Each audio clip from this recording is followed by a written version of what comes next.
Hello everyone, my name is Abhishek and welcome back to my channel. Today is the very first episode of Linux Zero to Hero series, and in this episode we will focus on fundamentals of Linux.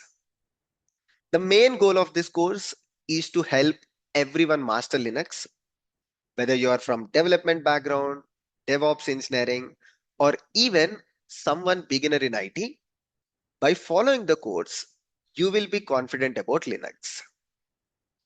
To make it simple, I have categorized the complete course syllabus into 10 different sections, where each section covers a topic in Linux, and some of these sections might have subtopics as well. Overall, we will complete the end-to-end course in 5 episodes or 5 tutorial classes. Some classes cover a single section, and some classes cover multiple sections. It all depends on the complexity. So, what exactly are we going to learn as part of this course? So we will start with the first section, getting started, where we will learn about the fundamentals of operating system. Then we will learn about Linux operating system, the structure of it, various distributions in Linux, and most importantly, we will cover how to set up a Linux system on your personal machine. A lot of people create cloud instances and they continuously keep watching the cloud instances. They worry about the cloud billing. However, to learn Linux, it is not required. I will show you how to set up Linux system on your machine for absolutely free of cost. Then we will learn about package managers, what exactly are they and what do they do. This is about section 1. In section 2, we will learn about folder structure. By default, when you create a Linux machine, there are a lot of folders that are available on that machine. So what exactly are those folders? These are especially important while troubleshooting a Linux machine. So I'm going to cover all the folders, all the files that are important out of the box on a Linux machine. Then in section 3, we will learn about user management. User management and RBAC are two important advantages of Linux over Windows. So that's why in user management, I'm going to cover how to create users, how to create groups. Additionally, what are the files that are important for user management and group management. In section 4, we will learn about file management. Quite obviously, while learning with or while working with Linux, you will write data into the Linux systems.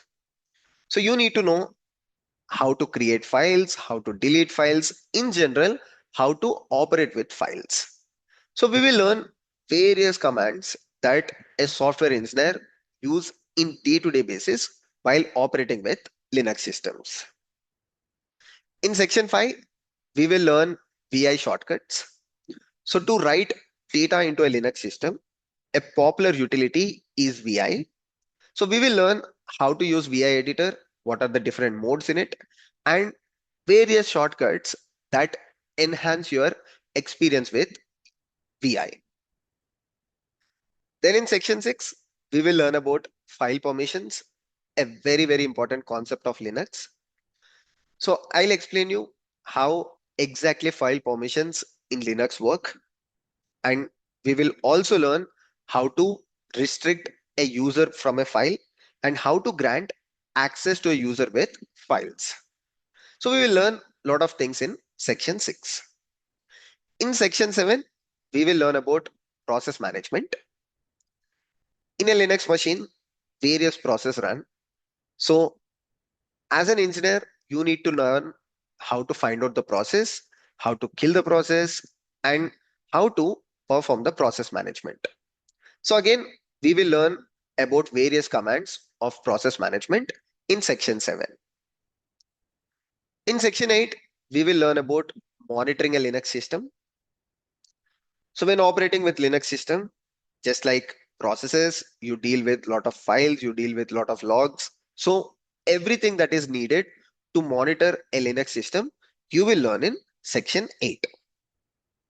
In section 9, I'm going to cover about the Linux networking. Although I made a lot of content on Linux networking, whether it is IPs, CIDR, to AWS networking, Azure networking, in this tutorial, I'm going to cover basic level of Linux networking. That is, as a software engineer, if you want to identify issues with your Linux network, how do you do that? In section 10, we will learn about disk management. So disk management is a common operational task. Adding disks, removing disks, mounting volumes. We will learn all that as part of section 10. As I told you, although there are 10 sections, we will cover everything in just 5 episodes or 5 tutorial classes. All the notes related to Linux Zero to Hero series is uploaded to this GitHub repository, which is called Ultimate Linux Guide.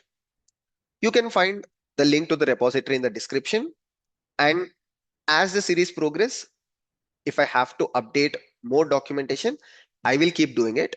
So just start the repository, poke it to get continuous updates. Now that we learned about the core syllabus, let's start with section 1. So let's explore the following concept as part of section 1. We will start with absolute basics, that is operating system. Instead of learning what is operating system, let's start with why operating systems. This might take you back to your school where you learned basic computer education.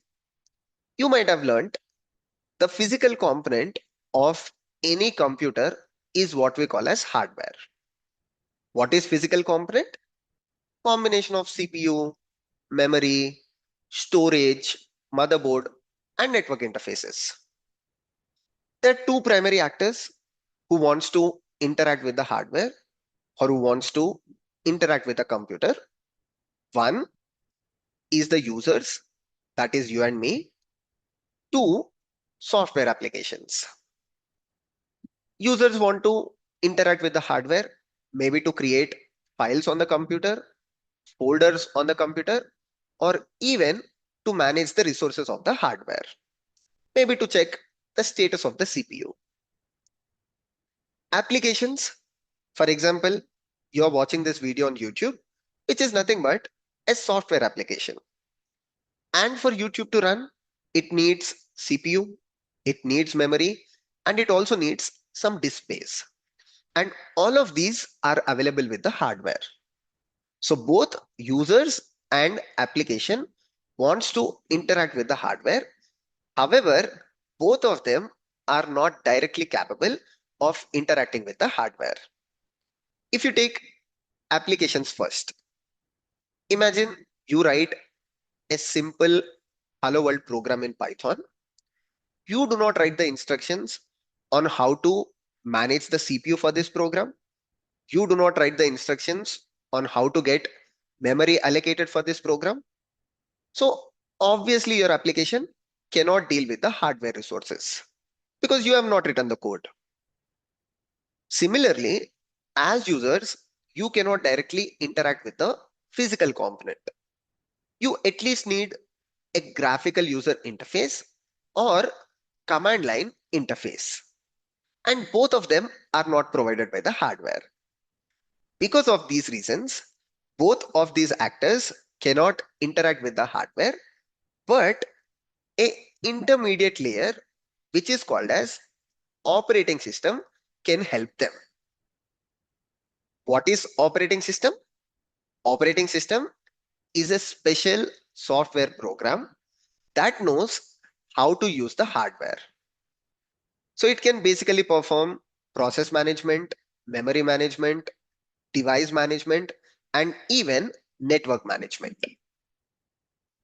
Because application is also a software program, it can talk to the operating system, which is a software layer, and this operating system, depending on the program, It allocates the CPU, it allocates the memory, and required hardware resources.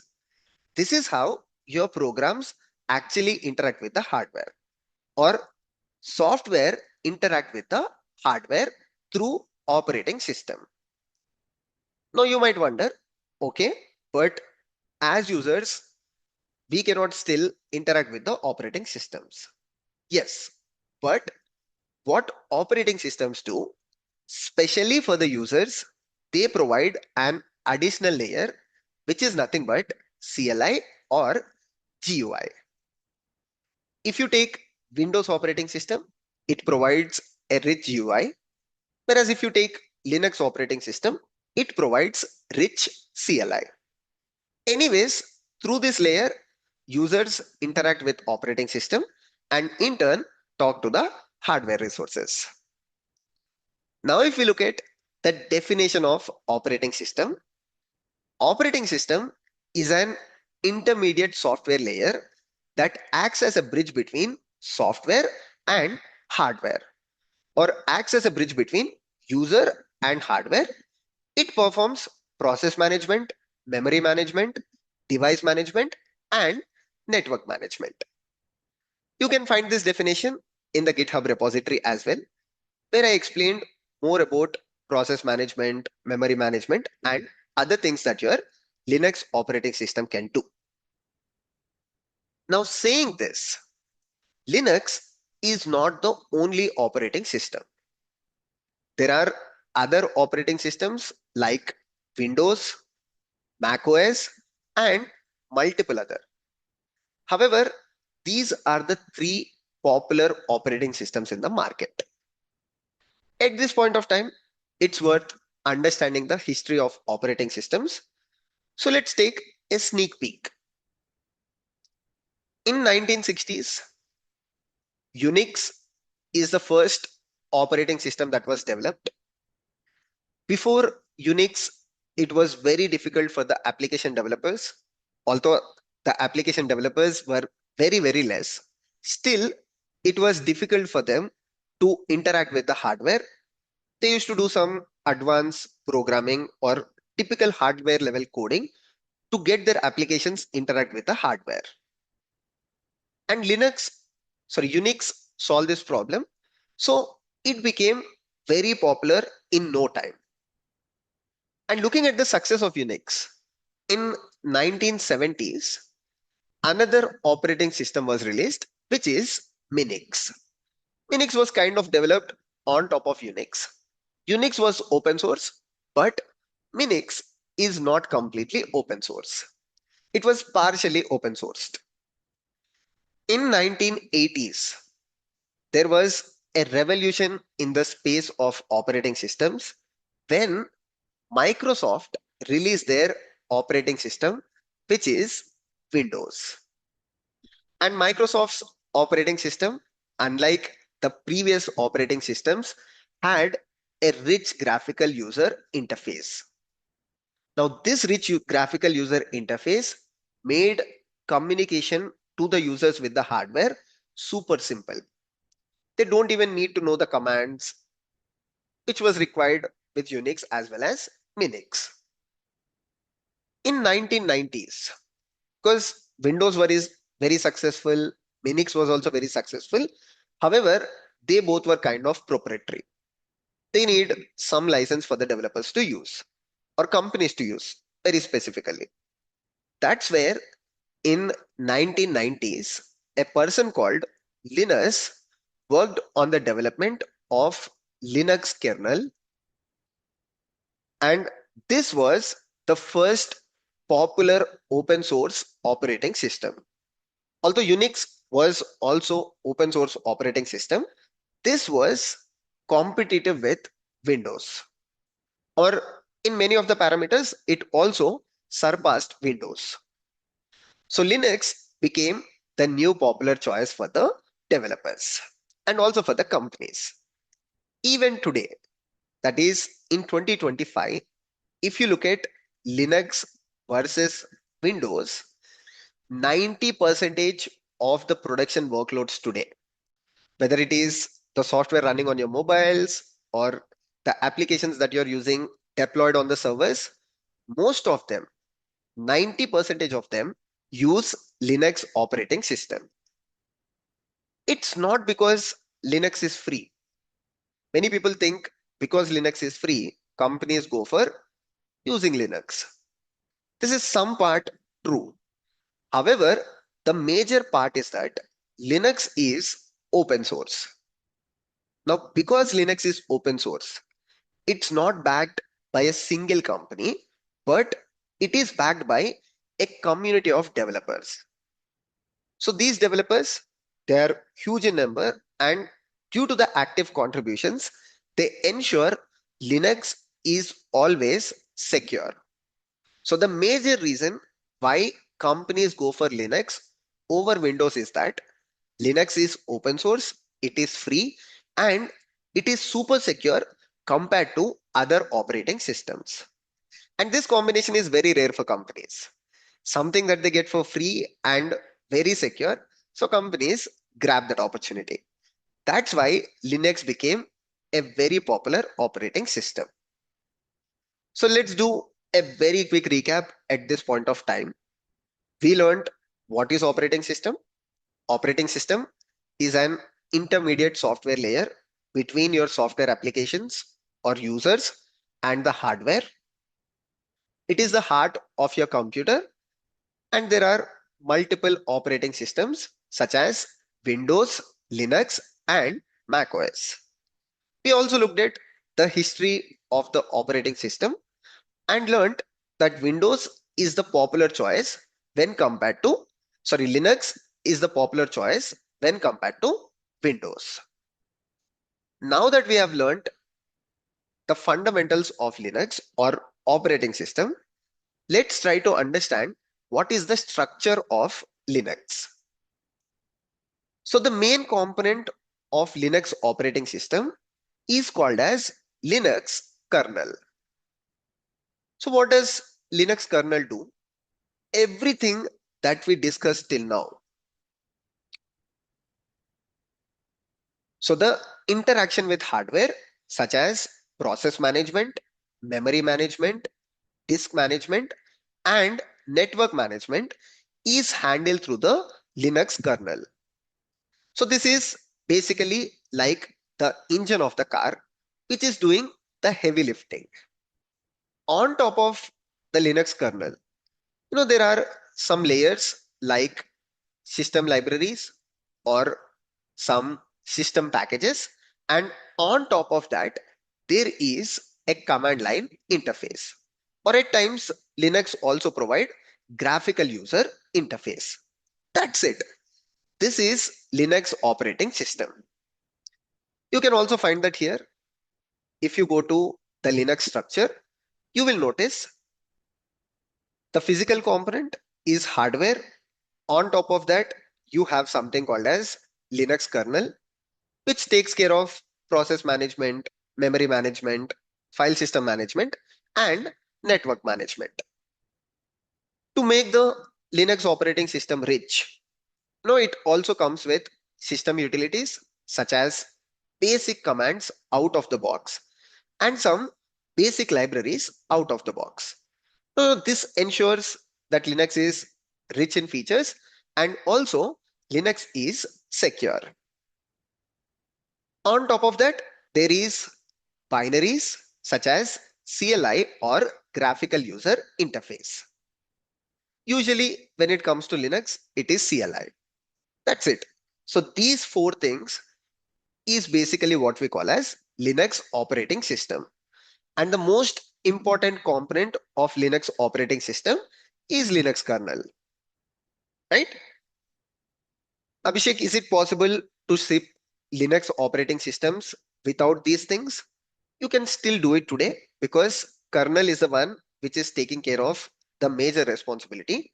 So you can actually remove most of these things and even ship a Linux operating system. But this will help the users. That's why you have system utilities, libraries, and shell. Shell is mandatory. Without CLI, users cannot interact with the hardware. Perfect. So now we understood the operating system of Linux. We learned the components of Linux. Now let's see what exactly is this Linux distributions. We keep hearing about Ubuntu, Red Hat, Fedora, Debian, Alpine. What exactly are all of these things? It's a very, very easy concept. As I told you, Linux is open source. So the people, Linus and other contributors, they have developed Linux and they made it open source. So when it is open source, you are free to download the code and you can add more features to it or remove certain features to it and ship as a product. That is where companies like Canonical saw the opportunity. What they do, even today, Canonical as a company, they take the copy of the open source Linux, they add some more features, they add more wrappers on top of Linux operating system and provide that as Ubuntu Linux distribution. There is another company called Red Hat, which also does the same thing. So they take the copy of the Linux operating system code, they add more wrappers to it, or they add more functionalities to it, and provide that as Red Hat operating system.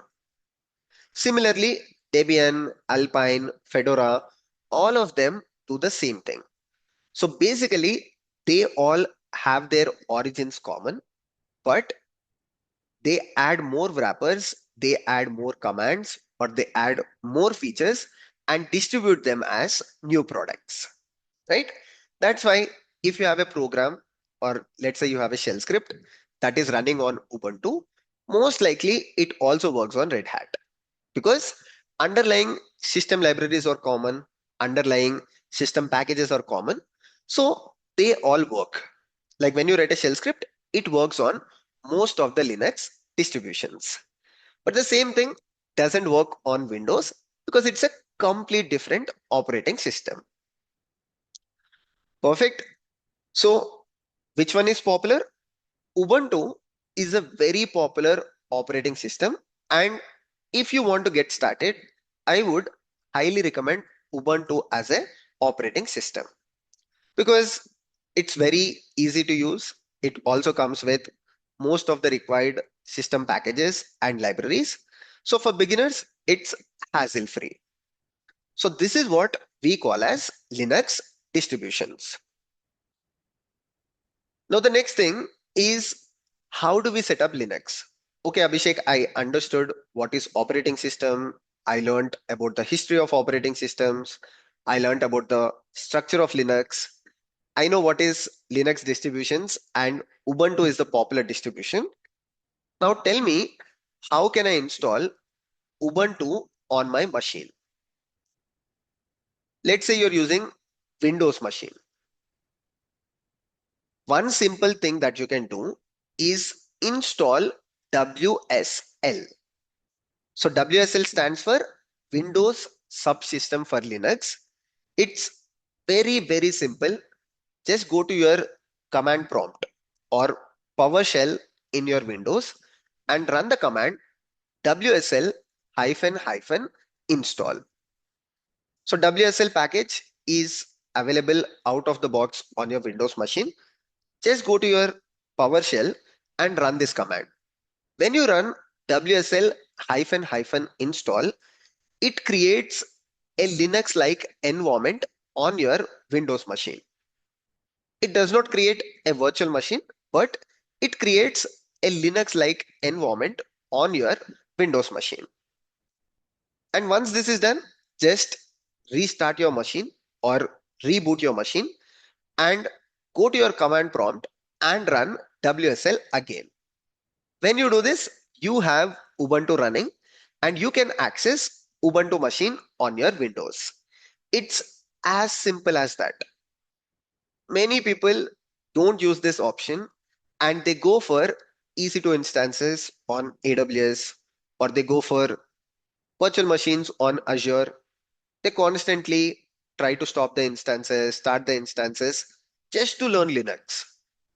Trust me, to learn Linux, whatever we are going to do in the 10 sections, you don't need an EC2 instance. You can just learn that on your personal machine using WSL. Abhishek, for some reason, I cannot run WSL on my machine. Is there any other alternative? Definitely yes. You can use Docker. If you don't know what is container or what is Docker as a container platform, you don't have to worry. Just run the command that I'm going to share. So if you go to setup.md, you will find this Docker command, which is a sophisticated command that I have designed. So I've added all the properties so that your Docker container runs as a Linux machine on either your Windows or Mac OS laptops. For example, I'll just copy this. I'm using Mac OS. So let me clear my screen and I can just copy this. I can just change the name of the container. Let me just call it as Ubuntu demo container. And when I run this, okay, so there is the path difference. Basically, this command is designed for Windows out of the box. I can just change the source folder from C to /tmp, right? Just make sure you have this folder on your machine. On the GitHub documentation, so the path is C drive followed by Ubuntu data and the target path that is within the container, it's data. So you don't have to modify this.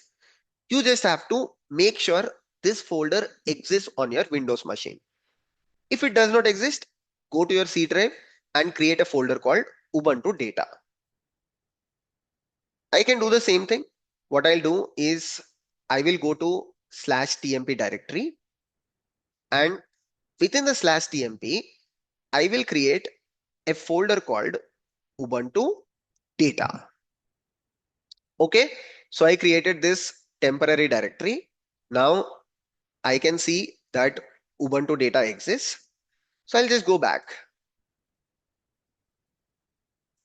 CD. So I'm just randomly going to my home directory and I will run this Docker command by just modifying, right? I'll just change the C Ubuntu data to /tmp Ubuntu data. Okay, it says the container name exists. I will just change the name of the container to Ubuntu container demo. Perfect. You can see that the container is running. Now, what is the next step that you need to do? Just exec to the container. How you can do that? Copy and run the command docker exec -it followed by the ID of the container and /bin/bash. That's it. You have a Linux environment running on your macOS or even Windows container. I'll just repeat this because some people might be new to containers. So I've taken my terminal. If you're on Windows, you can take your command prompt or you can take something called git bash. Go to our documentation, take this Docker command. I have designed this in such a way you get the feel of Linux machine running on your Windows or Mac OS. Just copy this command and the first thing that you make sure is you provide the name of the container, something of your choice. For example, I will call it as Ubuntu Linux Learning. Everything remains same except this particular source folder. So you just need to make sure this folder is something that exists on your computer. Why? We are creating a container. which is a small Linux system just for people who don't understand Docker or containers. And we are just providing it the storage from our local computer. So by default, that Linux computer or a small computer does not have the storage. I'm just binding my local location, which is slash tmp slash ubuntu data to slash data folder of that computer. Now, whatever storage or whatever files are available in this particular location can be accessible through the container as well. So if this particular location runs out of storage, your container also runs out of the storage. I will get a container ID. So I just need to copy that container ID and run docker exec -it followed by a long container ID that you would get, followed by /bin/bash. Now that is exactly what I've done sometime back. I ran this command and now I'm inside Ubuntu Docker container, right? Initially, I created this container and using exec, I went into the container. Now you can run any Linux command here. You can explore the folders and you can typically do what I am going to explain you in the next sections. You can perform process management on it. You can write shell scripts in it. You can learn different files and folders, anything that you want to do with a Linux environment. So it is as simple as that. Either go for WSL or use the Docker container to simulate Linux environment on your laptop. If both of these don't work, which is extremely rare case, only then go ahead to your cloud platform and create a cloud instance. Once you create a cloud instance, you can access it and start learning Linux. But to avoid costing and to make it easy, I would recommend these approaches. Now, finally, what is package manager, right? So the last topic for today's section is understanding package managers. If you go back, so I have a Linux environment where I'm using Ubuntu. Now, how do I install packages on it? Let's say I want to install Python. If you're using Windows machine, you can go to the internet, download packages. But when I am on Linux, how to install packages? Of course, there are commands to install the packages, but what these Linux distributions do. Like I told you, Linux distributions take the open source code and they add more libraries. One such thing the Linux distributions do is they add package managers. Now, what are these package managers? Package managers help you deploy or install a dependency, something like Python. It helps you upgrade to the new version of the package, delete the version of the package, or even maintain the packages, right? The best example is Python, Java. Using package managers, you can install Python, you can install Java, you can remove Java from your Linux machine, upgrade Java, or continuously maintain the versions of Java. When you're using Ubuntu, the package manager is apt. So apt is installed out of the box. So you can just run apt list. For example, it shows list of packages that are available on this machine. So when you create a Linux machine, already all these packages are installed. For example, you run Python. If it is already available, or you run bash. So this command got executed because bash is a package that is already installed when you created the Linux machine, right? Similarly, when you run apt again, you learned what is apt list command. It lists all the packages. Similarly, you can run apt search to search for a particular version of the package, or you can do apt install. Abhishek, what is apt install. So when I do apt install, let's say Python 3.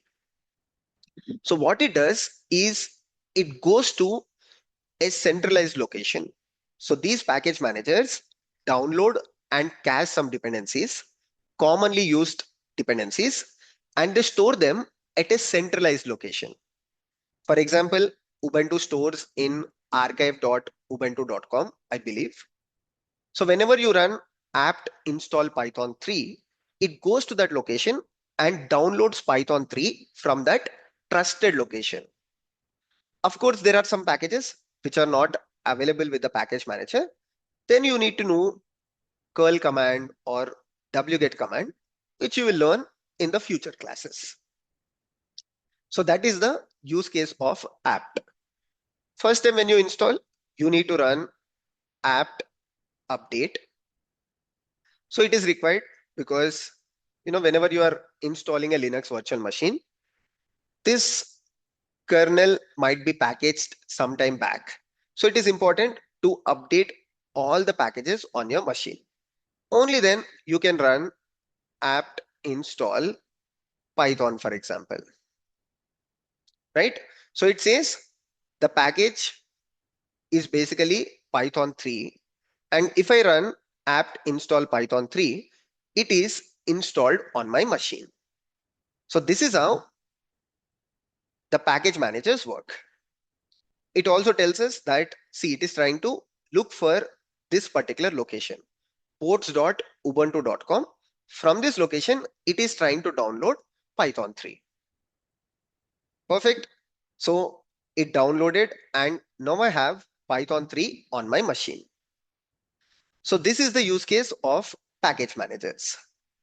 So what we have learned today, we have learned the fundamentals of Linux, where we learned what is a Linux kernel, what are the responsibilities of it. Similarly, what is Linux operating system? We learned about the comparison of Linux with Windows. We learned various Linux distributions, the setup of Linux using WSL as well as Docker container. Finally, we learned about Linux package managers. This is the most important point. Going ahead, please try to use WSL or the Docker container that I share to use. In case if this doesn't work for you, do let me know in the comment section. I will definitely respond back to your comment and make sure it works for you. Or even you can join our Discord server.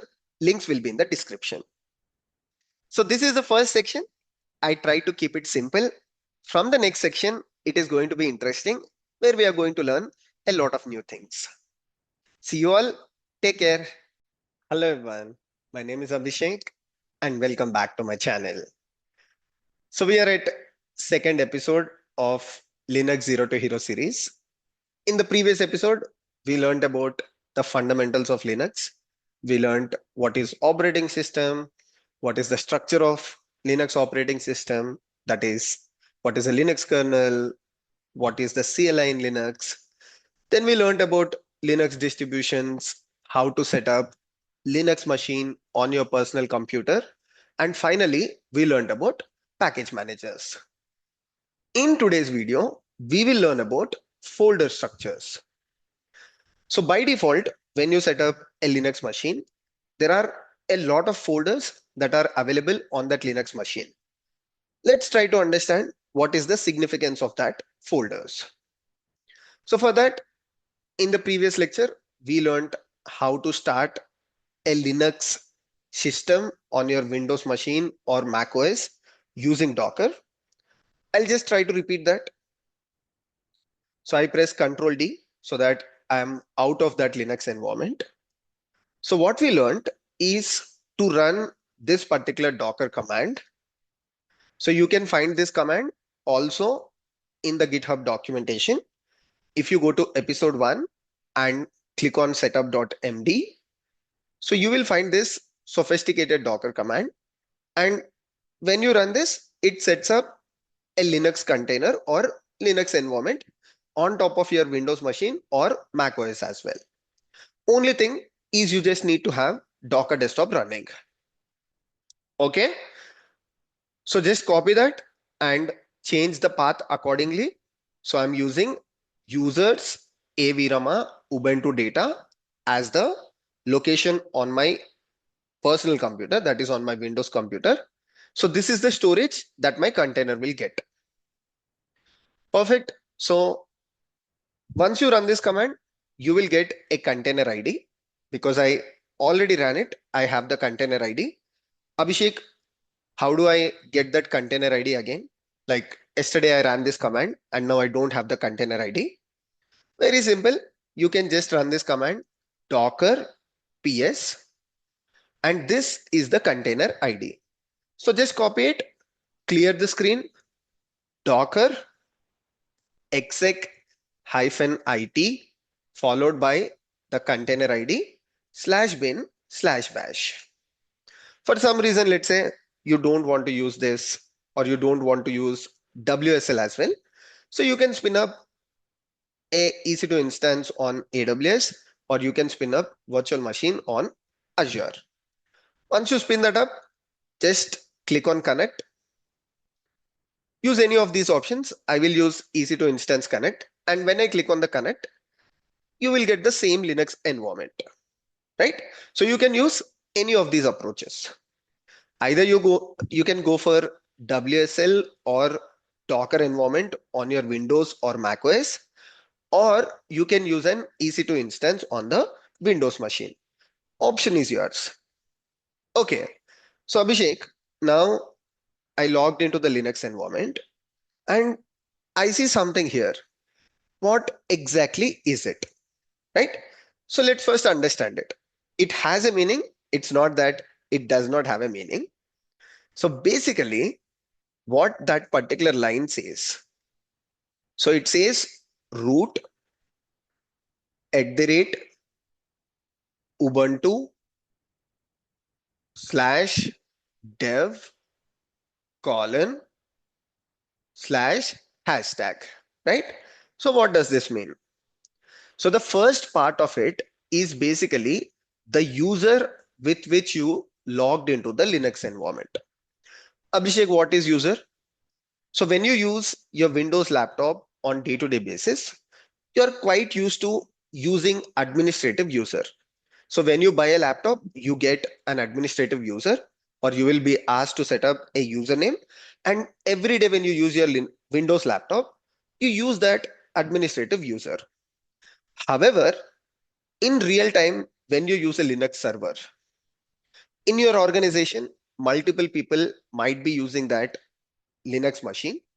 So by default, you will get a user called as root user, which is the administrative user on Linux. However, your DevOps engineering team or system administrator team, they will set up multiple users. For example, for Abhishek, they might set up a user called Abhi. For Santosh, they might set up a user called Santosh, right? For different people, they will set up users and access for these users will be granted. Only the root user has administrative privileges. Rest of the users access is restricted according to what they do in the organization, right? So the first part of it is the user with which you logged in. By default, when you create environment using Docker, you log in as a root user. At the same time, when you check EC2 instance, here the username is Ubuntu. So when you create an EC2 instance, what it does, along with the root user, it creates automatically another user for you, and that username is Ubuntu. We will learn more about how to create the users, how to manage permissions of that user in our next lecture, which is user management. Okay. So for now, just understand about root user.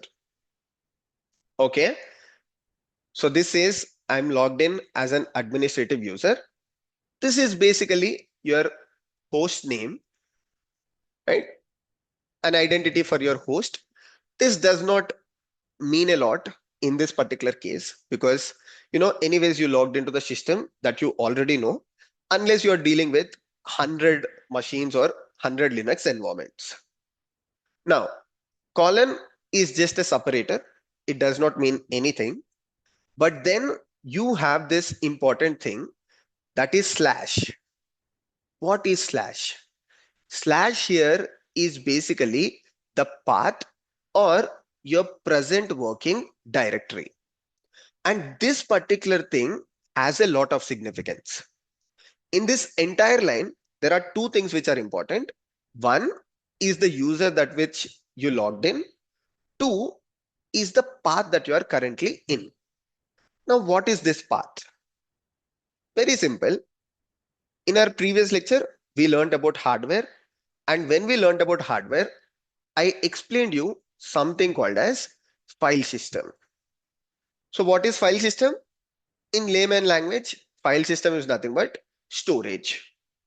And for this storage, there is a parent location or there is a root location. That is nothing but slash. So by default, when you get a storage, the path that you get is just the slash path. And all your files and folders by default are created in this particular location. Just imagine Google Drive, right? For simple example, when you create a Google Drive, by default, you get a parent location. And within that location, you can create multiple folders, right? And within each folder, if you want, you can create another folder. Within this folder, you can save files, right? Similarly, when you buy a file system or when you get a Linux environment with a file system, the default path that you get is always the slash path. You can create any number of folders, any number of files within this particular system, that is slash. Okay. So now what does this mean? This means you are at the root of your file system. Now this particular thing might change from system to system, environment to environment. When I logged in using the Docker environment, this is the path that I have. But when I logged in to the EC2 instance, you can see the path is very different. Now let's try to understand what is this path. Okay.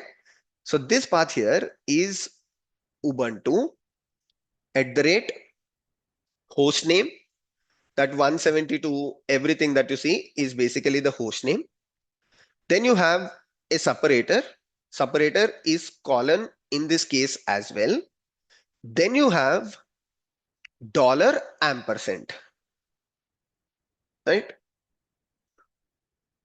Not dollar, tilt followed by ampersand or dollar. My bad. So basically this is tilt and this is ampersand or dollar. Anyways, so here this is not much important because this is just a separator. And this colon is also not that important. It is a separator. What is important? Important thing is again the user followed by tilt. So when you got EC2 instance, what it did, apart from root user, it created another user called Ubuntu user. And when you logged in to the EC2 instance, the default user is Ubuntu. This is for security purpose. EC2 instance did not want to grant you root user or administrative permissions out of the box. That's why its default sign-in is Ubuntu user. So it will have less permissions when compared to root. Okay, then what is this tilt? So tilt basically is /home/Ubuntu. So Docker environment gave you direct access to the file system. That is, this is your default location. Whereas when you logged into the EC2 instance, the default path is /home/Ubuntu. Abhishek, how do you know tilt is /home/Ubuntu? Basically, tilt is the home directory of any user that you logged in. So if you logged in as Ubuntu user, tilt means /home/Ubuntu.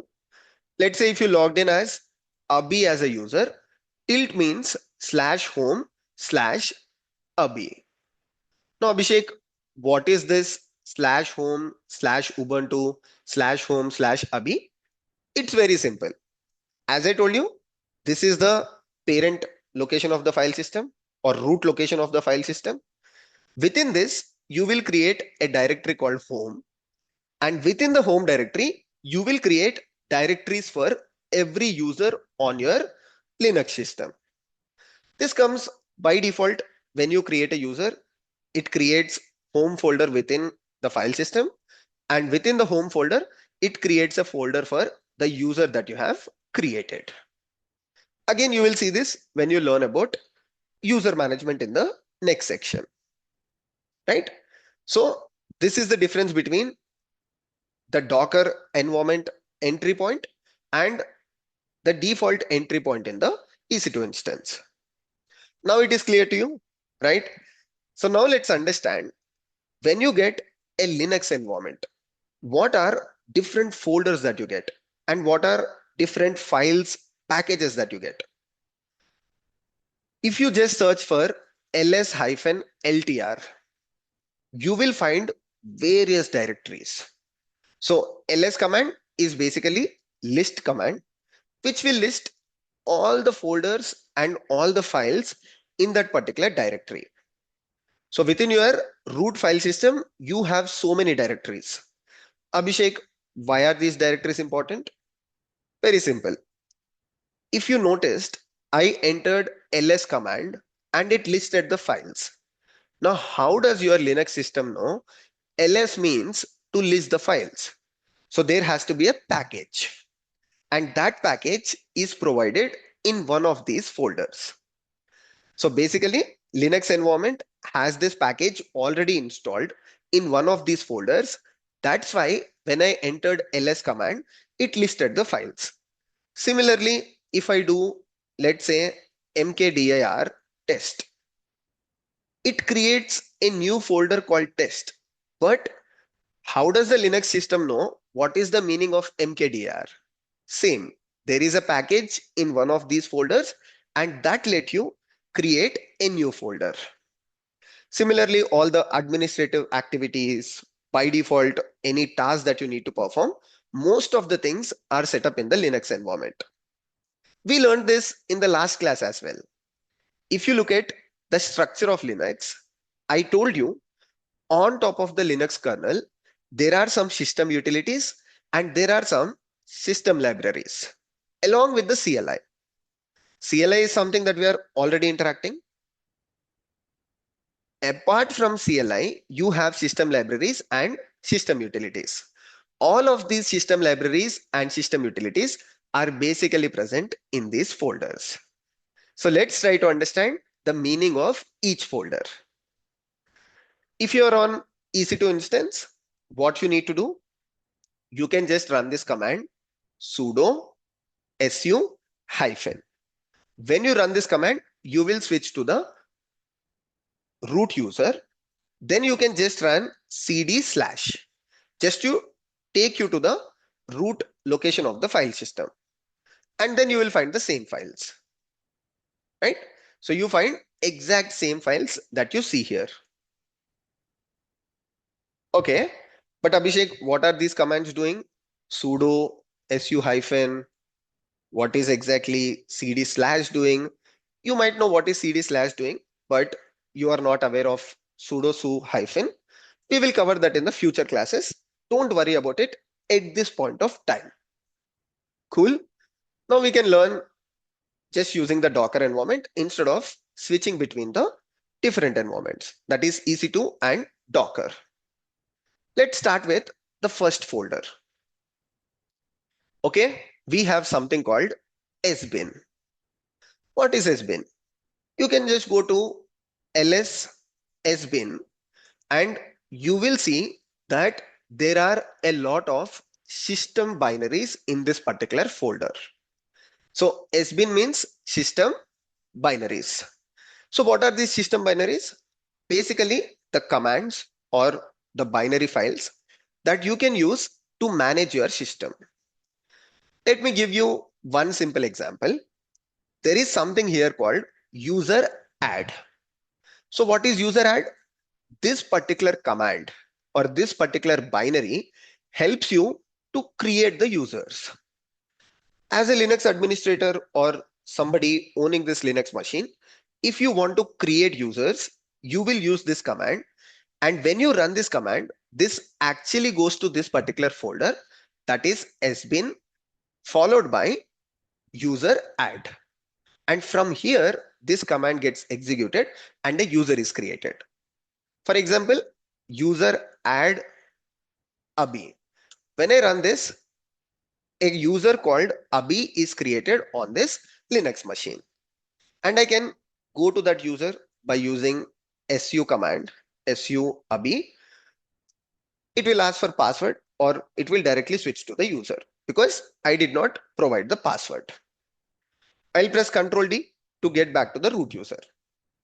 Going back, what exactly are the packages or files present inside sbin? These are nothing but system binaries, which helps you manage your system as an administrator.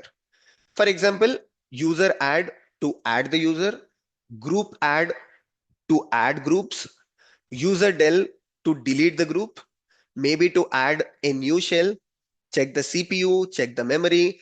All of these are present within system binary folder.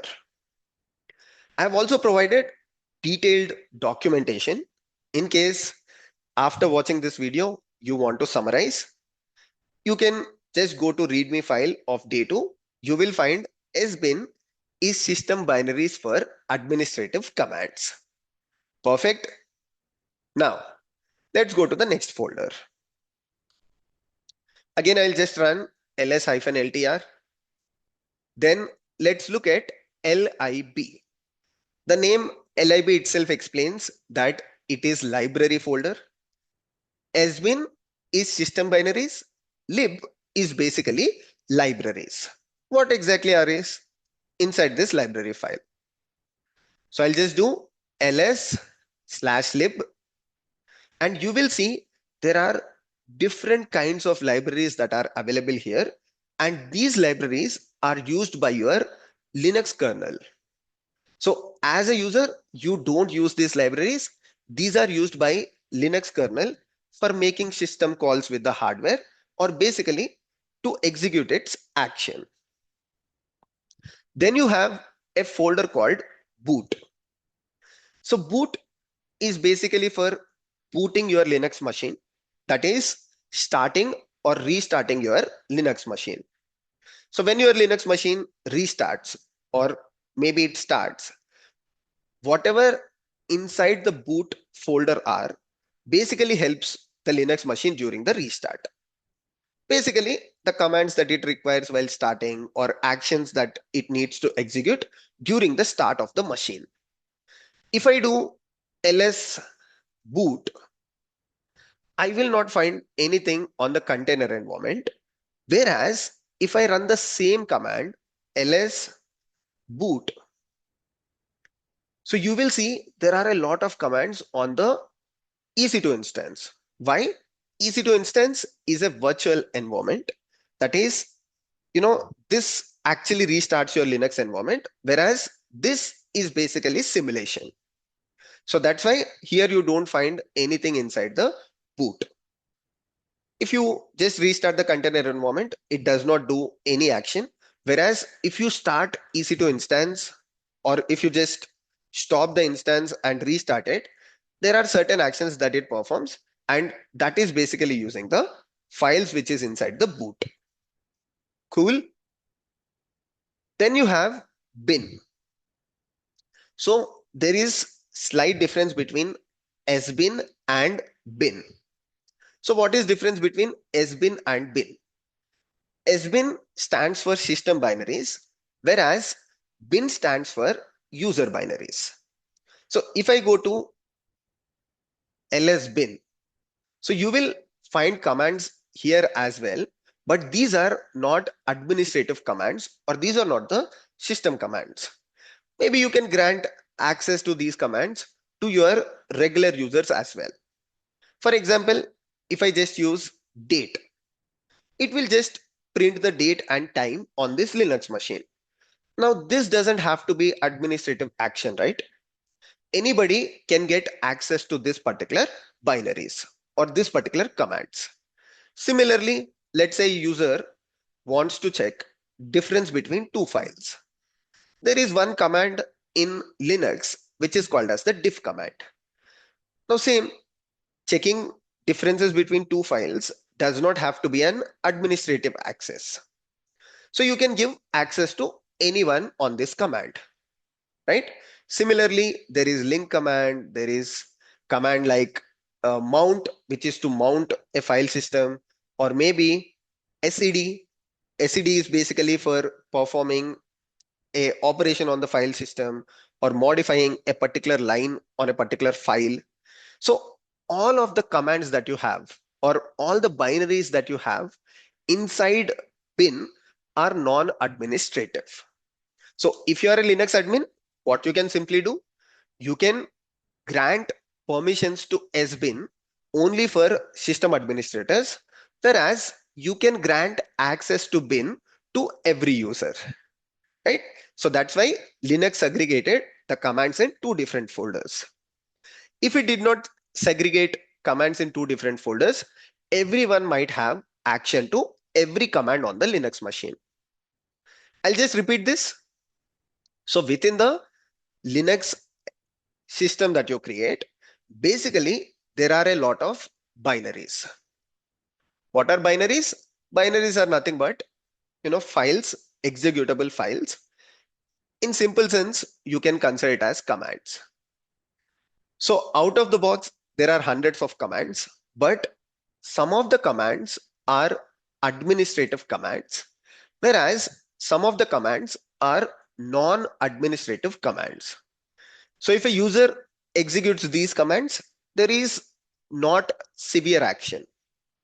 Whereas if you grant access to these commands to regular users, they might create dummy users, they might create passwords to the users, and they might probably hack the system or corrupt the system.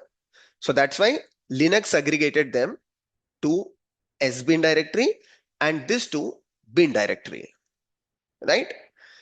So sbin directory, you can grant access to admins, and bin directory, you can grant access to everyone. In fact, all of these binaries are within a parent folder, which is /usr. So if you look for /usr sbin, you will find these commands. And if you look for /usr followed by bin, you will get these commands. Let me show you. So that's why when you see sbin, it says sbin is a shortcut for user sbin, and bin is a shortcut for user bin. Abhishek, what is this shortcut? Imagine you have a movie or you have a game that you play regularly on your Windows machine. And this is in, one of the directories, something like C, Abhishek, XYZ, ABC, and then you have the movie file here. Every time you don't want to go into C, Abhi, XYZ, ABC, and then run the game application. What you simply do is you right click on this particular file and you say create shortcut, right? In Windows, you have this option to create the shortcut. And when you create this on your home directory or any location that you provide, a shortcut is created to the file. When you execute the shortcut, it actually runs this command and file is executed from this location itself. We are using the same concept in Linux as well. However, in Linux, we don't right click or something. We use a command called ln. We will come back to that later, but these are the shortcuts. Sbin is shortcut for user sbin, lib is shortcut for user lib, and bin is shortcut for user bin. If you go to user folder, you will realize that. So when I just do ls/usr, you will see it has the bin directory, it has the lib directory, and it has the sbin directory. Apart from that, it has games, which is trivial in our discussion. This is not at all important. Then you have libx, again, not very important for our discussion. Then you have share. Let's say you're using this Linux environment for sharing the files or basically using it as a common storage location. You can store that files within the slash share. SRC, just like any source code that you have, any common thing that you want to share in terms of the source. But the important things within USR or user directory is basically bin, lib, and sbin. And shortcuts are created for all three of them. Okay, so till now we learned what is sbin, what is bin, what is boot, what is bin, and what is USR. Again, I'm repeating, at any point of time, if you want to revise these concepts, you can just go to this GitHub repository, and here you have the complete explanation of what I'm covering in the section. Cool. So let's go back, and now let's see the other folders. What is SRV? So these shortcuts, or these names actually have a meaning. If you want to remember that, USR is basically user, right? Similarly, SRV is basically server. Okay, so you have a folder called SRV where you can store configuration files or any important information related to your web servers. By default, when you create some web servers, it will actually store some files in the SRV. By default, it doesn't have anything. If I just do ls srv, there are no files here because I don't have any web server installed on this Linux environment. Cool. Then let's see what is OPT. Again, in OPT, there is nothing, but OPT is a very important folder in your Linux environment. When you join an organization, or maybe you're working in a team and you want to install some third-party dependencies. Abhishek, can you give some examples? Let's say you want to install a particular version of Java, or maybe you want to install a third-party tool called Abhishek. What you will do is you will use this folder called /opt. So if I have to install a custom version of Java, so I will go to opt, okay, and then as an administrator I can do it, or if you are a non-admin user, you need to switch to root, or you need to take root permissions, or you at least need to have access to /opt folder. You will learn that in user management. Okay, anyways, so you will go to opt folder and you will create a directory here, mkdir. Let's say you want to install a tool called custom tool. So you will say custom tool. You will switch to that custom tool, and all the files related to that custom tool, the executable things, any shell scripts related to it, or documents related to it, you will place them inside the /opt/custom tool. So this is a common location for all your third-party dependencies.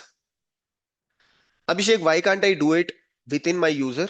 For example, I have a user called Ubuntu. So why can't I just go to ls/home/Ubuntu or cd tilt? As I explained you, both are same. So why can't I just go to cd tilt and you know uh, copy the files related to that custom tool, or create a shell script related to that custom tool? If you do that, who will have access to that custom tool? Only people who has access to /home/Ubuntu or /home/Abhishek. In general, this particular directory is very specific to your user. You might not want to grant access to your user home directory to everyone in the organization. Maybe you are saving some personal files here, or maybe you have some personal scripts here. That's why for third party dependencies, you need a common location, and that common location is /opt. This is where people knowing Linux and people just using Linux differ. Sometimes people install third party dependencies in random locations. Some people just install in /tmp. Some people just create a random directory called xyz, and within that they start installing third party dependencies. But person who knows Linux, they would create and use that within /opt folder, because this is a common practice in Linux. Great. Okay, going back, cd slash. So why I'm using cd slash, this will take me to the file system directory, root directory of the file system. Again, I'll just run ls-ltr. Then you have a folder called mnt. So mnt means mount. Why is this important?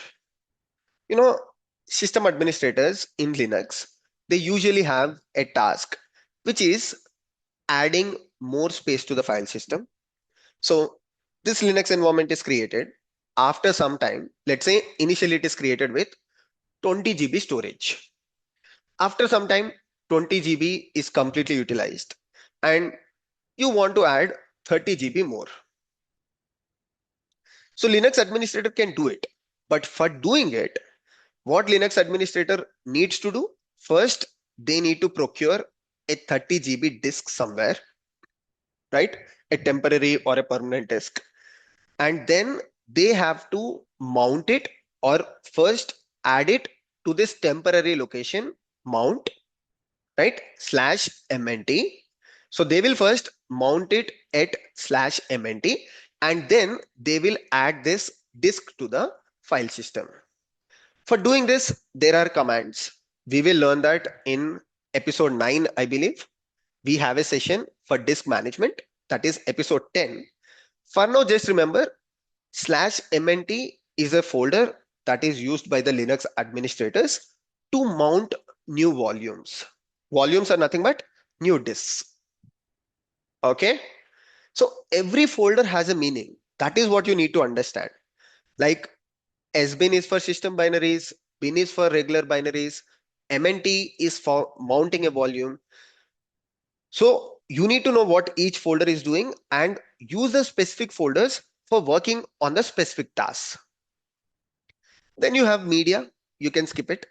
This is just for adding, let's say, any audio files or MP4 files. Usually, as DevOps engineers, as developers, you might not use this folder called media. People who are using this as their personal machines. Some people use Ubuntu on their personal laptops. They might be using media section, but usually we don't use it. Then you have a folder called var. What is var? So var is basically used to store log files, right?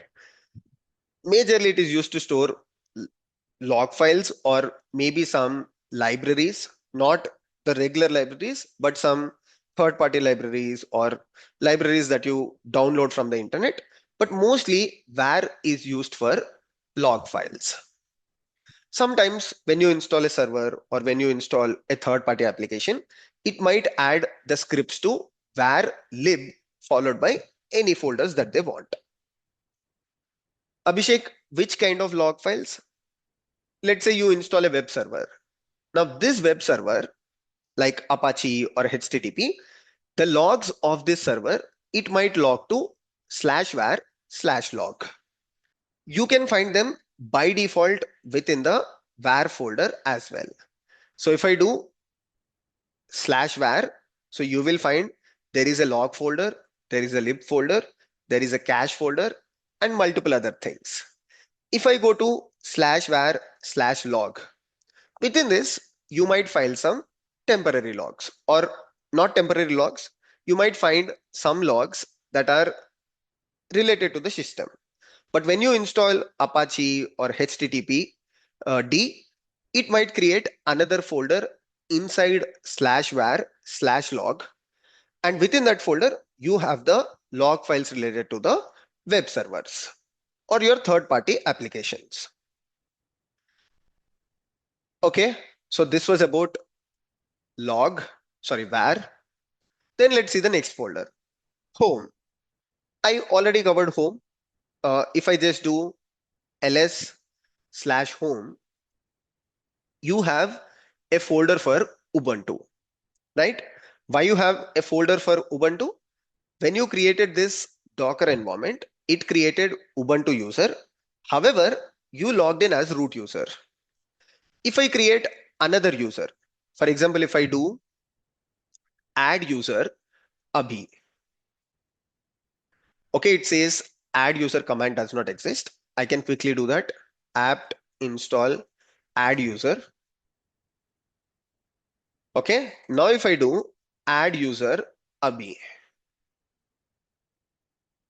okay, it already exists. Let me do Abhishek, for example.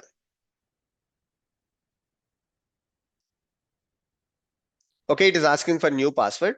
So I'll just give a random password. Just enter random details for now. Okay, now it says Abhishek1 is a user that is created. So now within home, you will find Abhishek1 as well as Ubuntu, right? This is what I explained 10 or 15 minutes back. Whenever you create a user using add user command, right? So you will see within the home, Abhishek folder is created or the user folder is created. Similarly, Ubuntu or the user folder is created. Now within these folders, you can create files that are specific to you. But for that, I need to log in as Abhishek user or I need to log in as Ubuntu user. If I am saving some files @/ that means everybody can access that files and you are basically making that files public. If I'm storing that within my user, they are private to me. Cool. So this is about home.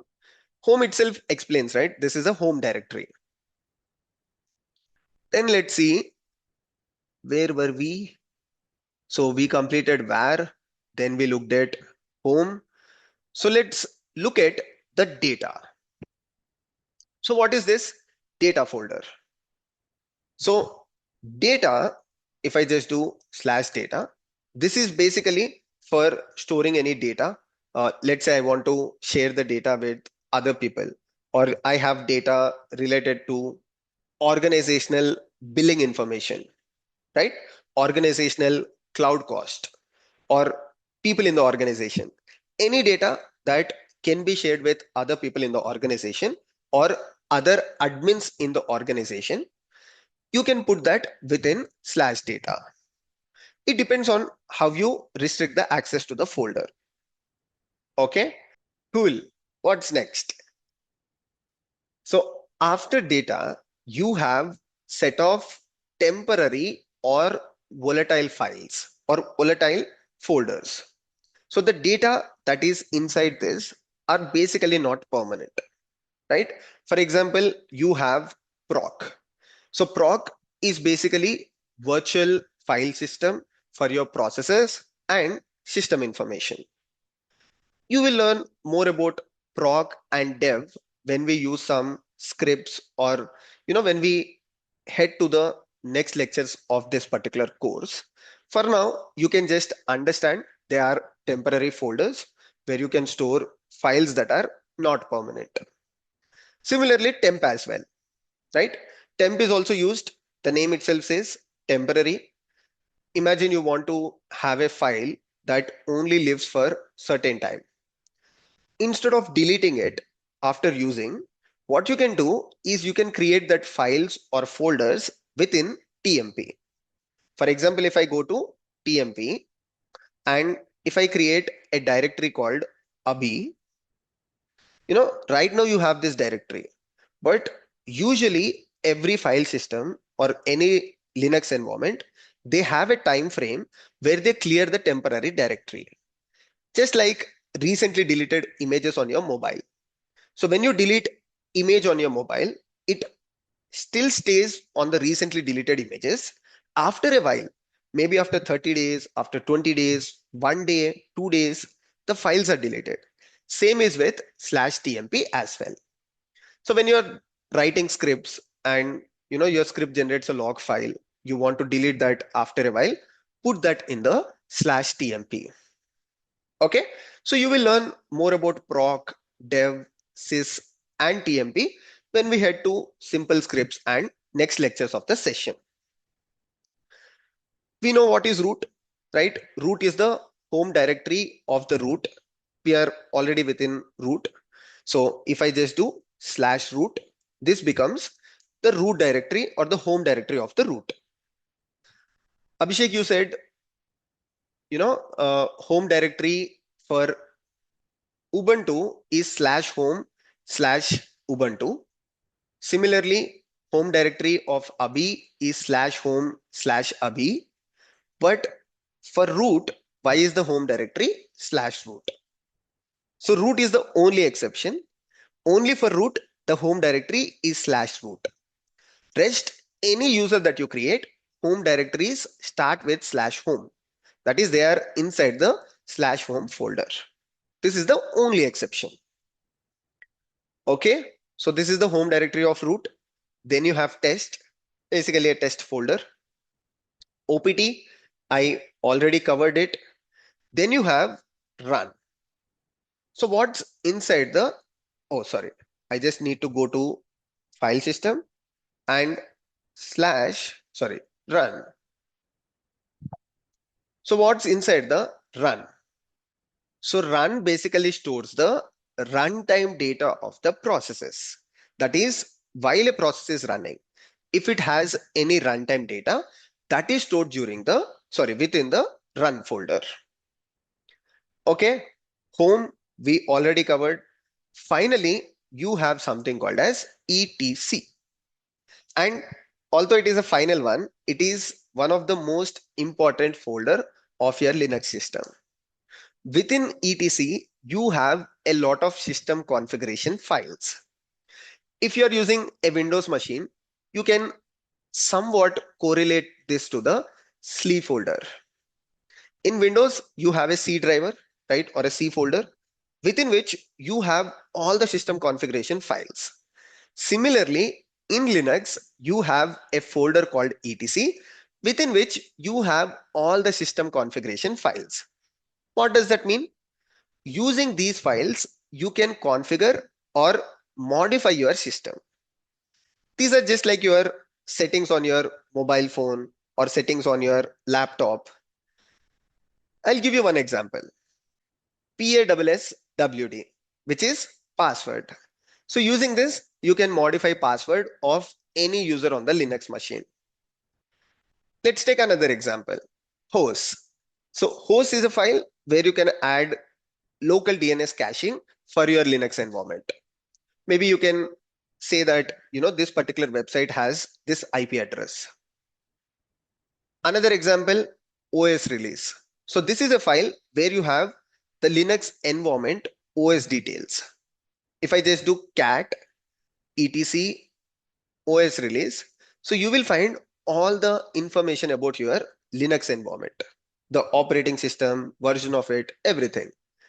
You have these RC folders where you can just add your executables, and this is the priority of the executables, right? So everything that is related to configuration of your Linux system is added to the etc folder. Again, I'm repeating it. It's just like settings on your mobile phone or your laptop. And this is the most important configuration files of your Linux system. Perfect. So these are the different folders that you have out of the box on your Linux environment. And as we proceed with the next lectures of this course, we will start using more commands from this particular folders. One final question that you might have. Abhishek, if I run ls. Okay, you explained that ls should be part of one of these folders, but I am just running ls, right? And it returns the output. I did not instruct the Linux machine that ls is in one of these folders. I did not say which is the correct path of ls command. So how my Linux file system is able to execute it, or how my Linux kernel is able to execute it. Now, this is a very important question.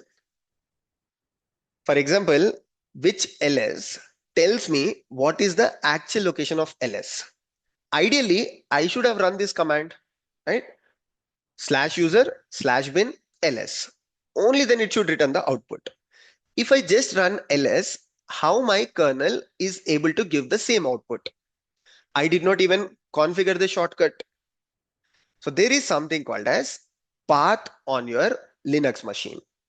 This is also available on Windows. You might not use it regularly, but what this path does, so this will tell the Linux system that when somebody enters the command or when somebody writes something on the terminal, basically check in all the folders within the path. And if it is in one of that folders, you can directly execute it. Echo dollar path. You will see that within path, colon is the separator, but you have slash user slash local sbin, slash user slash local bin, slash user sbin, slash user bin, sbin, and bin. Now, if ls command is in one of these folders, only then it will be able to execute. It is in slash user slash bin, and slash user slash bin is in the path. That's why ls command is executed. Imagine if this is not part of the path, then when I run ls command, the kernel says, I don't know what is this command. If I just run Abhishek, you will see the same output, command not found, because there is no binary called Abhishek in one of these folders. Now, if you want to add more folders to this, you can append path, you can add more paths to the path environment variable, which we will learn in the future classes. For today's class, what we learned is the folder structure of Linux, and this is more than enough. If you want to revise the topics, you know where to go. And I made it more simple in the documentation. If you go to the README file, I have categorized them into different sections, right? So first, there is a section for the system configuration files and regular configuration files or the binaries. Then you have a section for important system directories, etc, var, boot. Then you have application or user specific directories, which is in home, opt, srv, root. Then I categorize the folders into temporary or volatile directories, which is tmp, run, sys, dev. And then you have mount point directories, right? This will just make your learning more easy. After watching this video, if you go through them, it will become an easy revision. Thank you so much for watching today's video. I hope you enjoyed it. Please let me know in the comment section. See you all. Take care. Hello everyone. My name is Abhishek and welcome back to my channel. Today is episode 3 of Linux Zero to Hero series.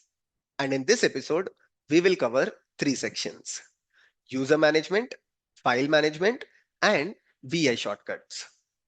So typically we will learn section 3, 4, and 5 of our Linux course.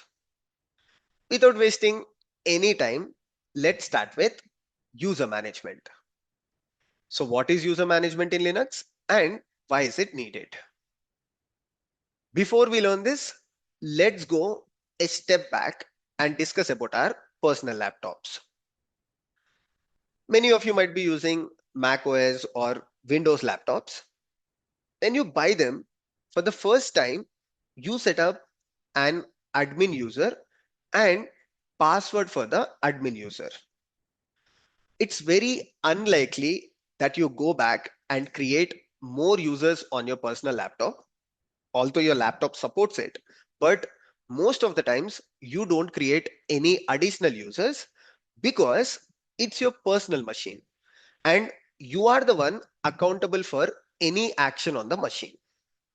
Let's say a file is created, a file is deleted, or a software is installed. You know that you have done it. So you don't bother creating another user called non-admin.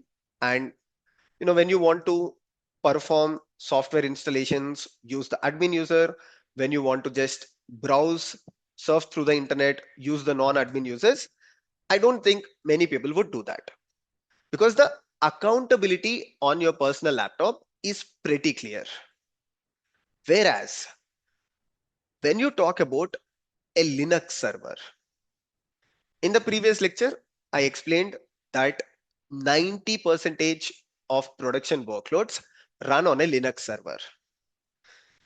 So it's most likely when you join a company, you will be working on a Linux server. Whether you are a developer, DevOps engineer, QA engineer, you would need access to the Linux server because end of the day, your applications are running on the Linux server. You might want to look at some files, you want to change the configuration of your application, or you might want to read the logs of the application. So imagine there is no user management on Linux and your company has 100 developers, developer A, B, C, D, etc. And all of them are shared with the root user and password of the root user. In the last lecture, we learned what is root user. It's a super user with all the permissions on the machine. So if all of these developers are granted with root user and password of the root user, and unfortunately, a developer deletes file from the Linux server. Imagine this developer deleted sbin folder from the Linux server, which is system binary folder, and it has all the important binaries. So your Linux server is almost corrupt. If you know who has done this, in future, you might restrict access to this user from other Linux servers, or you might flag this user as spam, right?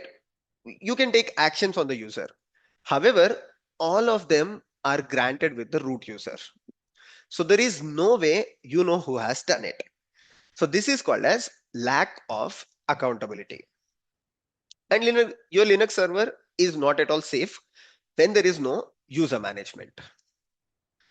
So to solve this problem, what administrators do as part of user management, they would create users and groups. So for every developer in the organization, every QE engineer in the organization, every DevOps in the organization, anyone who needs access to the server, whether it is 100, 1000 or any number, individual users are created to those engineers. For example, there is a engineer with name Abhishek.Veeramalla. So as Linux administrator, you would come up with a naming convention, maybe the first name of the user and the surname of the user. And as a Linux administrator, you would create a user with name A.Veeramalla. This is just to ensure if you just keep the username as Abhishek, tomorrow there might be another Abhishek in the organization. So to avoid that, you would come up with a nomenclature and you would create users name which are unique. And for each user, you would grant permissions depending upon what user do in the organization. If user is a DevOps engineer, probably you would grant admin access, that is the highest privilege. If the user is developer, maybe you would restrict access to folders like sbin. If the user is a manager, probably you would just grant read access to all the files on the server. We will learn that in detail. We have a section called file permissions where I'll explain you in detail how to grant permissions to the user. In this section, we will focus on how to create the users, how to set up passwords for the user, how to log in as an individual user instead of root user. And similarly, we will learn about groups as well. So let's go ahead and see how to create users first. So for creation of users and groups, we will continue with our local Linux environment. Right? In the previous lecture, I explained you how to create a local Linux environment. Either use WSL if you're on Windows, or go for a Docker environment if you're on Mac. Those commands are available here. If you go to section 1, you have a file called setup.md where I explain WSL, the Docker container environment. So I will use the Docker container environment for teaching you user management and group management as well. How to log into that container environment which we already created? If you haven't created, run this command. If you created, just search for Docker PS and look for the container with name Ubuntu container. Go to this ID and run docker exec-it followed by bin bash. Abhishek, I don't want to use any of this. No problem. You can just go to your favorite cloud provider and create an instance. If you don't know how to create instance, we have videos on our channel. Just go to DevOps Zero to Hero series or search for Abhishek.Veeramalla followed by virtual machine and you will get all the steps. Never mind. So once you run this command, you are inside the Docker Linux container environment. Good. So how to create a user? Let's start with that.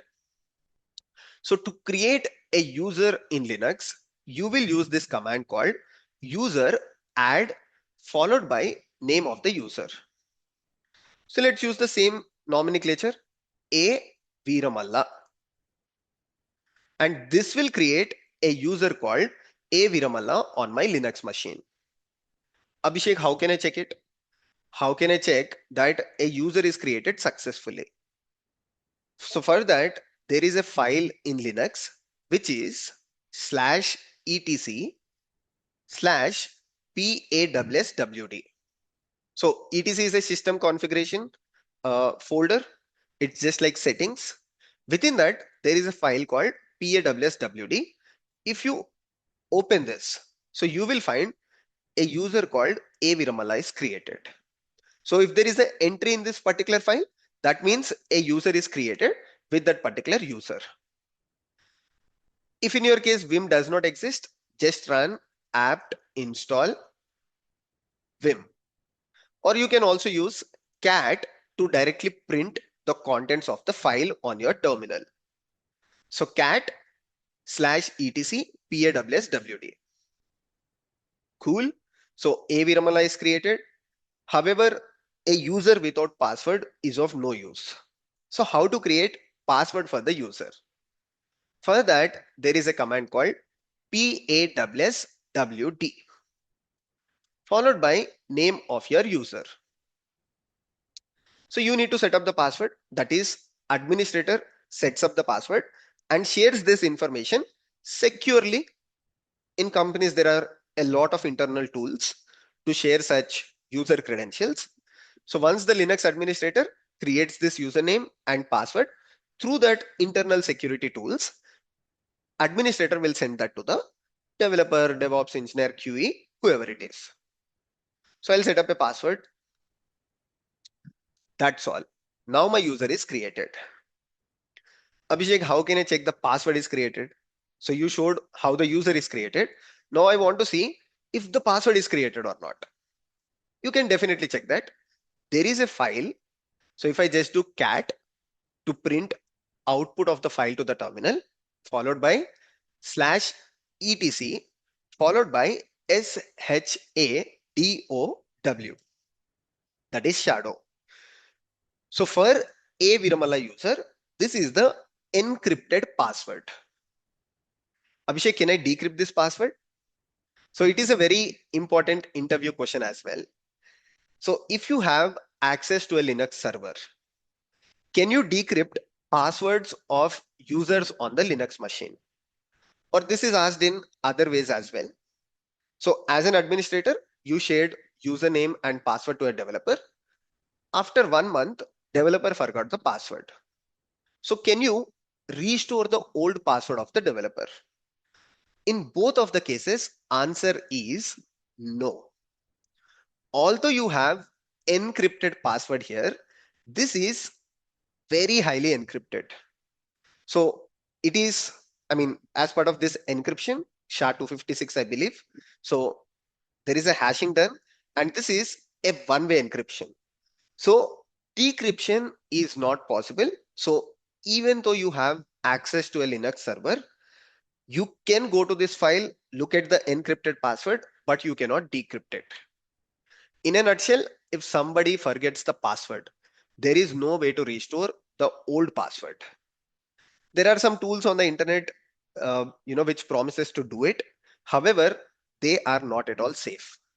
They can decrypt basic passwords, but they are not allowed to use in the organization. Okay, so we learned about user add to add a user. We learned about PASSWD to create password for the user. Then we learned about cat/etc PASSWD file, which has all the user information. Then we learned about SHADOW shadow file, which has encrypted password. Now, okay, we have learned all of these things.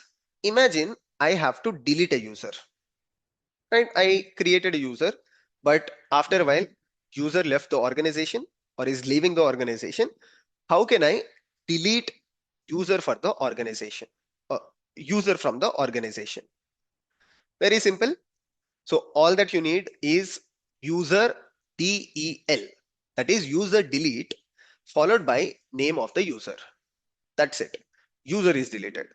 Now if I just search for cat etc PASSWD, you will not find user called Veeramalla. It's as simple as that. If a user is leaving the organization, just do that. Okay. Now, Abhishek, you have created a user with user add, but details of the user are not saved, right? Sometimes you want to take the details of the user. For example, what is the full name of the user, to which group this user belongs to, and you also want to create a home directory for the user. When I did user add Veeramalla, right? Although user is created, but if I just look at ls/home, you will see there is no folder for Veeramalla. There is folder for Ubuntu. There is folder for other users that I have created in the past. But for Veeramalla, there is no home directory. Why? So user add is a very simple command to create user. It does not create home directory for the user, or it does not save user details. To do that, there is similar command. Instead of user add, you should do add user. So add user followed by Veeramalla. Okay, because it already exists, first I will do user del Veeramalla, and then I will run add user Veeramalla. So this time, okay, it started doing some things. Then I will provide password. Great. Now it is asking what is the full name of the user. I will say Abhishek.Veeramalla. Then it says what is the room number. Okay, I can skip this. Work phone number, home phone number, other details. I will say all the information is correct. And then it said a user is created and also home directory is created for the user. Let's verify. ls/home. Perfect. Veeramalla now has a home directory as well. Okay. Now all this is fine. Abhishek, you said user management is important for accountability and keeping Linux environment secure. Can you prove this? Sure. So what we will do, we are in the root user. Let's switch to a Viramalla user and try to delete sbin.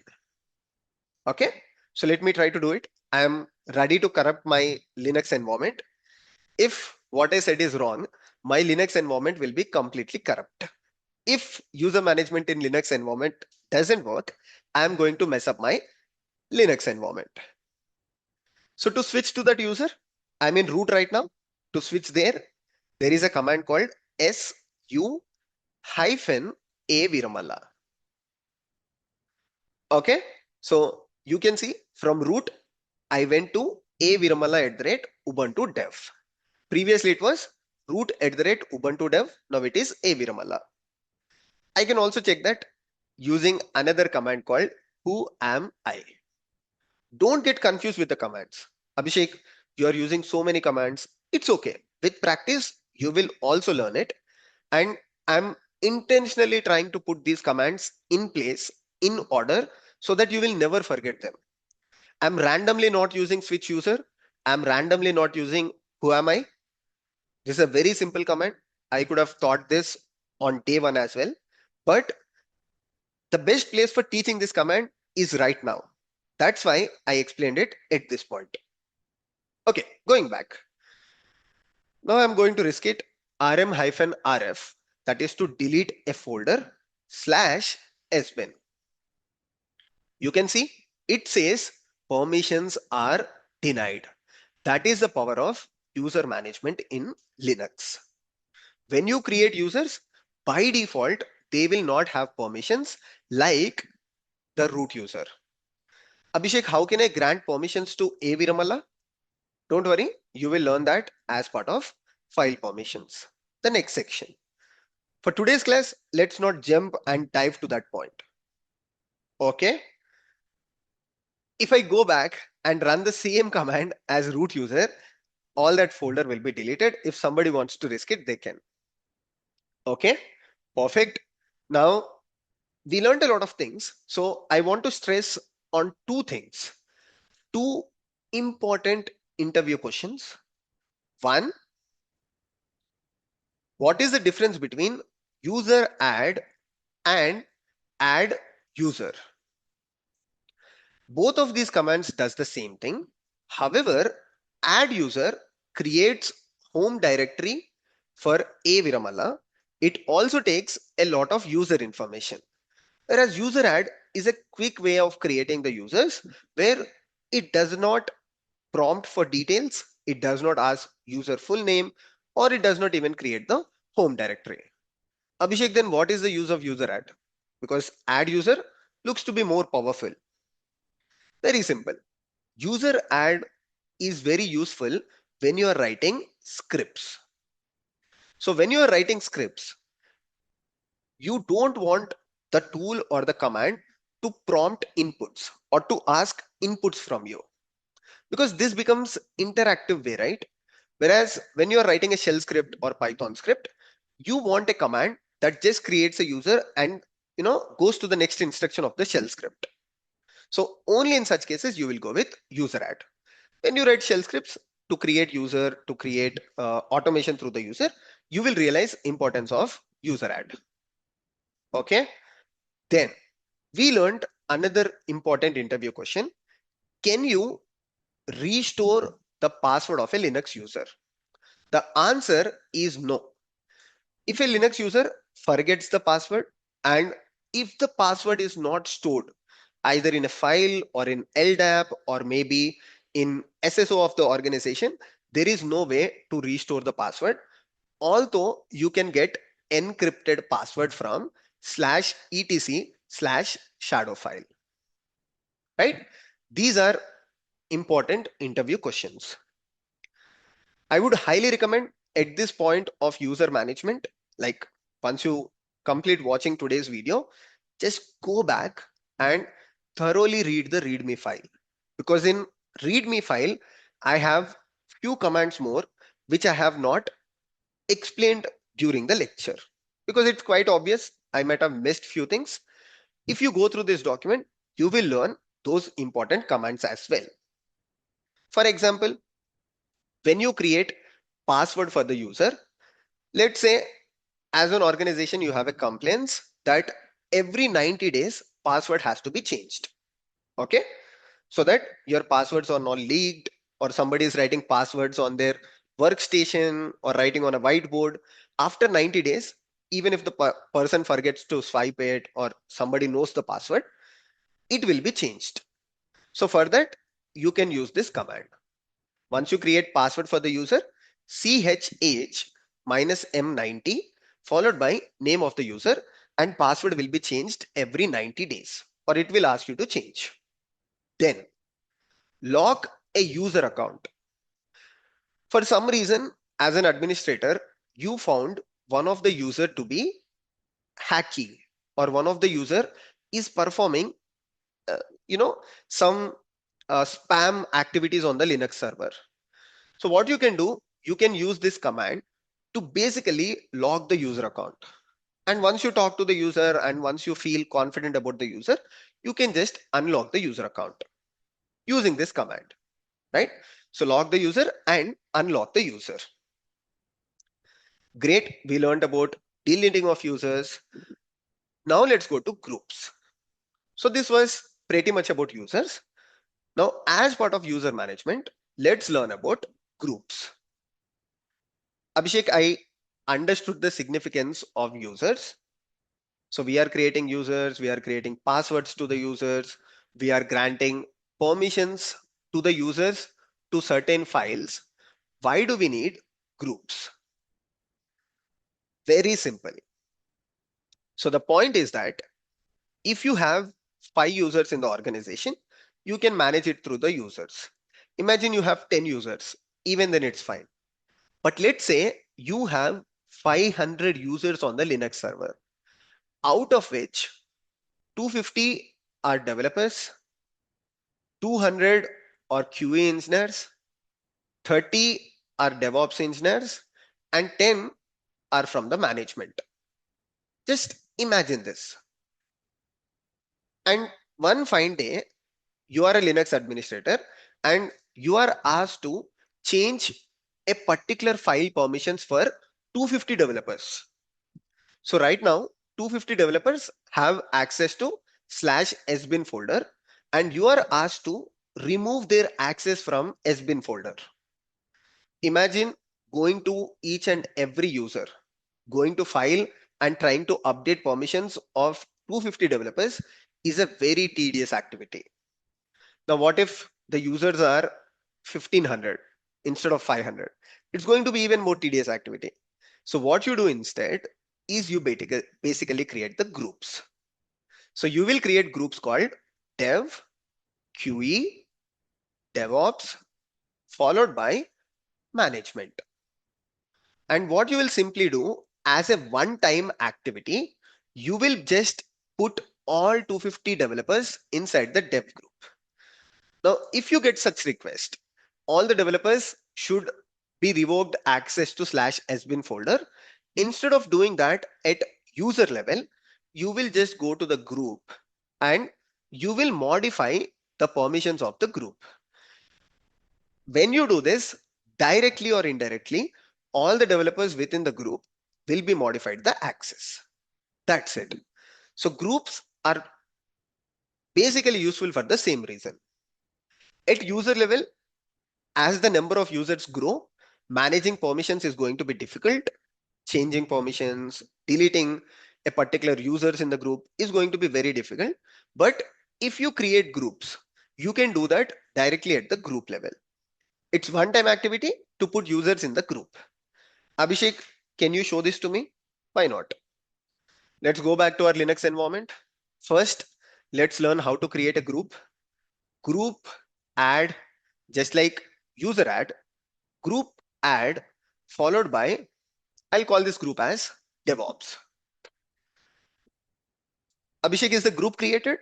Let's check cat /etc/group. So you will find a new group called as DevOps, right? So when I do cat /etc/group, it creates a new group called as root. Abhishek, why there are other groups? I have created a lot of other groups previously. So you have some groups and there are some default groups as well. There are some special groups also. I will talk about it. But for now, this is a group that I have created. So it says DevOps is a group and right now there is no user in the group. Let me try to add one. Okay. So how to add a user to the group? For that, there is a command called user mod hyphen a small a capital G name of the group followed by user, which is Veeramalla. That's it. Now, if I go back to the file and print its contents, you will see DevOps X 1010, which is the group ID, followed by Veeramalla. So that means Veeramalla is a user which is part of DevOps group, right? Similarly, I can add 100 users, I can add 1000 users, add part of a single group.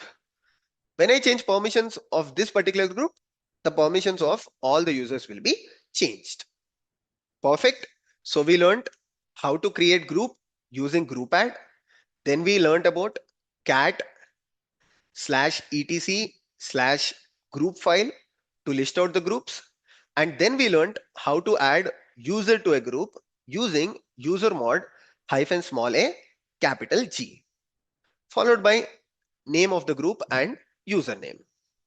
So this is about user management and group management. But how does this entire thing work in real time? For example, when I join a company, right, I will not be asked to log into a Linux container environment. I will be asked to log into a real Linux server, right? Or on cloud platforms like AWS or Azure, companies have something called virtual machine, right? Which is basically a machine on the physical Linux server. And I should be logged in to the virtual machine. Abhishek, how can I do it? Very simple. Whatever concept that you learned till now are perfectly fine. Only thing that you need to know additionally, so when you join a company, obviously they have machines like this. For example, this is a Linux virtual environment.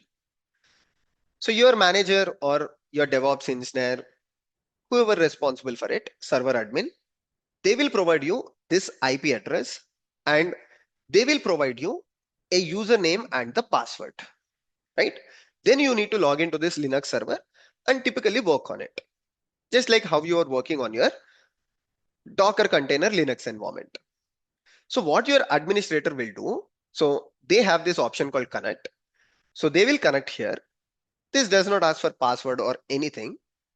So just like how we were creating on the Linux root environment or Docker environment, they will create a user called user add Veeramalla. Permission denied. So because I'm in the Ubuntu user, let me switch to root user. To switch to root user from Ubuntu, you will use the command sudo su hyphen.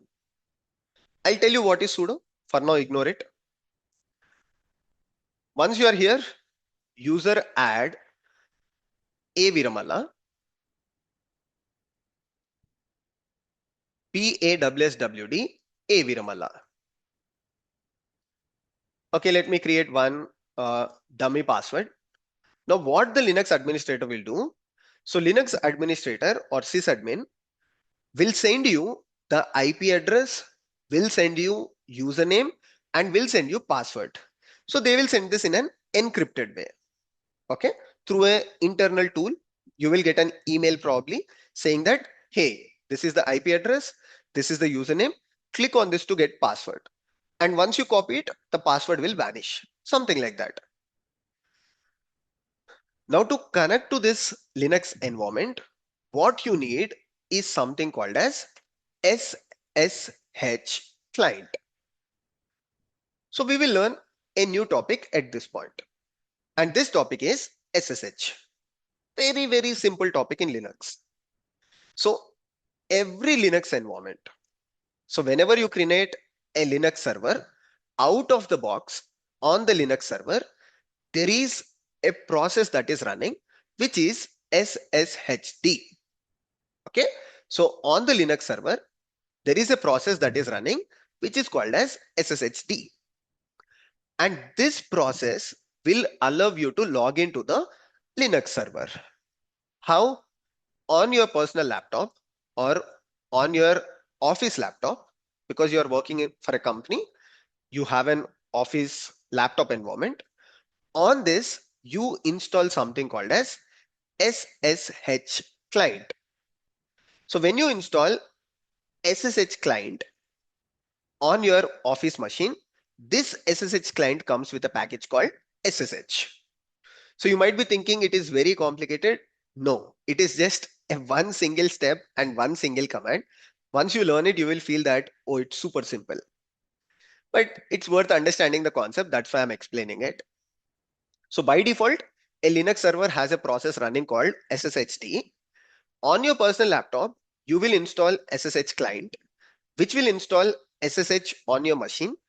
And you will take this SSH client, run a single command with which you will connect to the Linux server. Abhishek, what are these SSH clients? Popular one, if you're on Windows, is Git Bash, or you can use WSL as well, but Git Bash is very powerful.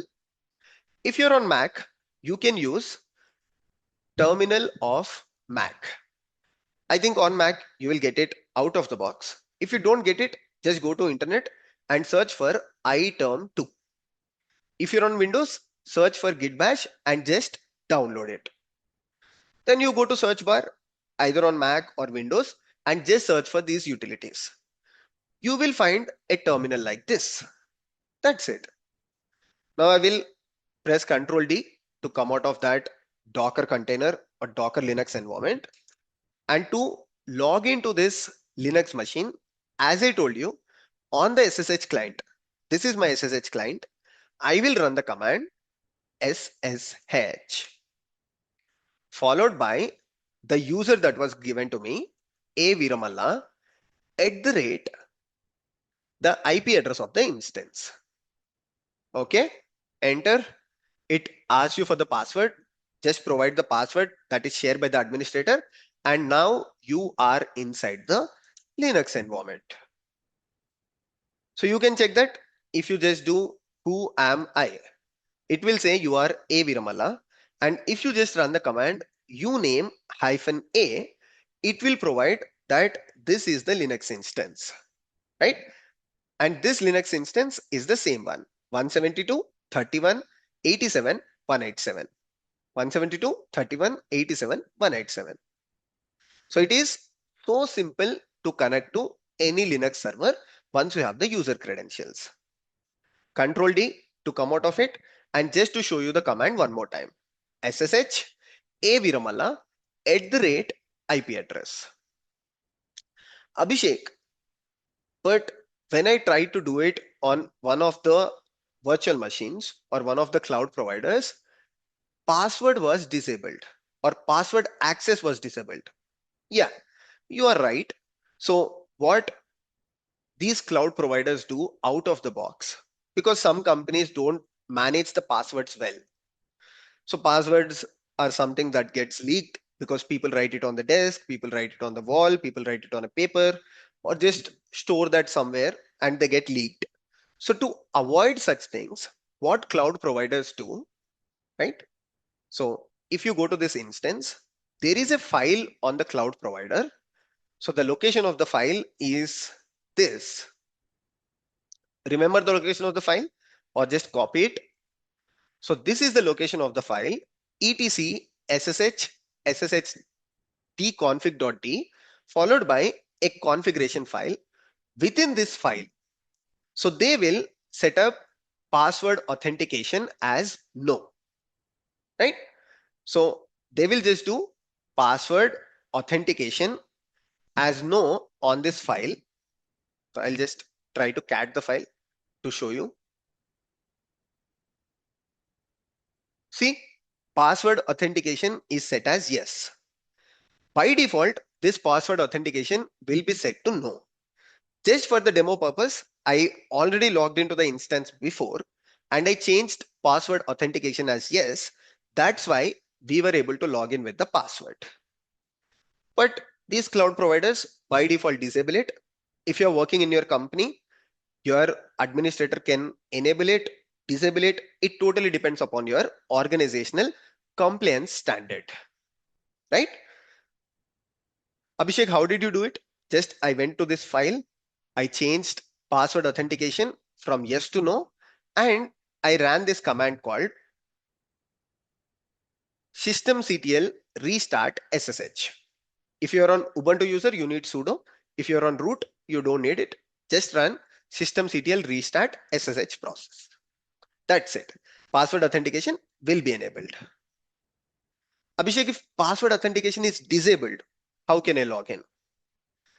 If password authentication is disabled, then you have something called as PEM file. Okay, I will cover about PEM file in the future classes. Right now we are learning about user management, so it is not required. Cool. So this was about section 3. At this point, if you want to take a break, you can take 2 minutes or 5 minutes break and come back to next topics, which are super simple. Unlike your user management, next topics are going to be very light and we will complete them in the next 15 minutes, right? So let's go ahead. I don't need a break. I will do it. So I'll go back to the Linux container environment. Now what we are going to learn? We are going to learn about file management. Most simple activity on your Linux environment. First thing, how to list the files. Just go to the root user, type ls. These are all the files and folders on this particular location. So that the command to list files and folders is ls. You learned one command. Then how to go to one of these directories, right? We learned how to list the folders and files. Now I want to go to one of these folders. For that, the command is change directory, which is cd. cd, that is change directory, tmp. Now I'm inside the tmp directory. Again, I can do ls to see if there are any files. There is a folder called abhi. How do I know this is folder? Looking at the color. Okay. So there is a folder called abhi. I can just go into it, cb abhi. So I went into this folder. Again, if I do ls, I can see if there are any files. There are no files. Cool. Abhishek, how can I come back? Okay, I went into abhi folder. I went into tmp folder. To come back, again use the cd command, but just write 2 dots. Now you are in the tmp folder. Now write 2 dots again. You are at the root of the file system, right? We learned about this particular thing. What is path? Slash means root of the file system. Okay, we learned about ls, we learned about cd. Now Abhishek, imagine I don't have this and I want to see in which directory I'm in. Right? I went into tmp folder, but I'm slightly confused which folder I'm in. You can use a command called pwd, which is present working directory. It will tell you which directory are you in. Okay, let me stay in cmd or the temporary directory itself, and let's learn how to create a new folder in it. To create a new folder in Linux, we call it as directory. The command is mk, that is make dir directory. Let me create directory called Veeramalla. And if I do ls, I will find a directory called Veeramalla. As simple as it. So we learned how to list files, how to check the working directory, how to create, how to go back. Now, Abhishek, I want to delete this directory. I accidentally created it. How to delete it? rmdir followed by name of the directory. That's it. If I do ls now, you will not find the directory. Abhishek, instead of directory, I want to delete file. So to delete file, First, let's learn how to create a file. There is one command called touch. So touch abhi file will actually create a file. You can look at the color. This color is for folder and this color is for file. It depends on your terminal. Some terminals don't support it. My terminal supports, so it's easy for me. Otherwise, if I do ls-ltr, if you see D at the starting, that means it's a directory. If you don't see D, that means it's a file. A simple indicator. Abhishek, I want to delete this. For removing a directory, we used rmdir, but for removing a file, we can just use rm followed by abhi file. Ls, you will not find abhi file. Okay. There is another way of deleting a directory as well. Instead of rmdir, I can just use rm-f abhi. Because it's a directory, my bad, rm-rf abhi. So this will delete the directory called abhi as well. Okay, so we learned good amount of commands. Finally, let's learn few things related to the files. One thing, how to copy the files. Abhishek, I have one file here. Let's create one, touch abhi. In Windows, if I have to create a copy of this file, I will just right click and I will say create a copy of it. In Linux, you can use a command called cp. What is the file and what is the new name of the file that you want to copy? So it will create another file called Veeramalla, which has the same contents of the file abhi. I know I haven't covered how to write contents into the file because that's my next section. For now, I'm dealing with empty files itself. So I have an empty file called abhi and I created a duplicate or a copy of that empty file with name Veeramalla. Okay, so you know how to delete these files. Just do rm and the file is deleted. But instead of creating a duplicate, what I want to do is just rename this file, right? Instead of abhi, I want to rename this file to Veeramalla. So first let me remove this rm Veeramalla. If I do ls, that is gone. Now I will just rename the file abhi to Veeramalla instead of creating a copy. For that, the command is mv abhi to Veeramalla. If I do ls, instead of abhi, you will find a file called Veeramalla. Now these are the important commands when it comes to file management. Where can you revise these topics? Just go to the GitHub repository. Link is in the description. And go to readme.md. Here you will find all the commands that I just explained. Files and folder management. Now, Abhishek, I want to actually write contents to the file and I want to print the files. I want to basically view the content of the file. But for that, let's actually learn how to write into a file. Although this is part of section 4, I will just come back to it. First, we will go to section file and learn how to write to a file. We are creating files, right? I have created a file called touch abhi, ls abhi, but there is literally nothing in the file. If you look at the file size, it's 0 bytes, right? There is literally nothing in the file. Now, I want to write content to the file. How do I write? In Windows, it's very simple, right? You just open Notepad, you go to the file, and you just start writing into the file. But in Linux, it's little complicated. You need to use a utility called vi or vim. I would recommend vim over vi. Commands will work absolutely same. You usually call it as vi editor only. Vim is a wrapper on top of vi. So how do you install this? Just run apt install vim. If you are not root, sudo apt install VIM. Okay. Once you have this, you created file using touch. Abhi is the file. Vim Abhi. Okay. Now you entered into the file. Okay. You did one step that you enter to the file. Now, how do you write it? By default, this particular file, when you open, has three different modes. Normal mode, insert, that is write mode, or command mode. So in normal mode, you cannot write content to the file, right? To write content to the file, you should go to the insert mode.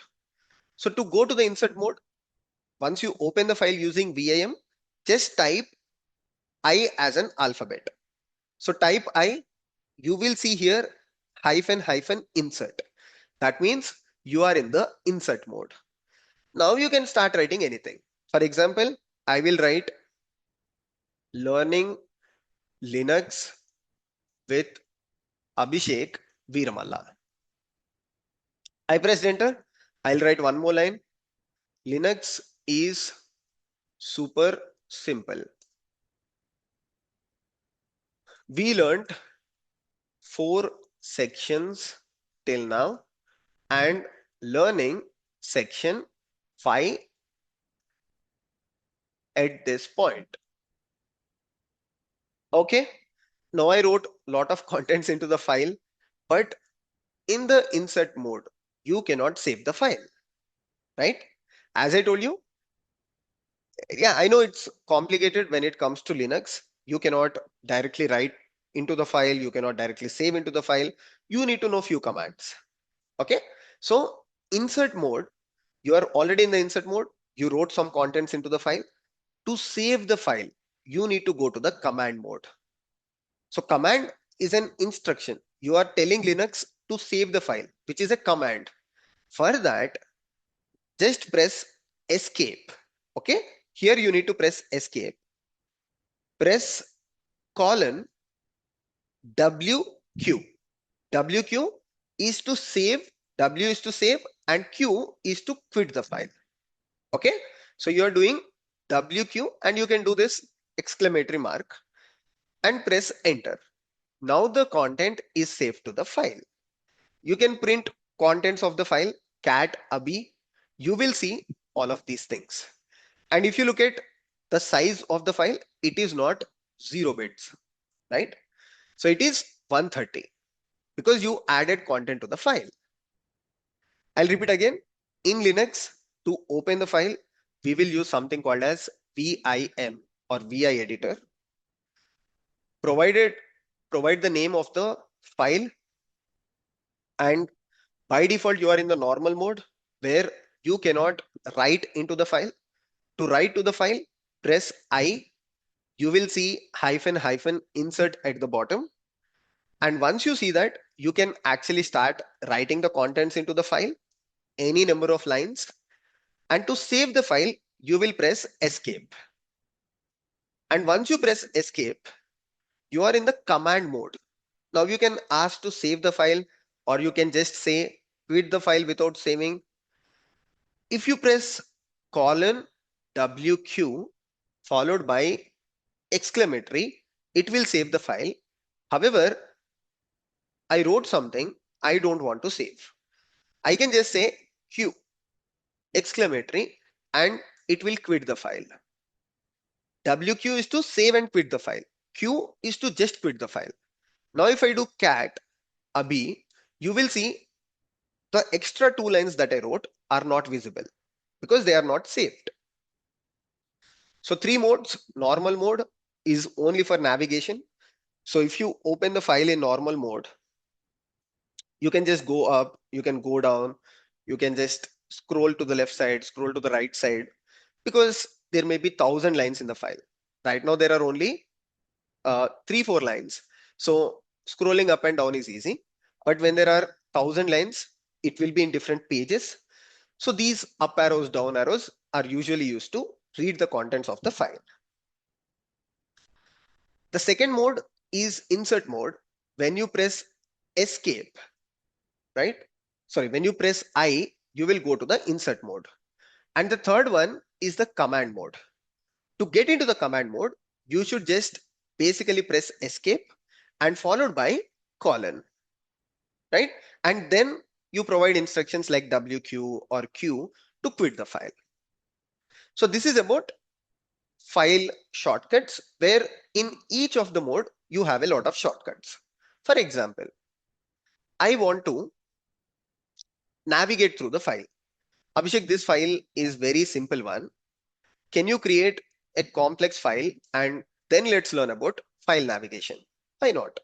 So let's open a file. Instead of touch, you can directly open file without creating as well. I will just do demo file dot txt, and within this, let's write some 1,000 lines just for learning file management, right? Or file navigation. So to generate that, I will use my friend ChatGPT and ask it generate 1,000 lines within a text file related to India. Okay, so it is going to create some 1,000 lines in the text file. So here are 1,000 lines. Okay, it created a text file to download. I'll just open it. And I will go back to my terminal, paste it using Control V or Command V. Now it is pasting all the 1,000 lines. You know how to save it. Escape, colon, not semicolon, colon, WQ, exclamatory. Now if I do cat demo file, you will see all the 1,000 lines. Scroll up, scroll down, you will see the 1,000 lines. In the file also, you can navigate demo file, and using cursor up, you can go to the top of the file. Using cursor down, you can start scrolling bottom. However, Abhishek, you know, we are in line number 1,000. I want to go to line number 1, right? I cannot keep scrolling up. Is there something that I can do? Definitely. First, you need to come to the normal mode, right? To come to the normal mode, you have 3 different modes, right? To come to the normal mode, first press escape. You are in the normal mode, and then press 0, colon 0, and you are at the first line. So what did I do? Escape, colon 0. So 0 is a command that I've provided where it went to the first line of the file. Abhishek, I want to go to line number 500. Very simple. Escape, colon 500. So it will go to the line number 500. Similarly, 200, 300, you can go to any line. Now, instead of this colon, what you can also do is you can just press escape, shift G. It will take you to the last line. Escape, shift O. It will basically create a new line. Or escape U. It will remove the line. Or just press escape. Sorry, I already explained that. Escape colon 0. You will go to the first line. Abhishek, it's slightly confusing. I know, because I'm pressing my keyboard. You cannot see my keyboard. What you can do is you can actually go through all the instructions here. So I've provided all the instructions for insert mode, basic navigation, editing the text, search and replace. So you can go through the commands here, because I can literally not show you my keyboard. So it will be little difficult if I'm pressing escape, if I'm pressing colon, if I'm pressing a particular alphabet, you can't see that. So that's why I created this file with all the commands for you. Just spend some 30 minutes or 1 hour on it and you will definitely enjoy it. Okay, so we learned about it. Now that we have a file with 1,000 lines also, let's learn about how to read the files. Abhishek, I know how to read a file. You already explained that if I just do cat followed by name of the file, it prints all the 1,000 lines. No, I don't need all the 1,000 lines. Let's say you have a task where you just want to open the file without printing the contents of the file on your terminal. So for that, what you can do is type less followed by name of the file. So the name of the file is demo file. Okay, less command does not exist. Apt install less. So this is a command where instead of printing on the terminal, it will actually create a interactive page for you where you can scroll up and scroll down. Less demo file.txt. So you can see I'm scrolling up and scrolling down. It's similar to Vim, but here you cannot run any instructions. So Vim is basically for you to run the instructions. Press Q and you will come out of the file. Abhishek, how about printing last 20 lines of the file? You can just do tail -20 demo file.txt. So it just printed from 980 to 1000. Abhishek, how about printing first 100 files of the txt or first 10 lines of the file? Head -10 demo file.txt. So this is how you can create, use the commands head and tail. Tail is to print from bottom, head is to print from top. The command itself explains, right? Head and tail. Cool. And you also have, I mean, these are just fun commands. You actually don't have a lot of, use to it. Just like cat, you have something called tag. Tag demo file.txt, where it will print things in the reverse order. However, it's not of much use. So you can ignore tag. We learned about less. More is also similar to less. Head, I explained. Tail, I explained. Nano is an editor like Vim or VI. And if you want to write contents to the file without using Vim, you can use command like echo, where I will say echo hello followed by name of our file, demo file.txt. Now this will create 1001 line. That is, after 1000 lines, it will add a new line where in our demo.txt, if I do tail -10 demo file.txt, you will find hello,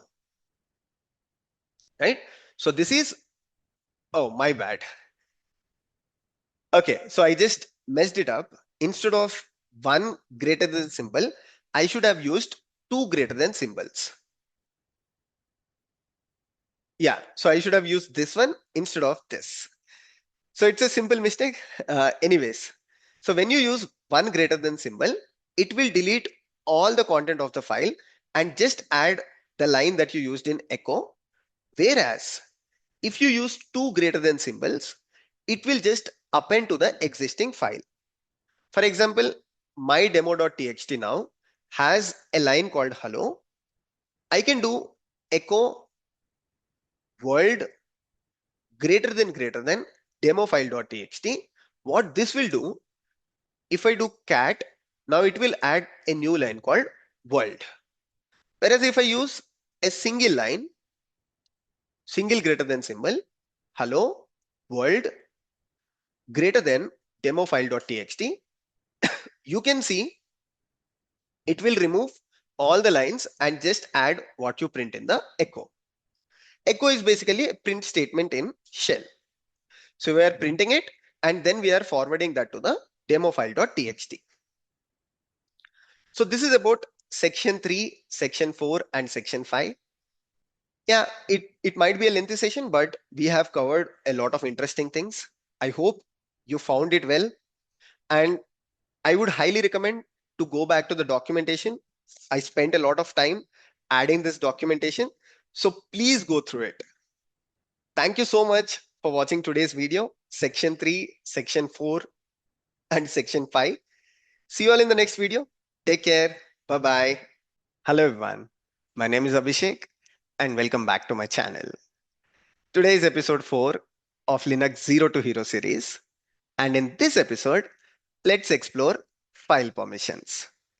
So typically we will cover section 6 of our Linux course. Without wasting any time, let's try to understand what is file permissions and why is it required on a Linux server.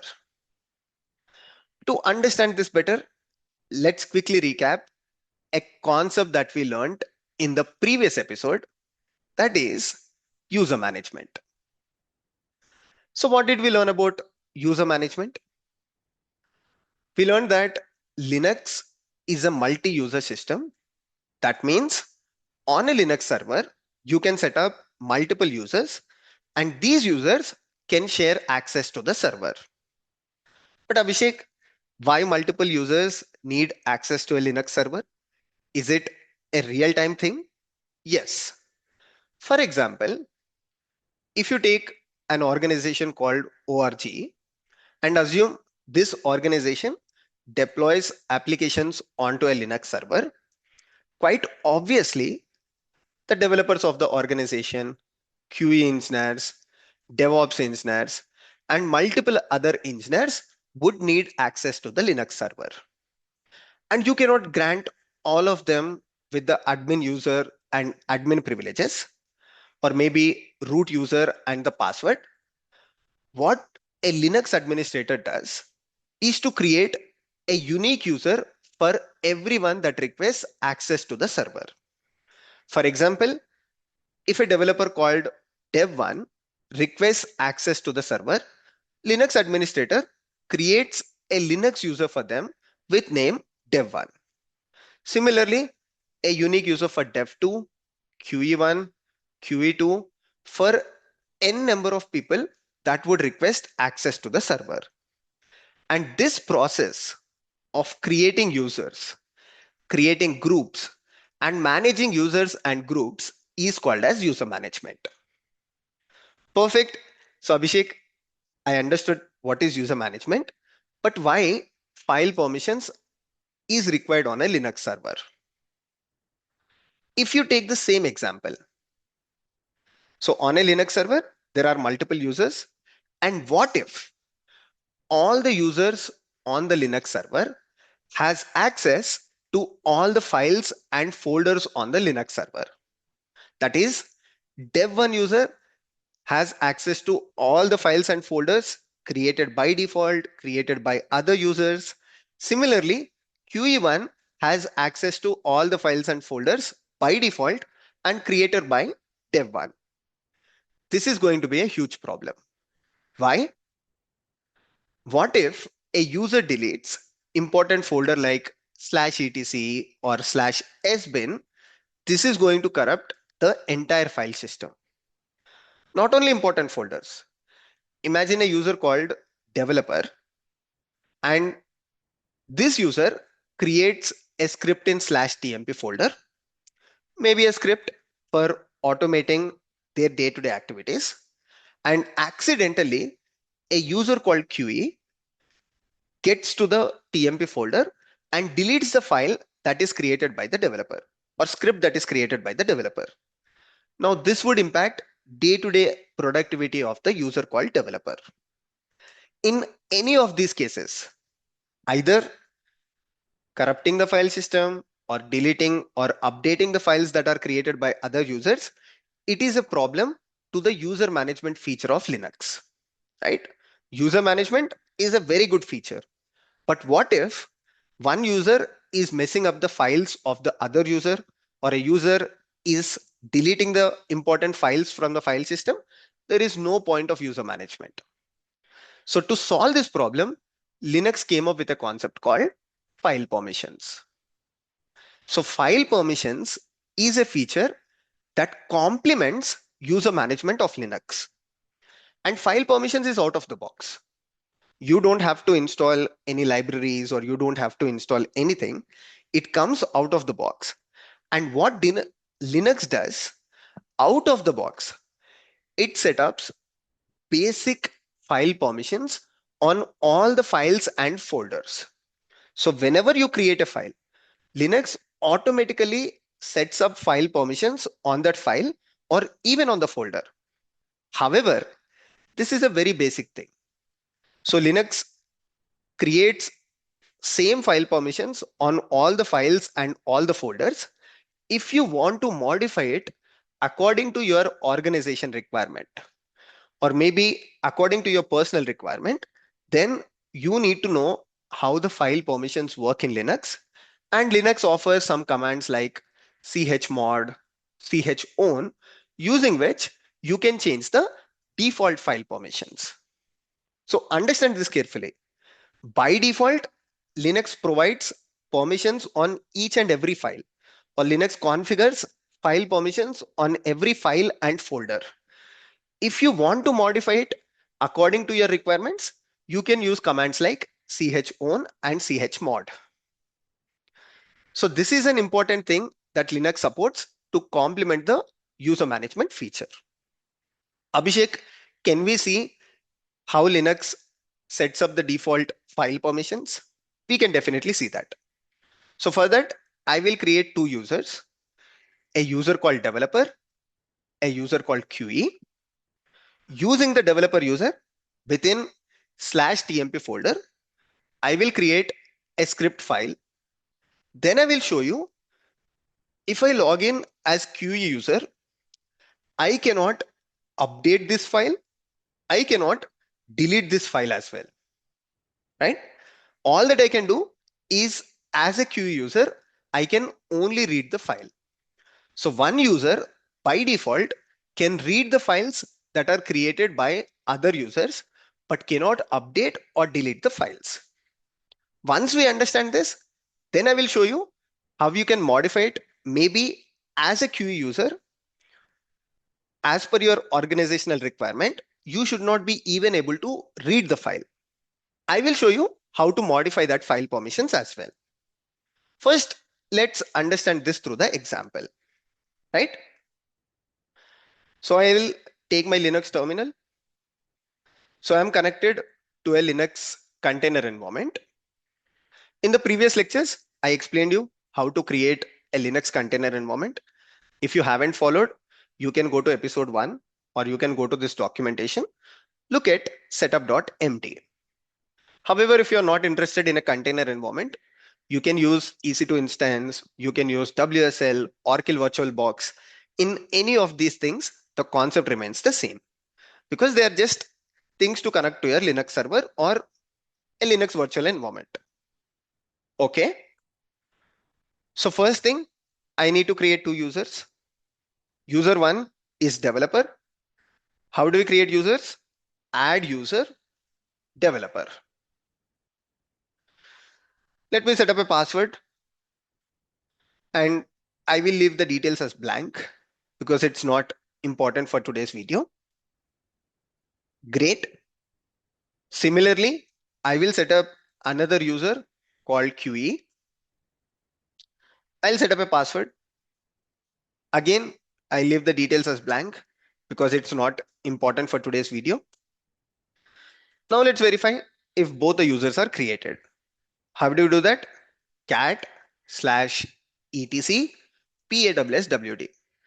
If you're thinking I'm going fast, we learned this multiple times in the previous videos. We have done practicals as well. That's why I'm going little fast with these commands. So when I do this, you will notice that, okay, developer user is created, QE user is also created. Perfect. Now, I have two different tabs. In one of the tab, I will switch the user to developer. And in another tab, I will switch the user to QE. Right? That means in this tab, I'm connected to the Linux container environment as developer user. And in this tab, I'm connected to the Linux container environment using the QE user. It's very simple. You can go to your terminal, click on shell, click on new tab, and a new tab is created. Most of the terminals support this. If it doesn't support, you can take two different terminals. Okay. Now, using the developer user, I will get into the TMP folder, and here I will create a script called hello-world.sh. Let's write within the script insert mode shebang bin bash. I'll write a very simple hello world. It doesn't matter if you are writing a shell script, Python, or text file because the concept is same. And I'll save the file using escape colon WQ exclamatory. Okay, let's verify if the file is created. Hello world.sh is created. Perfect. Now let's go to the Q user. I'll go to TMP folder. Can I see the file? Okay, I see the file called hello world.sh. Can I read the file? Cat hello world.sh. Perfect. I'm able to read the file as I explained during the theory part. Now let me see if I can update the script file. Ideally, I should not be able to do it because developer created the script. Developer knows the script. As a QA engineer, my knowledge to script is very limited, and because that's the script of someone else, I should not be able to update it. Okay, so enter a new line. Let me write some random string and I will try to save the file. Instantly, Linux file system or operating system throws an error saying can't open the file for writing. That means as a QA user, you cannot update the file. If I still do cat hello world.sh, you will see the same thing. Echo hello world. Okay, let me try to delete this file. rm hello world.sh. It is asking, are you sure you want to remove a file? Let me say yes. Then it throws an error, operation not permitted. So this proves that Linux by default comes with file permissions, or there are default file permissions that is set up by Linux on every file and folder that is created. If you want, you can modify it. Abhishek, how can I modify it? That is, now let's say as a QA user, okay, I should not be able to read the file as well.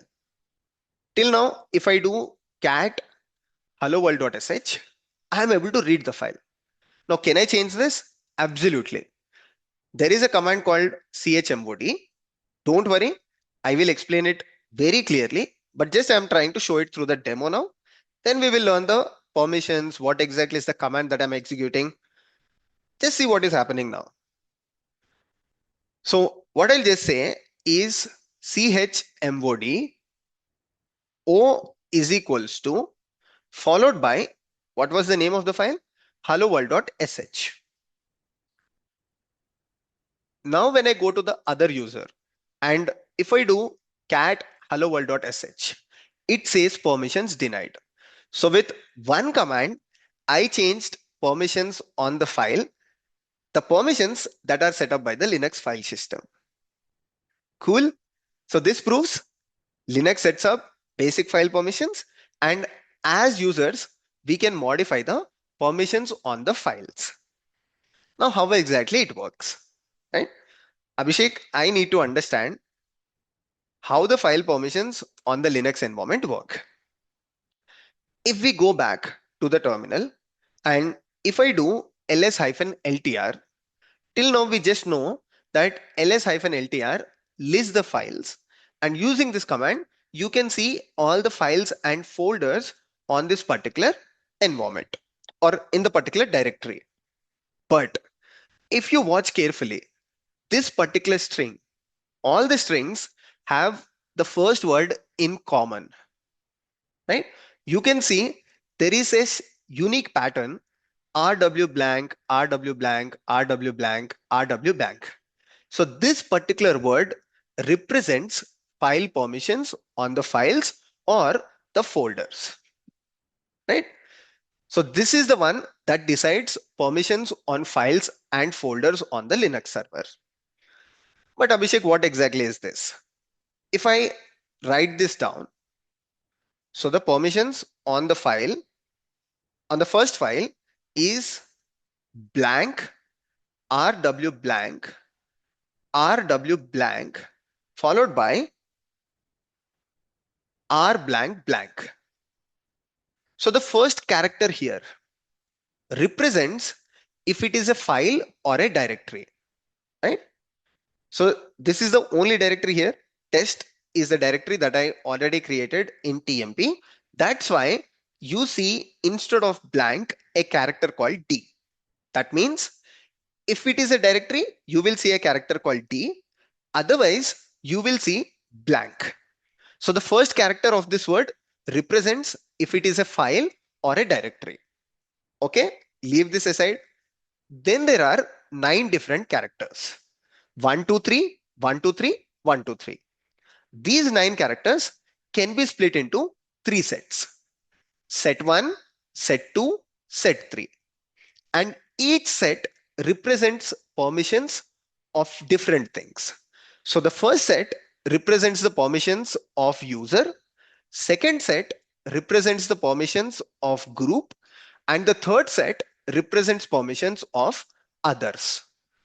But Abhishek, what is this user, groups, and others? Very simple. User is the one that created the file. In this case, user is developer. So developer created this file called helloworld.sh. So user is developer. Group is nothing but the group that developer user belongs to. In previous episode, I told you the advantages of group. Basically, users are put inside group so that you can control the access at the group level. So basically, bunch of users are put inside a group, or bunch of users make a group. For example, all the developers are put in a group called dev. All the QA engineers are put in a group called QE. Now these permissions are for the group of the developer. That means dev1, dev2, dev2, right? Dev-n, whoever are the developers that are part of this group, along with the user called developer, they get access, which is defined here. Now, finally, others are the ones that are, other Linux users on the Linux file system that are not part of the developer group. In our case, QE user is other user because QE user is not part of the developer group. So that's why QE user had less access. But Abhishek, what is this RW hyphen or RW blank, RW blank, and R blank blank? Very simple. The 3 characters in each set represents read, write, execute. These are the 3 actions, right? Read action, write action, execute action. So in each set, you will find read, write, and execute characters. If there is a blank for any of this character, that means that permission is missing. Now, if you try to understand this particular permissions, user that created the file has the read access, write access, but not execute access. Abhishek, what is write? Write is nothing but updating the file or modifying the file. Read is nothing but reading the file. And execute is basically executing the script. In our case, executing the shell script. So the first set here says the user has read access, write access, but missing execute access. Group that the user belongs to has the read access, write access, missing the execute access. And others, that is every other user on the Linux server, has the read access, no write access, and no execute access. What I did, I removed the read access as well. That's why on the helloworld.sh, when you look at other files, QE user, if I go to the QE user and if I do cat, let's say this file called abhi, right? I'm able to read the contents of abhi file using QE user. Similarly, I can read the content of Veeramalla file as QE user, but I mean, it's a blank file. I'm able to read it. But when I try to read helloworld.sh, it says permissions denied. That is what I did using the chmod command. To demonstrate you how file permissions work, I use the chmod command. that removed read access to the QE user as well. That's why on this particular file, you will see blank, blank, blank as the third set. Okay, I'll just repeat this again because this is very, very important to understand. In Linux, there are three parties. One is U, that is user. G is the group that the user belongs to. And O, that is everyone else in the organization. So user is nothing but the one that created the file. Group is basically the group in which user belongs to. If in this group there are 10 users, then all the 10 users get the permissions that is defined to the group. And O is basically others. So there are three parties. That's why on a particular file or folder, you will see 9 characters, 1, 2, 3, 1, 2, 3, 1, 2, 3, where set of 3 defines the permission of user. The second set of 3 defines the permission to the group of the user. And the third set defines the permission to everyone else or every other user on the Linux server. And these 9 characters are represented using RWX, RWX, RWX. If a particular character is missing, let's say X is put as blank, that means this particular permission is missing to the user. Let's say if X is missing on the group and W is also missing, both of them are set to blank. That means group only has R, that is read permissions. Similarly, if it is set to blank, blank, blank, then all the other users cannot read the file, cannot write the file, and cannot execute the file as well. Let's try one example to understand this better. Abhishek, the current permissions on, if you take hello world.sh, it is rw blank. That means the user that created the file also cannot execute the script. Although developer created this file, but developer cannot execute the shell script as well. Let's see if that is real. I'm with the developer user. I can confirm that using who am I. Okay. Now, if I try to execute the script using dot slash in Linux is used to execute the script, / hello world.sh, it says permissions denied. How can we change the permissions to the user called developer? So I will go to the root user, right? Because root user is the administrator. So I'll just go to the root user. Also, I can do it through developer, but let's take the root user. Let's go to TMP folder. And here, for this file called hello world.sh, look at the command that I'm trying to execute. chmod. For which user or for which party I'm trying to change the permissions? I'm trying to change to the user. That is the one that created the file. So that's why I will say u is equals to rwx followed by hello world.sh. Now, if we go back and as developer, if I try to execute hello world.sh, the file is executed.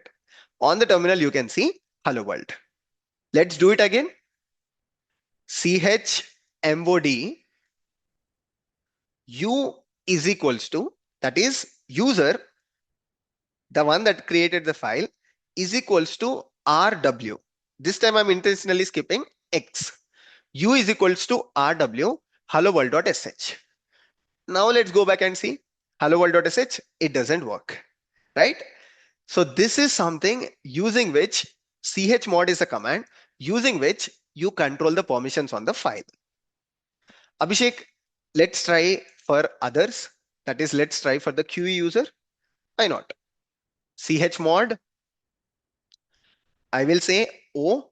This time I'm using O because I'm trying to change the permission for others, not the user, not the group. I'm trying to change it for the others. So O is equals to rwx on hello world.sh. Now let's switch to the QE user. Perfect. Let's go to TMP folder. Great. // hello world.sh. Now QE user is also able to execute the file. Can QE user update the file? VIM hello world.sh, hello world from QE. Save it, execute. Perfect. It is changed. Now the output is hello world from QE. That means using file permissions, you can control the permissions of user, group, as well as others. And the command that we use is chmod. Very simple, right? Great. Okay.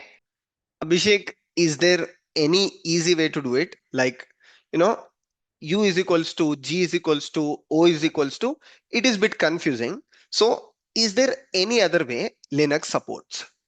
So Linux supports numbering format as well, right? That means what Linux does. So it says R is equals to 4, W is equals to 2, and X is equals to 1. So overall, together it sums up to 7. Now on the three sets, so if we go back to the previous three sets, RWX, RWX, RWX, right? Now when you have all of them enabled, it is 7, 7, 7. Imagine if you want to set up read-write permissions to the user, read-write permissions to the group, and read-write permissions to others. In that case, right, what I'm talking about, read-write blank, read-write blank, read-write blank. In that case, you should use chmod. Read plus write is 4 plus 2, so 6, 6, 6, followed by name of the file. Okay, so imagine if I have to provide, there is a file called test file, and this test file should only have read permissions to the user that it created, to the group that the user belongs to, and also for the others. That means I'm talking about read blank blank, read blank blank, and read blank blank. Now, in this case, what should be your chmod command, right? Instead of putting that as chmod U is equals to RWX, comma, G is equals to RWX, comma, O is equals to RWX, followed by name of the file, which is slightly complicated to write. What you can do, chmod 444 name of the file. What does 444 mean? Read, read, read. Abhishek, I want to create a file where everyone has all the access, read access, write access, and also execute access on the file. So there is a script that anybody can read, anybody can write, and anybody can execute. What permission should I set? That means you're talking about RWX, RWX, RWX. So it should be 777. So the command will be chmod 777 file.sh, or just the name of the file. And this means completely open file. All the people in the organization has access to the file. And what will be the least privileges? That is, what can be something where nobody except the user has access to the file. So it can be chmod user just has read access 400 file name. Now this means the user that created the file has the read access. Everyone else has, even the group that user belongs to, has no access on the file, not read, not write, not execute. Similarly, others as well. So overall, using chmod command, you can manage the permissions on the file in two different ways.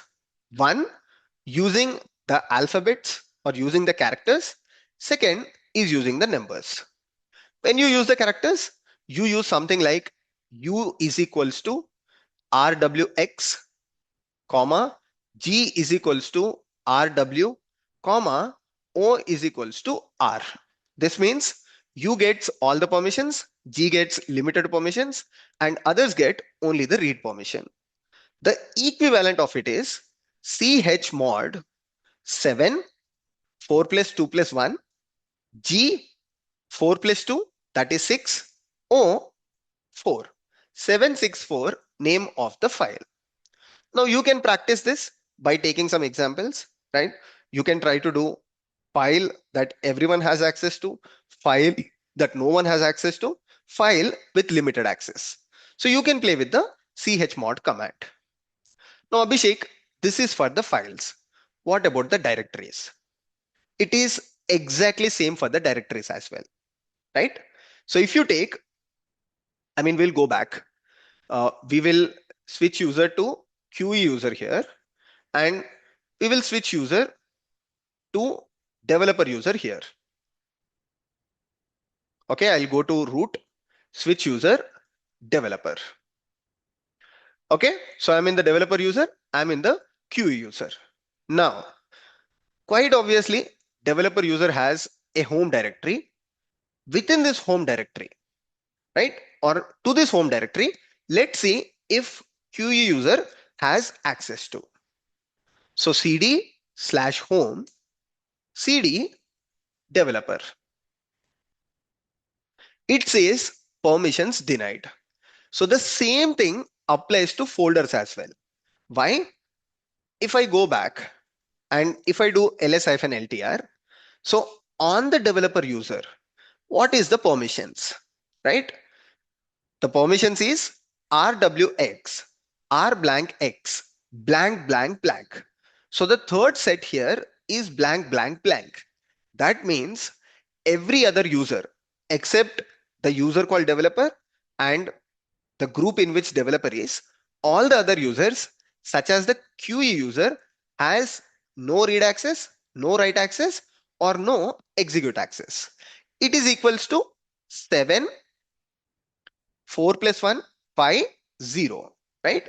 So the permissions is 750, where everyone else has no access to the home directory of the developer. So whether it is the file, whether it is the folder, concept is same. And this is the default permission that Linux has set up. Imagine your organization has a rule where QE user should have access to the developer folder. What you will do? You will simply change that chmod 7, 5, and if QE user should have all the access, you will just change 7 because it is others, followed by developer. Now, as QE user, you can get into developer folder. You can create a file here as well. For example, touch test. If I go to the developer user, get into developer and ls-ltr, a file called test is created. Perfect. So this is how Linux manage file permissions as well as folder permissions. Concept is exactly same. Now, this is about chmod command. Abhishek, I understood this. What about a command called chown? So chown is nothing but change the ownership of the file or change the ownership to the filer. Very simple concept. Imagine a user called developer created a file within /tmp. Okay. Now for some reason, this developer don't want to manage the file. Maybe developer is leaving the organization, or maybe developer is not interested in managing that script file in the future. So simply developer user can provide the ownership to the QE user using chown command. Let's see how this works. So as a developer user, cd/tmp, right? And let's create a file touch test.sh. Okay, so ls-ltr touch test.sh created a file called test.sh, and if you see here carefully, the owner of the file is developer and the group that file belongs to is also developer. So these two fields represents owner as well as the group of the owner. By default, it is developer and developer. So this particular field is basically for the developer. Now you can change the ownership of the file using chown QE:QE on test.sh.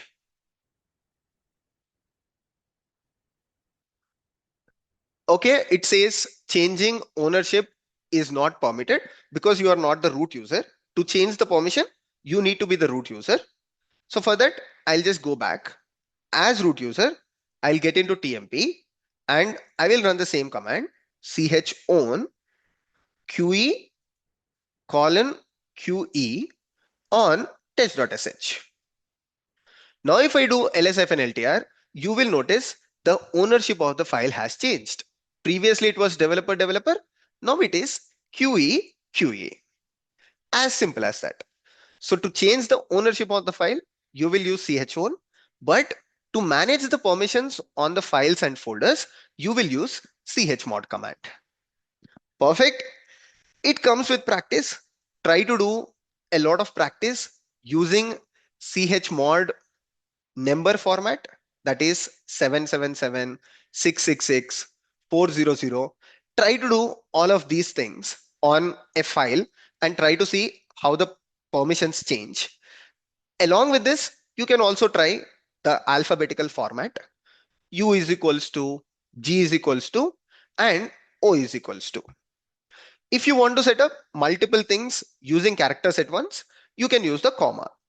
U is equals to RWX, comma, G is equals to RW, comma, O is equals to nothing, followed by name of the file.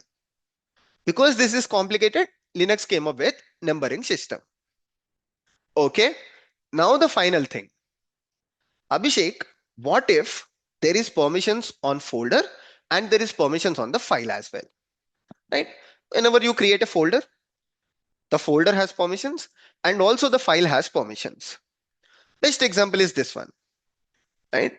If you go back, ls-ltr, tmp has one permissions, or even if I go to home directory and within this home directory, now QE folder, that is the home directory of the QE folder, has some permissions. And if I go to the QE folder, any file that is created on the QE folder also has permissions. For example, touch text. Now this also has permissions. In this case, which permissions apply? So what are the permissions that apply to the test file? Will these permissions apply to the test file, or will the permissions on the QE folder apply to the test file? Because the file test is inside the QE folder. What do I mean to say here? So there is a folder called QE, and within this folder, there is a file called test, right? And this test has some permissions. Let's say rw blank, rw blank, r blank blank. Folder also has some permissions, and these permissions are not the same. Let's say folder has permissions rw blank, r blank blank, blank blank blank.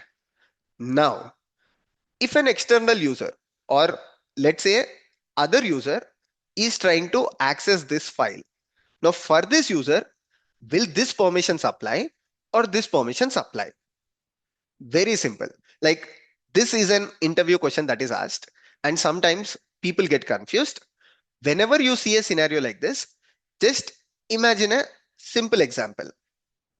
Imagine there is a bank, and within the bank, there is a locker. Okay. Now you are trying to access the locker. What permissions apply to you?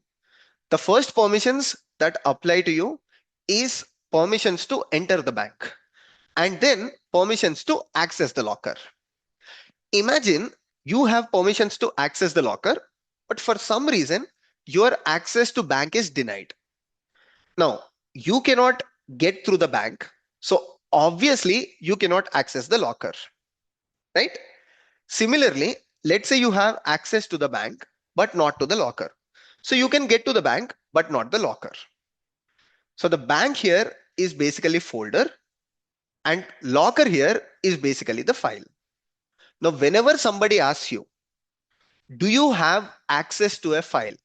The first thing that you need to check if you have access to the folder first. If somebody says there is a file within the /tmp folder with name /tmp/text, the first thing that you need to check if you have access to tmp folder. Only then you will go to the file and verify if you have access to the file. You might have access to the file, but if you don't have access to the folder, there is no point. In short, it's a prerequisite that you need to have access to the folder. Only then, if you have access to the file, it works. So the permissions on the folder takes more priority. Just remember this, bank and the locker. If you want to get to the locker, you should first have access to the bank. Only then you can get to the locker. We will do the final demonstration on this and then we will conclude the session. I would highly request you to follow everything and try out the examples so that you will never forget this concept. So what I'm trying to say here is, so we will go to /tmp, right? First, let's see what is the permissions of /tmp. So what I will do is I will just change the permissions for tmp. So I'll just say chmod 400/tmp. That is nobody except the root user. Root user is the one that created tmp folder.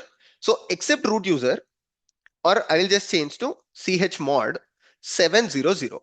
So root should do everything, or root should be capable of doing everything on the tmp folder, but everyone else should have no access on the tmp. Now I'll get into tmp, right? And within tmp, I will create a file touch or vim Abhishek or demo, and within this demo, I'll just write some random things. And for demo, I will grant 777. Okay. Now, what do you think happens? On the demo, the permissions are 777. But if you look at the parent, that is TMP, the permissions are nothing. Now, as a QE user, can I get into TMP? No. If I can't get into TMP, there is no way if I try to do /tmp/demo. There is no way I can access the demo file. This is what I'm trying to explain. You might have permissions to a file, but if you can't get into the folder, there is no way you can access the file. So the permissions on the folder take the highest priority. Bank and the locker. Remember this. I hope you found the video interesting.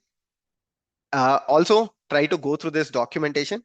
I've put a lot of effort to write readme.md file. I have explained everything, right? What is owner, what is group, what is the numbering system, and I've added more examples as well, like some examples using the alphabet system, examples using the number system, chmod command, chown command, and multiple other things, few of the things that I might have missed in the video as well. So that's all for today's video. Thank you so much for watching. See you all in the next one. Take care. Bye-bye. Hello everyone. My name is Abhishek and welcome back to my channel. Today is episode 5 of Linux Zero to Hero series. And in this episode, let's explore process management, monitoring, networking, and disk management. Overall, we will learn section 7, 8, 9, and 10 of our Linux course. Of course, there are so many concepts, but most of these concepts are interconnected. Also, I'm going to share a lot of useful resources in the video. So make sure you watch it till the end. First things first, let's start with process management. So what exactly is a process on a Linux server? A process is a running instance of any program. For example, you are running a Python application on a Linux server. Now, this running Python application is a process. Or maybe you're running a shell command or a shell script. While executing, it is also a process on a Linux server. Or even a web server or application server, while running, is also a process on the Linux server.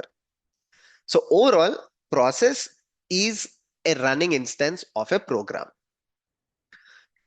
In episode 1, I explained you that software applications or programs cannot directly interact with hardware. That is, they cannot directly consume underlying CPU, memory, or file system. There is an intermediate layer which is called as operating system. So what an operating system does? It performs CPU management, or it performs CPU scheduling, it performs memory management, file system management, and network management. However, while the operating system does this, however, if one of your process, let's say, is CPU intensive, or one of your process is memory intensive, then this process is going to utilize most of your hardware resources. Let's take a simple example. So imagine you have this hardware, or you have a virtual machine or a Linux server with just one CPU. Just for example, and you are trying to run a Python program, a cron job, and a web server. The Python application written by the developer is CPU intensive, something like a ML model, let's say, or something related to AI. Quite obviously, there are a lot of calculations in that case. So when this particular process goes to the operating system tries to schedule this process with CPU, and as it gets scheduled with the CPU, it is going to take a lot of CPU's time, because more number of calculations, CPU is going to take more amount of time. Only when this process goes to the wait state, once the calculations are complete, it goes to the wait state and other process gets allocated with the CPU or scheduled with the CPU. But if this process is taking more amount of CPU's time, so it is spending more time with CPU, indirectly or directly, it is utilizing most of the CPU. Let's say it is utilizing 90% of the CPU. Then rest of the processes are only left with 10%. And let's say web server is utilizing 10% of the CPU. Quite obviously, your shell script or your cron job, whatever you are trying to run, is left with no CPU resources. It can be same case with memory as well. In fact, any hardware resource. If you take memory, your Java application, assume, is memory intensive. Abhishek, can you give an example? Yeah, very simple. Your Java application, let's say, has multiple threads. Of course, as a Linux administrator or DevOps engineer, you might not deal with Java applications, but imagine a developer wrote a Java application, and this Java application has a lot of threads. So it is taking a lot of time with hardware, and it is utilizing 90% of the memory. Again, same example, 10% of memory is left. When your web server goes to get the memory, it might receive out of memory error, right? Or your web server might return out of memory error in the logs. Now, in such cases, what you need to do? So as an administrator or as someone who is dealing with the processes or the Linux server, you need to perform 3 activities. One, you might need to view the processes or maybe understand the processes that are running on the Linux server. 2, at times you need to kill certain processes. In the same example, right? Imagine there is a Java application and it is trying to utilize 100% of the CPU. And imagine your Linux server is almost hung, right? Or your Linux server is hanged. So what you need to do, you definitely need to kill this process.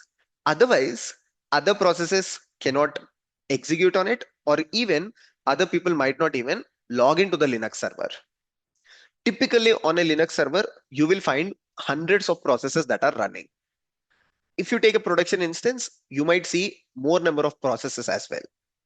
So if you don't kill this process, all the other processes might not work. So in such cases, you also have to kill the processes, or maybe you have to stop the process. After a while, you might have to resume the process once everything is settled down.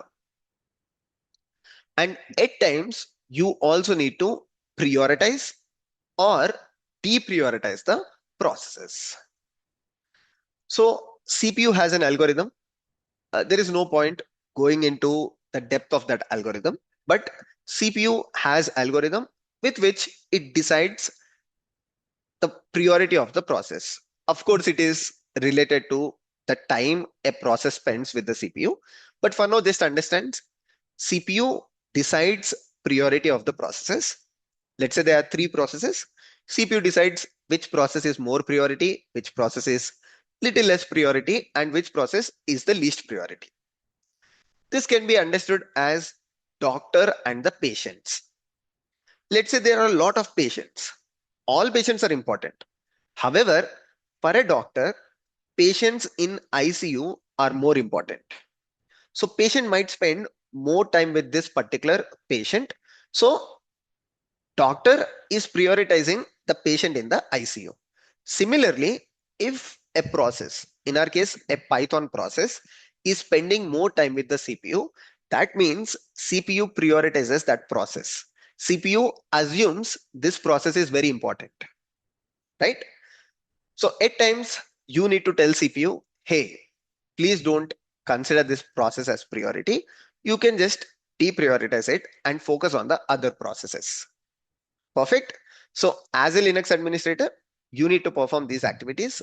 One, view or check the running processes, kill, stop, or resume processes, prioritize or deprioritize the processes. And this particular activity is called as process management, right? You don't have a lot of control on how CPU deals with the processes, but as a user or as an administrator, you can perform the following activities. So let's see step by step. First, how to view or check the running processes. We can take our Linux container environment. In the previous classes, we learned how to create a Linux container environment, whether you're on Windows or macOS. If you're not aware, you can check the first episode of this series. However, on a Linux container environment, you will not find a lot of running processes. Why? Because this is not actual Linux server, or this is not even a virtual machine. This is a concised version of a Linux server. That's why when I run PS, you will find very less processes on this server. But Abhishek, I want to understand more number of processes, or I want to deal with more number of processes. Just take a cloud instance of a Linux server. So I'll just connect to an EC2 instance.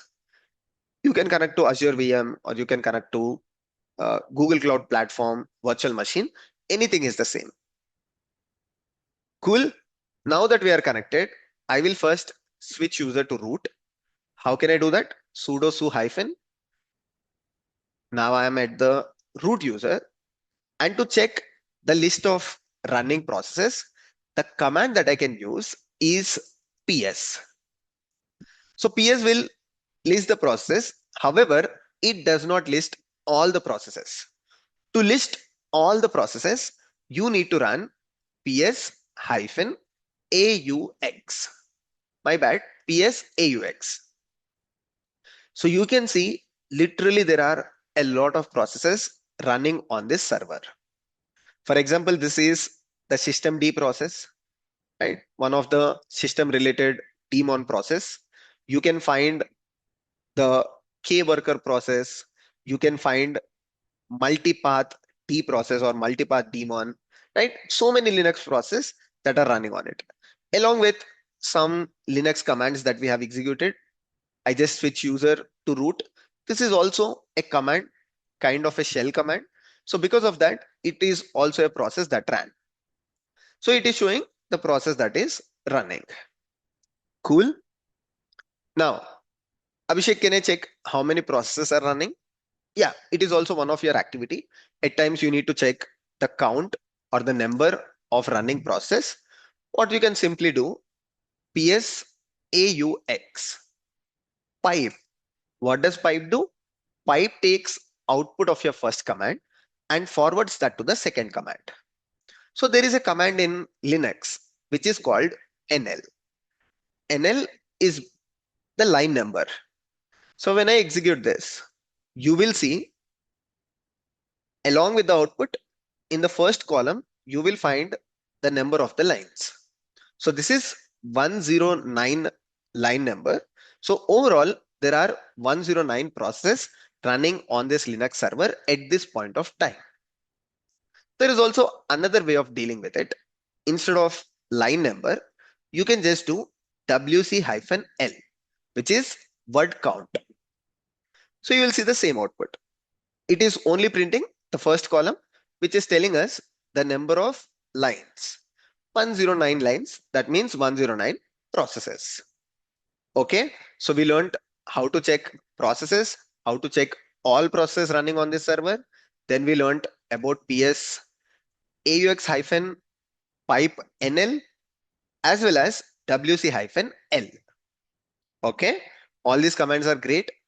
Now, is there any other way of checking processes?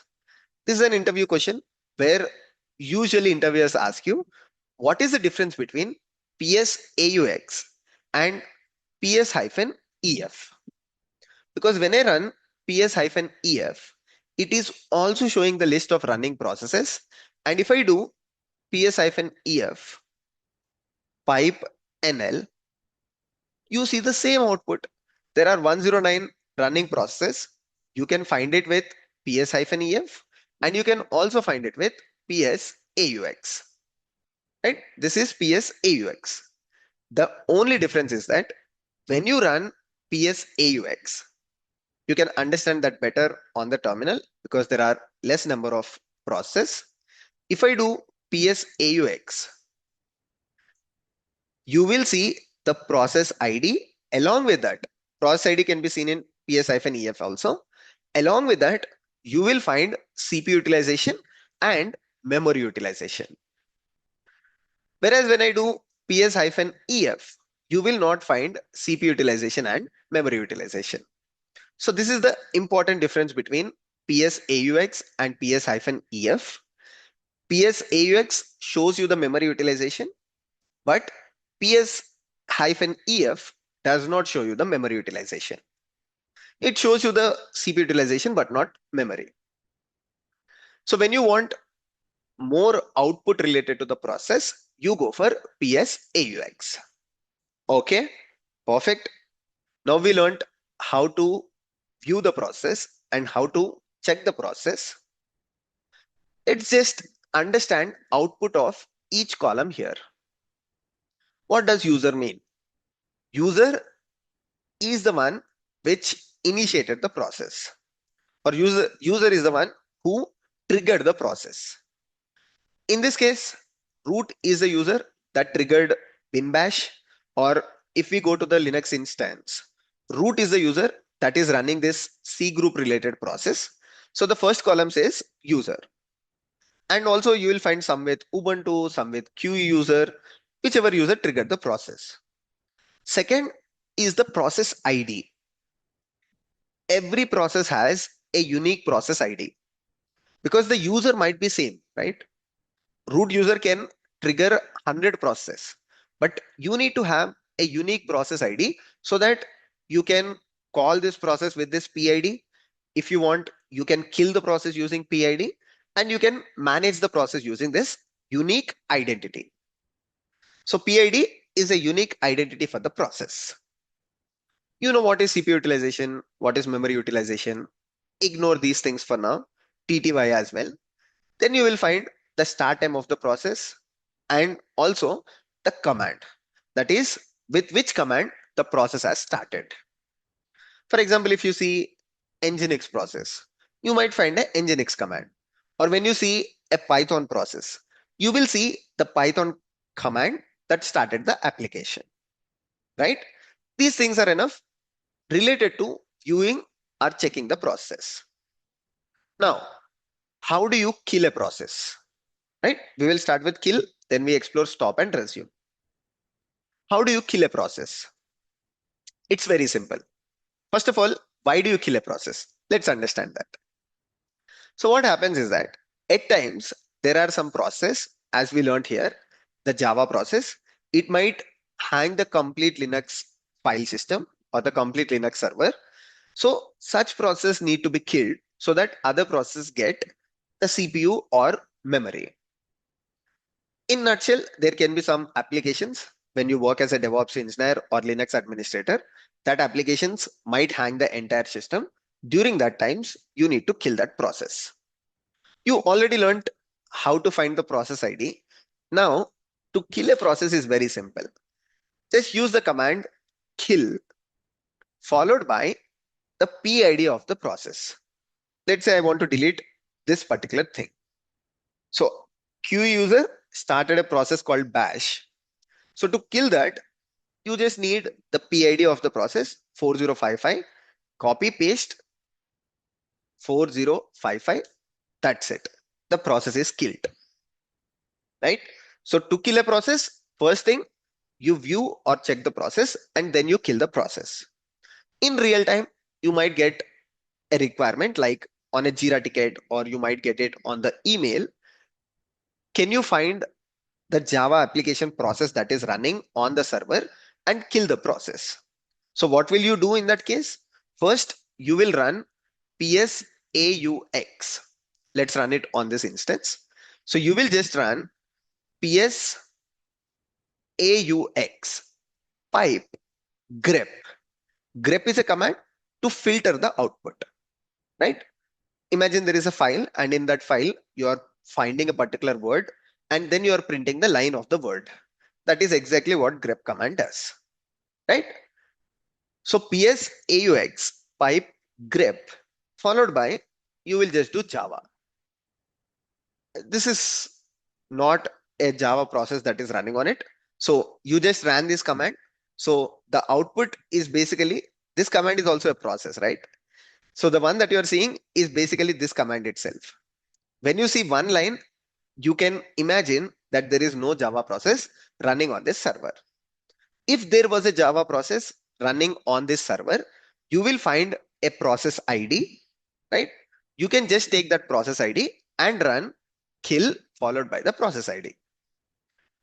If this was the process ID name 33292, and this would kill the Java process. Again, I'm repeating, when you run psaux followed by grep and a particular process name that you're looking for, by default, you will get one line, which is nothing but the command that you executed. The command that you executed is also a process. That's why you will see one line. Don't confuse that with the actual Java process that is running. If you don't want to get confused, you can just use this command psaux pipe grep. Let's say you're grepping for Java. Do that followed by pipe grep -v grep. I keep using this because what this will do, this will not print that line. So grep -v is to remove that or ignore the line with the grep word. Okay, anyways. So there is no Java process running on it. That's why I did not, it did not return anything. If there was a Java process, you will find the process ID. Then just use kill followed by the ID of the process. Okay, great. We learned how to kill the process. What if one of the process, in this case, let's say you have this process, right? QE and the process ID is 4040. If I just try to do kill 4040, okay, it said the process is killed. But if I again do ps-aux, you will still find the process with 4040. That means the process is not getting removed. In such cases, you can forcefully kill the process. For example, kill -9 4040. Now this time, if I do PS AUX, you will not find that process with 4040 process ID. So what does kill -9 do? Again, this is an interview question. What is the difference between kill and kill -9? Kill -9 is forcefully deleting the process. Perfect. So you also understood how to forcefully delete the process and how to delete the process. Within kill command, there is also another important thing, right? So we were talking about process here, right? So imagine there is a Java process, and this Java process is taking a lot of memory, or it is consuming a lot of memory. So your developer might ask you, Abhishek, can you share the thread dumps for the process? So basically, all the threads or all the internal sub processes of your Java application, they are asking the logs. In such cases, you can use the kill command. Instead of kill -9, which will kill the process, you can just use kill -3, right? So kill -3 is to get the thread dumps, especially for Java applications. Kill -9 is to forcefully kill the process, and kill is to just kill the process. If it doesn't get killed, you will use kill -9. Okay. Now, sometimes you don't want to kill the process. You want to temporarily stop the process. After a while, once things settle down, you might want to start the process, right? In such cases, you can use this command. Let's do PS AUX. And let's say I want to temporarily stop this particular process. So I can just do kill -stop followed by 4048. Now, what does this do? You will still find that process called 4048, but the process is temporarily stopped. Whenever you want to resume the process, you can simply do kill -cont, that is continue, followed by 4048. And this process will just resume, right? So this is how you can stop the process and you can resume the process. Till now, we have learned how to view and check the process, how to kill, stop, resume the process. Next, we will learn how to prioritize and deprioritize the process. At any point of time, if you want to get these commands that I'm using, just go to this GitHub repository. I don't see a lot of people starring the repository. It's going to be very useful in future when you want a quick reference. So just star the repo, you will get the information. Go to episode 7 in the process management, go to readme, you will find all the commands that I am using here. In fact, you will find a lot more commands as well, right? Some of them, which I might not cover here, you can go back and you can find that as part of the process management document. So make sure you use these notes as a revision material. Okay, so we learned how to stop the process as well, how to continue, resume the process. Now let's see how to prioritize and deprioritize the process. So for that, there is a command in Linux, which is renize. Okay, so renize is a command where you can specify, for example, renize -n 10-p 4048. Now, what will this do? Okay, anyways, it says you cannot set priority for this process because it's not an application that is running. It's just a command that we executed, right? So this was a command that was already executed. That's why it is saying you cannot set priority for this particular process.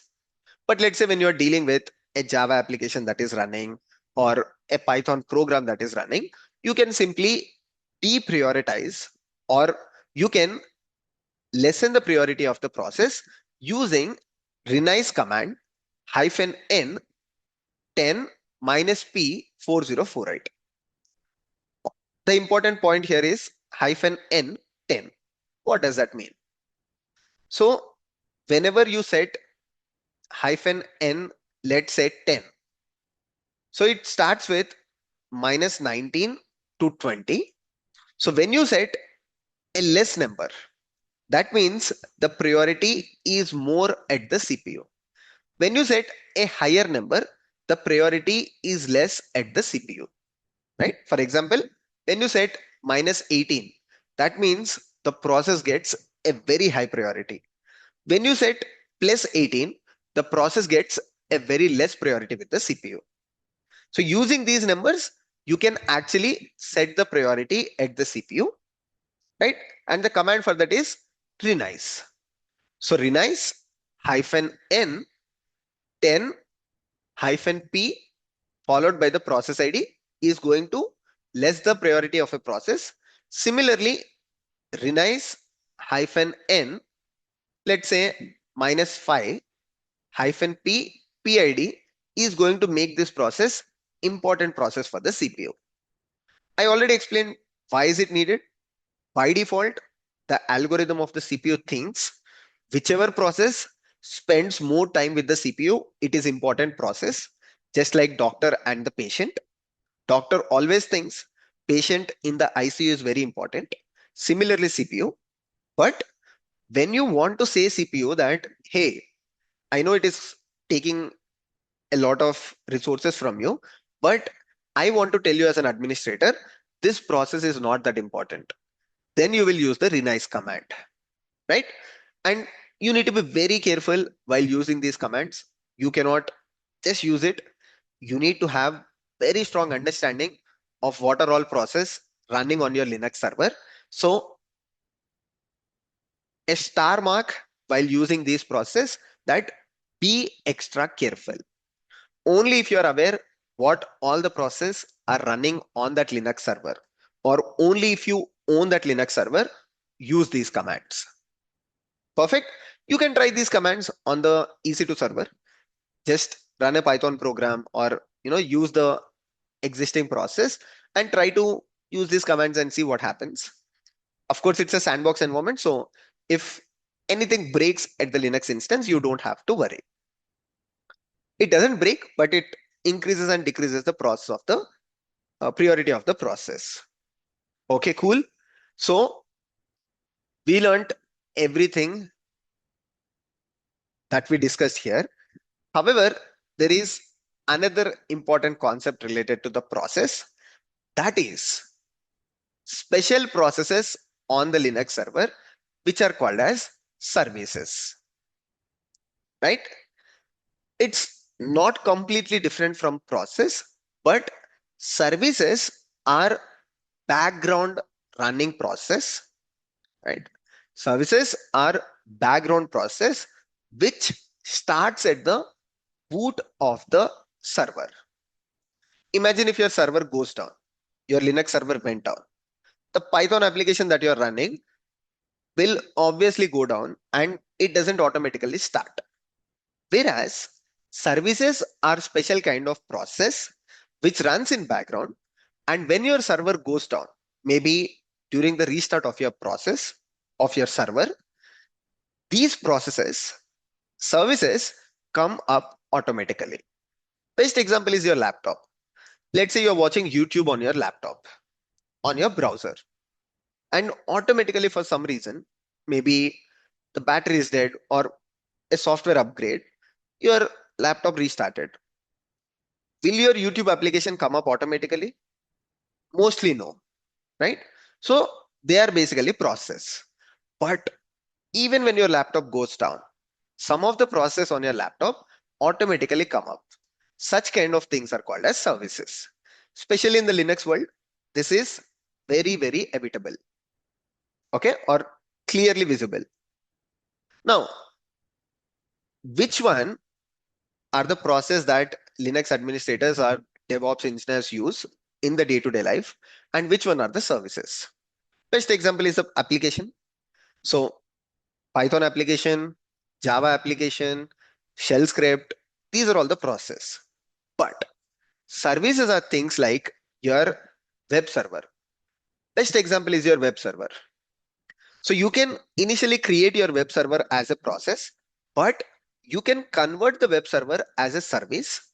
These days, most of the web servers like Apache, Nginx, they already, the install script that they provide, they already make sure that the web server is running as a service, so that if the Linux server stops, next time when the Linux server comes up, their web server is running automatically. It's important, right? Because web server sometimes hosts static content, right?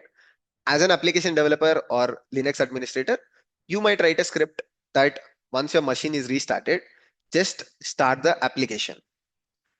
But these web server providers or application providers, they are just starting their application or their product as a service, so that whenever your system goes down, it automatically starts. So best example is your web service, which is provided as a service by the installation script. Now, how can you list services? Okay, we learned how to list the process, but is there a way to list the services that are running? For that, the command that you can use is systemctl. So systemctl, as the name says, you are controlling the systems. So a utility for managing your systems. You can just do list units. All these commands are available in the document. You don't have to worry. You will find them in the README file. -- type is equals to service. So when you run this, you will find all the processes that are run, all the services that are running on this Linux machine. So there is one modem manager that is running. There is a keyboard shortcut that is a service that is running. There is a cron service that is running, cloud init, because this is AWS instance, right? So you have all of these services running. Let's say you want to stop one of these services. What you can do, of course, we don't have a web server here, but I'll just stop the cron service. I might not have access to it, but let's just try systemctl stop followed by cron service. Perfect. It stopped when I do list, right? This time I cannot see the cron service. I can simply start it, right? So to start it, just change the stop command to start. Now, when I do this, I should find cron. Perfect. So I can see the cron command. So what exactly we learned? Just like process, we learned how to start, how to stop, and how to check the services. The only difference between process and service, just I'm repeating it, if it is asked in your interview, services are special kind of process, and services start at this time of booting of your server. Whenever your server restarts, service starts automatically. Whereas it's not the same with the process.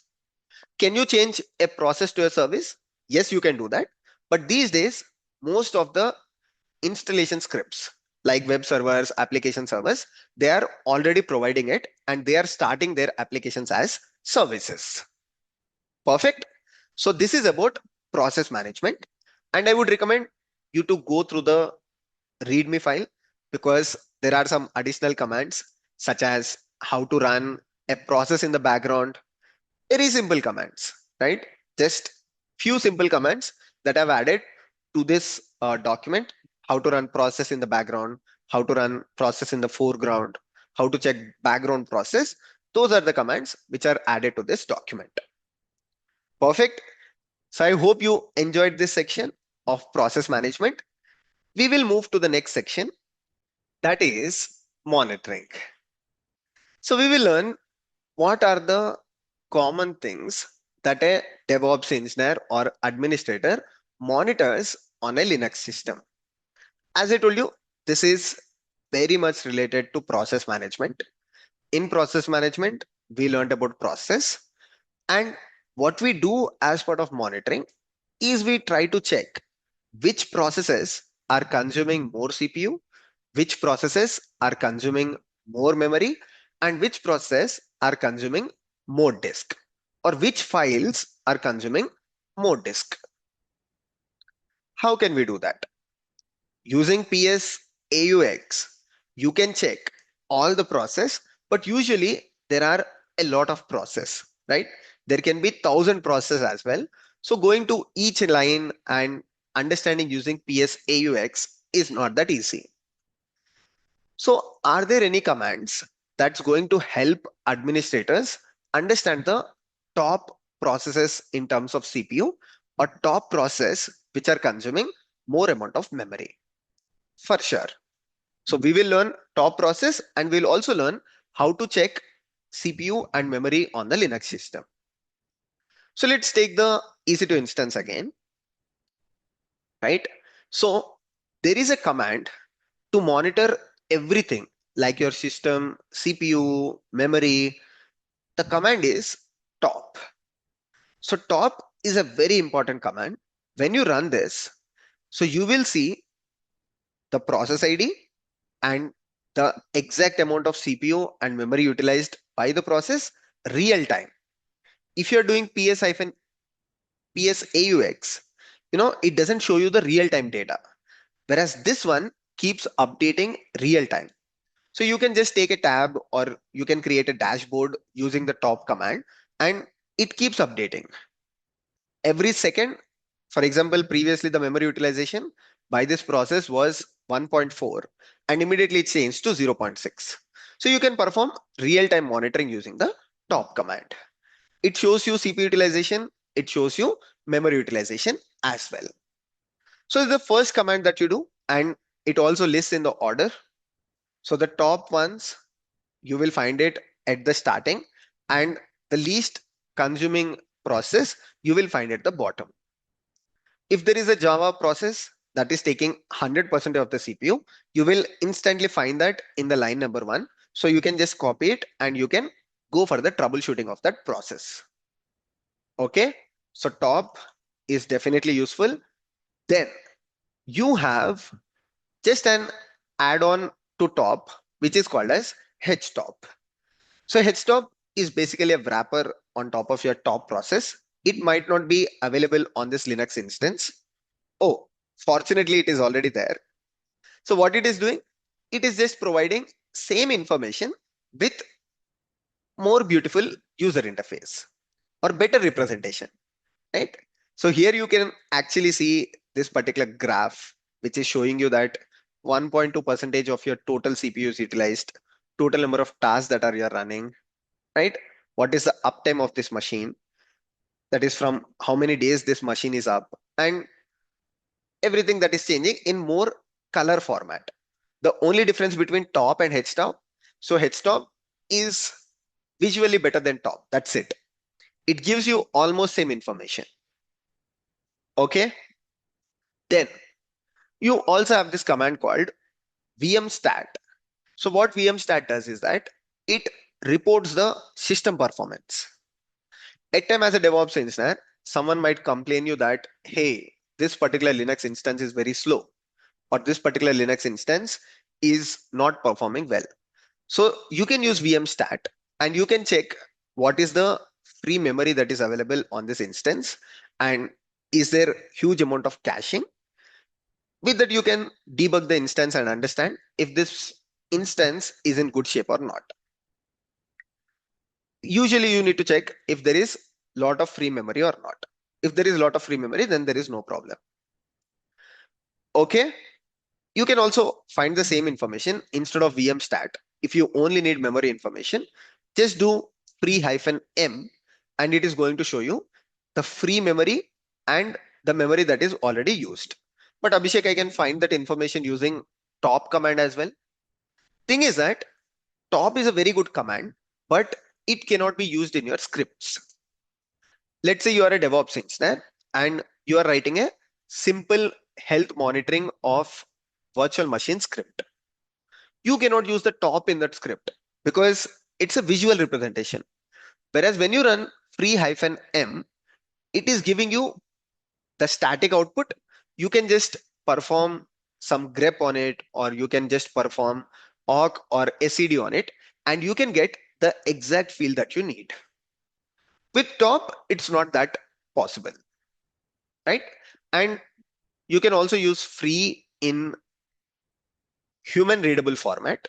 So instead of this one that you might not understand more, if you want to get the output in MBs, so it says total there is 557 MB of memory on this machine, which is close to 1 GB, out of which 360 MB is utilized and 220 MB is left. Rest is used for caching, right? Rest memory is used in cache. Perfect. So we learned about top, we learned about headstop, we learned about VMstat, and we learned about free. I would recommend using free in -h, which is human readable format. But Abhishek, how do I check CPU? Like how many CPUs that this virtual machine has? Just use the command nproc. So nproc will give you the amount of CPU that is available on this machine. It just has one CPU, and top command exactly tells you the CPU utilization of this machine. Or headstop provides exact utilization at this point of time. Cool. How can I check this space? For CPU, I'm using nproc. For memory, I'm using free. Similarly, is there a command which tells me what is the current disk utilization on this particular virtual machine? Because these are three important pieces of hardware. What are three important pieces of your hardware? CPU, memory, and disk. For CPU, we are using nproc and htop. For memory, we are using htop and free -h. Now, how can I check disk space? So for disk space, you will use this command called df-h. On your file system, there will be a lot of partitions. So your file system of 8 GB or 20 GB will not be a single partition.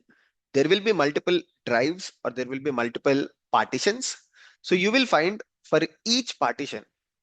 So this is your primary partition, which has 16 GB, out of which 16 GB is utilized. That is 3% of it is utilized out of 744 GB. Similarly, you have various partitions out of which it tells you how much is utilized. But the important one is the slash file system, which is your root of file system. And it has a lot of uh, disk that is left. So you can typically create so many files on it, and still you will not see any issues with the disk space. Abhishek, can I see folder by folder?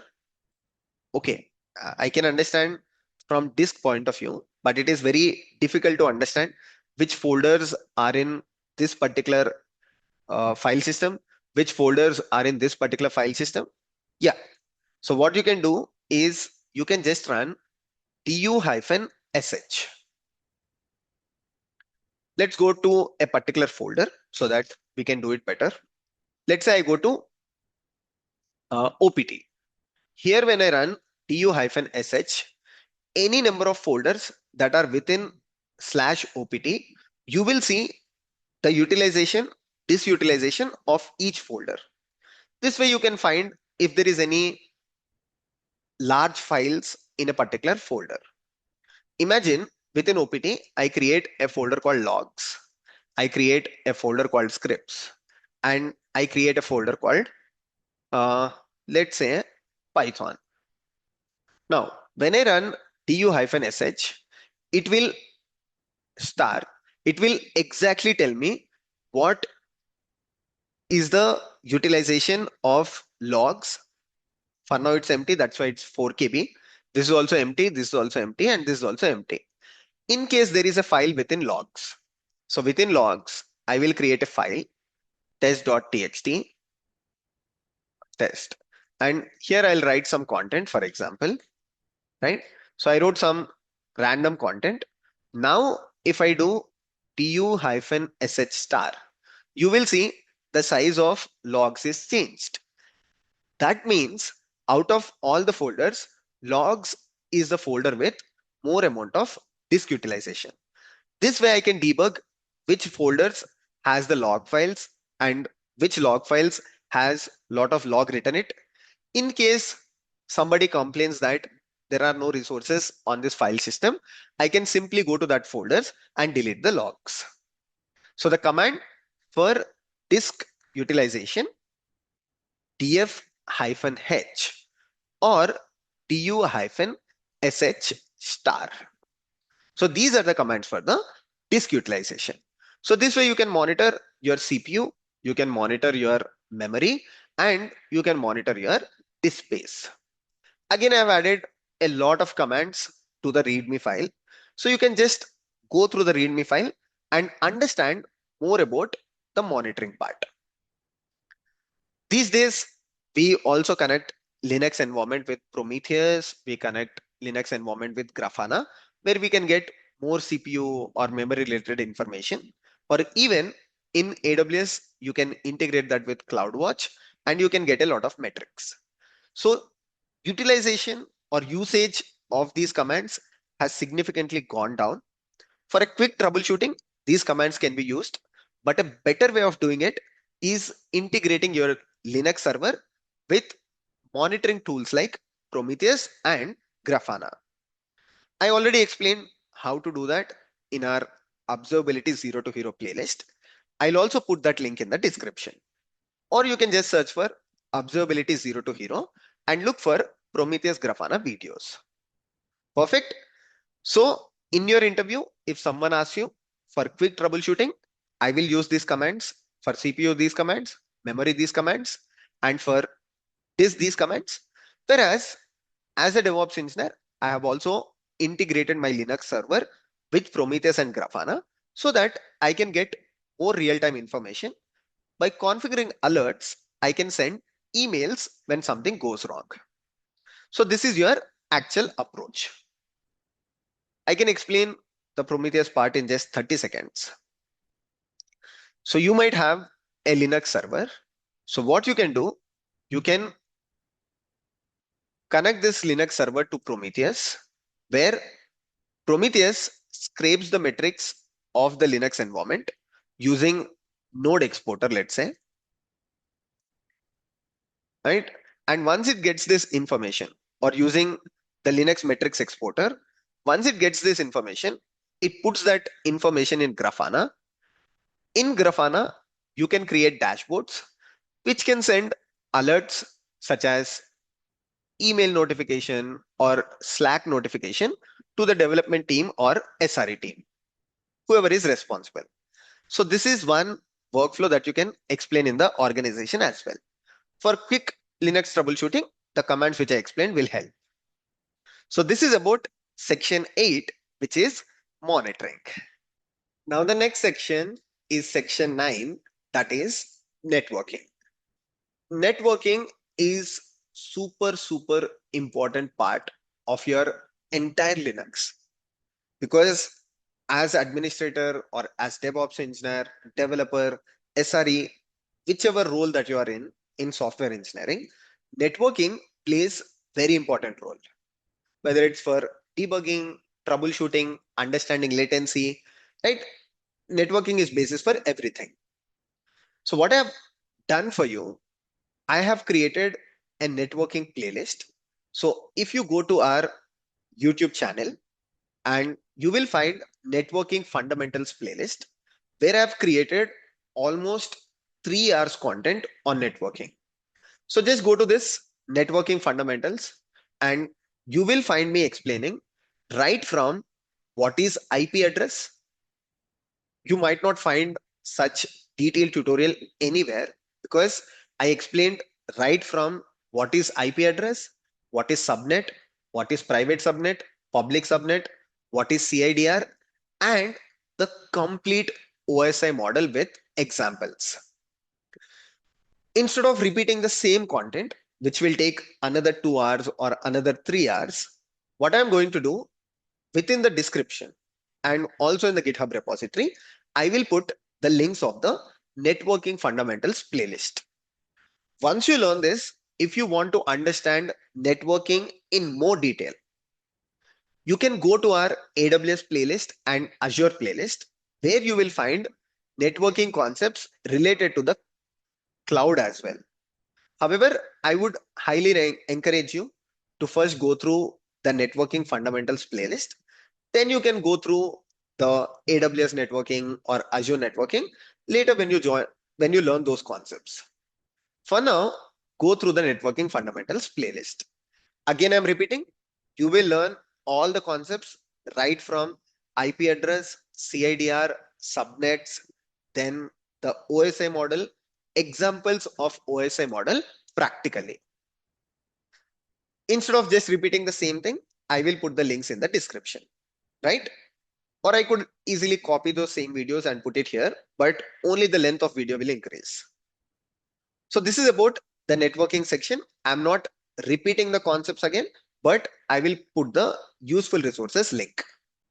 Now let's explore the next section, that is disk management. Just like process management and networking, disk management is also a common task of administrators, where administrators might add storage, add volume, remove storage. Let's try to understand this with a real life example. Imagine you're managing a Linux instance. It can be a cloud instance or on-premises instance.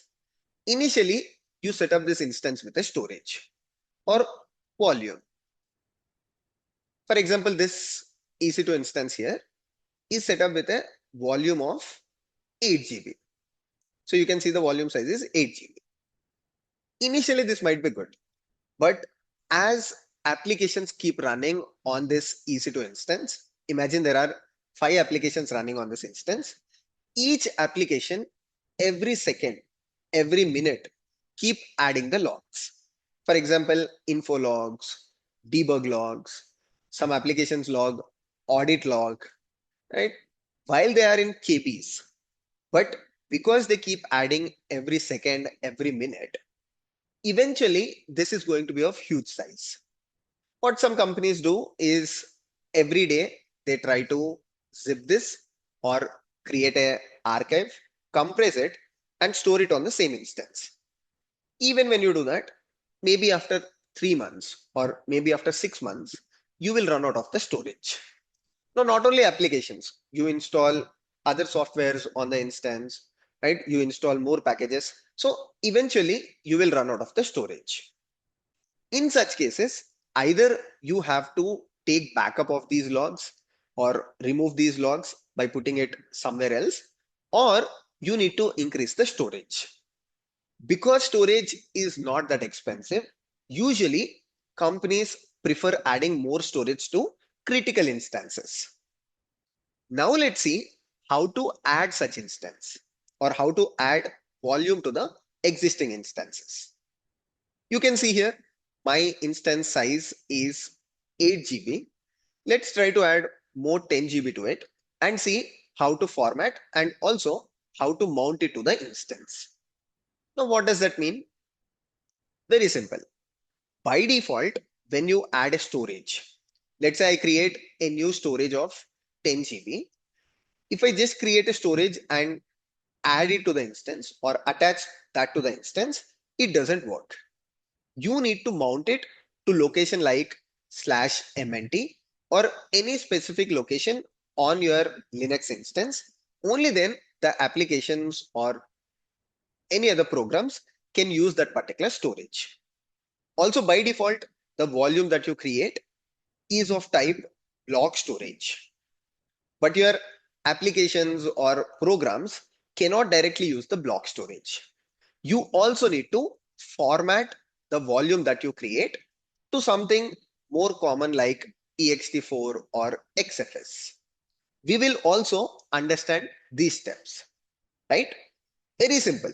By default, when you create a storage, you can attach that storage to the instance, but applications cannot use that storage because the storage that is created is of type block storage.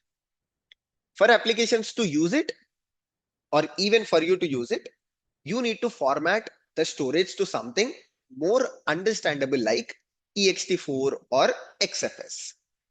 For this, you don't have to do much. You just have to run a single command. Okay. So before we go ahead and perform the demo, let's see some important commands for looking at volumes that are available on the instance, looking at the partitions on the instance, so that you will be more familiar while we perform the demo. So we know now that this EC2 instance is attached with a volume size of 8 GB. How we can see that, right? In the previous lectures, we learned about uh, df-h or du-sh, but can you see the volume that is added, or can you see the storage that is added directly? I will first connect to this instance and show you how you can do that. So df-h or du-sh, they mostly focus on file systems and show you storage that is utilized, used by a particular folder. But now we will look at a command called lsblk. So what does lsblk do? It lists the blocks that are attached to the instance. You can ignore these blocks, whatever starts with loop, because they are not real disks, they are virtual disks that are used by the EC2 instance, typically for the snapshot or the ISO images. So you can ignore these, but your focus should be on this one, XVDA, which is 8 GB. This is just name XVDA, but what's important is you added a disk of 8 GB where the disk is partitioned into 4 different parts, or the disk is split into 4 different partitions.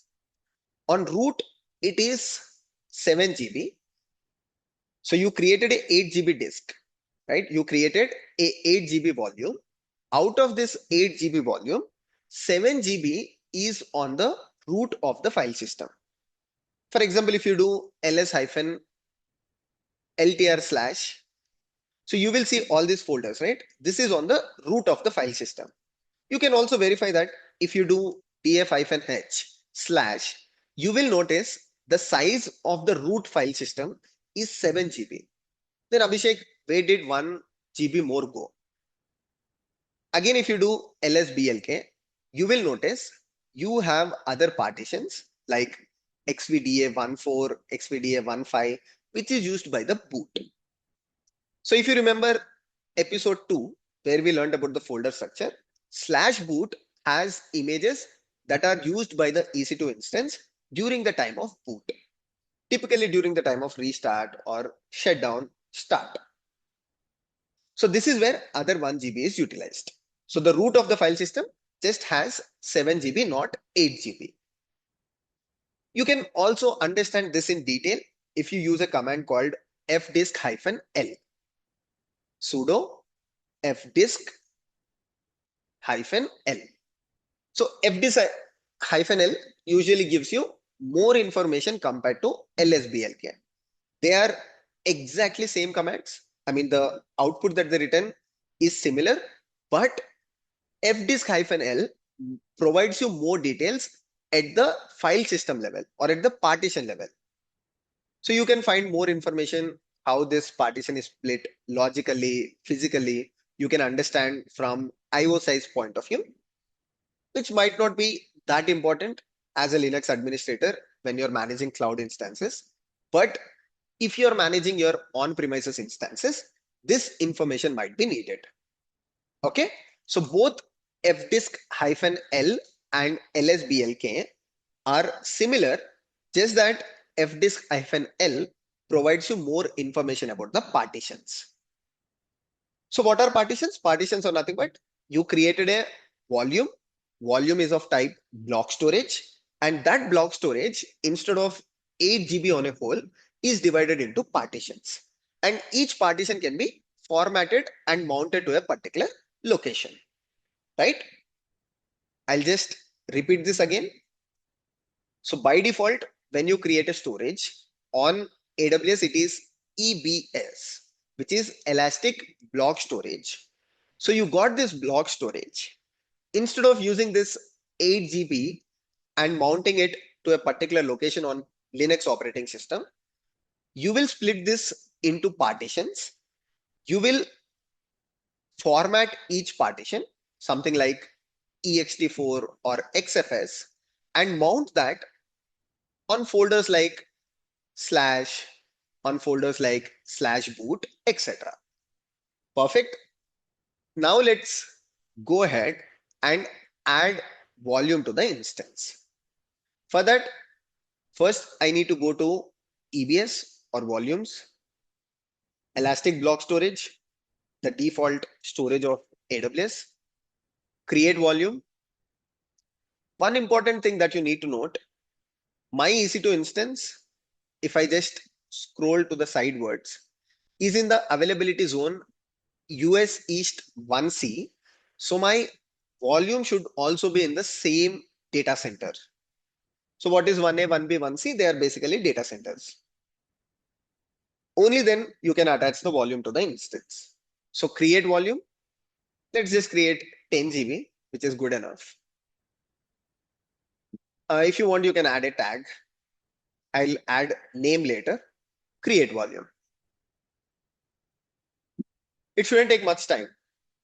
But one thing, remember, you need to make sure that the volume that you create is in the same availability zone as your EC2 instance. Okay, looks like I forgot. I created it in 1A.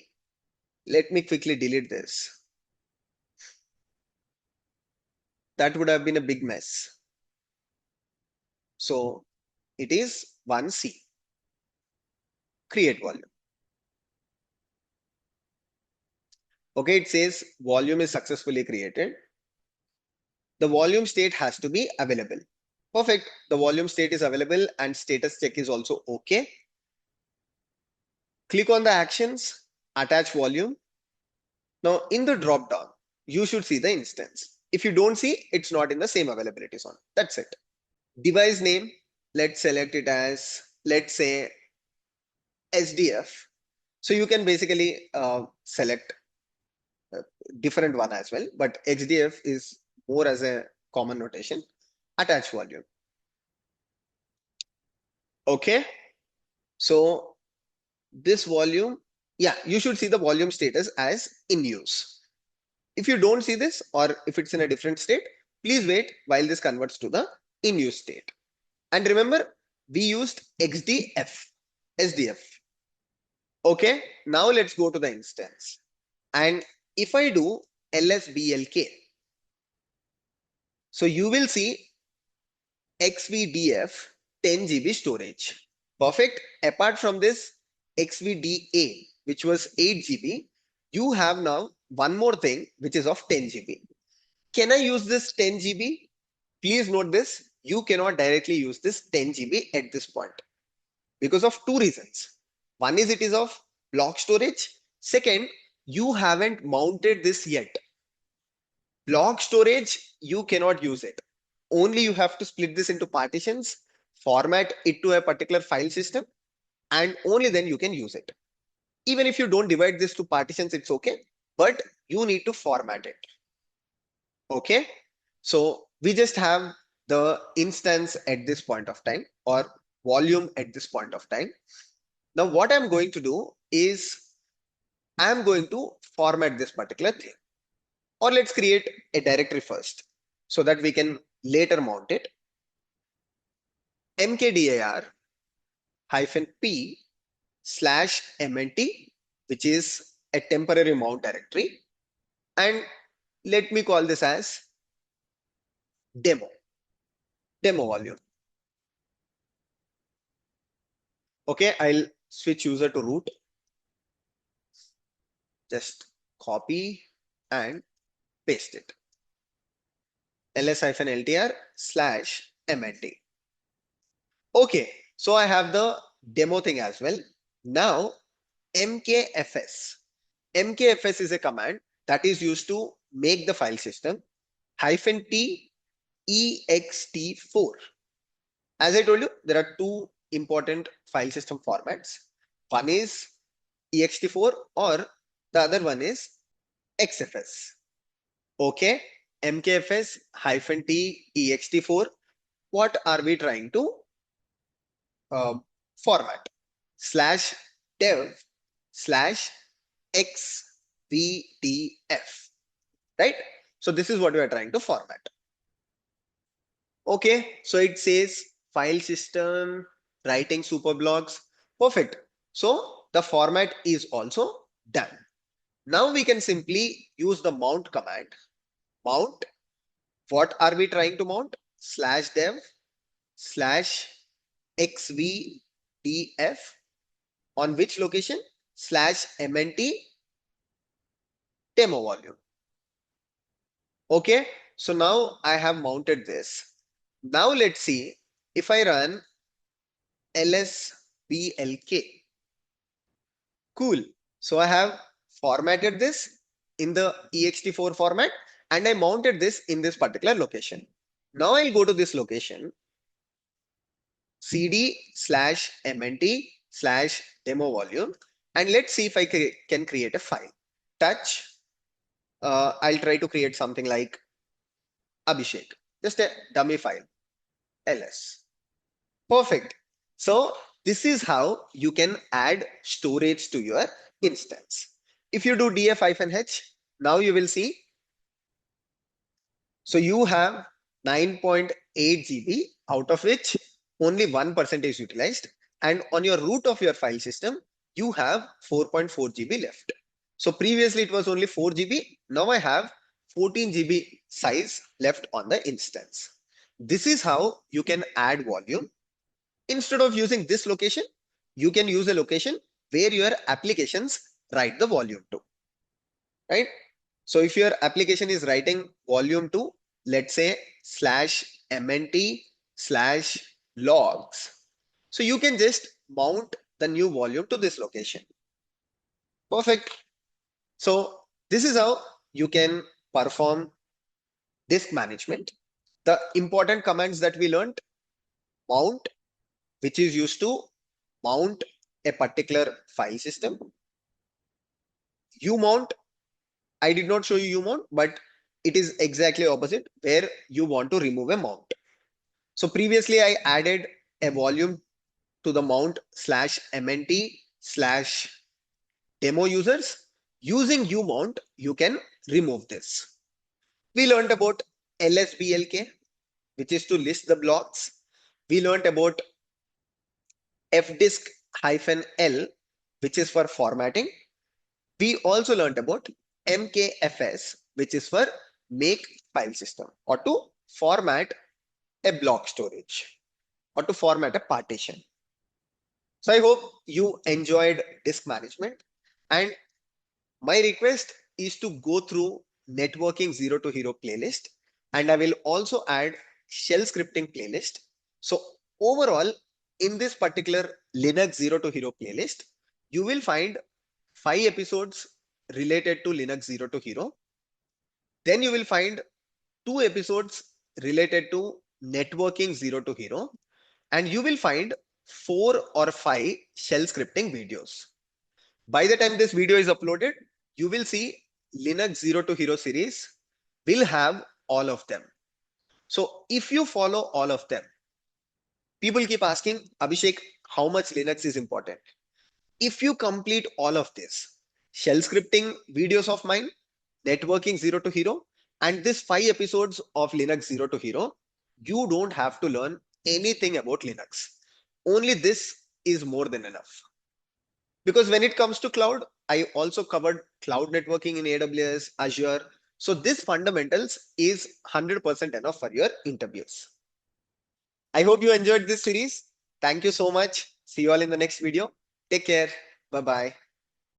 To the terms like IP address, subnet, CIDR range, OSI model often confuse you. Have you ever wondered how your mobile device connects to websites like google.com over the internet? How does the traffic flow from your device to the website, and how these websites receive your request and send response back to you? Don't worry. If you ever had such questions, this networking fundamentals playlist is the answer that you are looking for. In this playlist, we will cover all the fundamentals of networking through basic examples that anyone can understand. All that you need to do is just watch these playlist videos till the end. Whether you are a DevOps engineer, data engineer, full stack engineer, networking fundamentals are very important to understand your organizational infrastructure or the application workflow.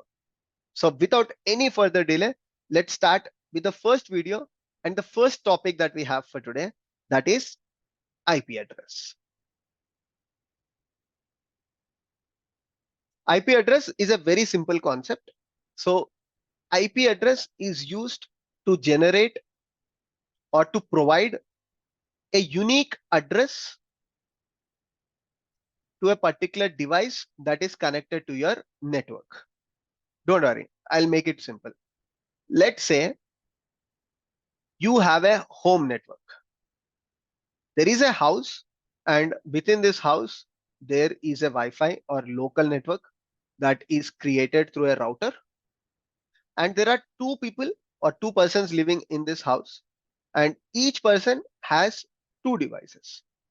So overall, there are four devices that are connected to this local network or the Wi-Fi network. Now, what happened was one of these devices was used to connect to a payments website and made a payment. You want to track which of these devices was connected to this payment device, and you want to block access in the future. Probably also there is a kid in the house, and you might want the device that is used by the kid to access Instagram. Or you might want one person who is using this particular device to block access to youtube.com. Now, if each of these devices does not have a unique identification number, how can you do that? Right? It's practically not possible, and you will end up doing all these devices access blocked to these websites.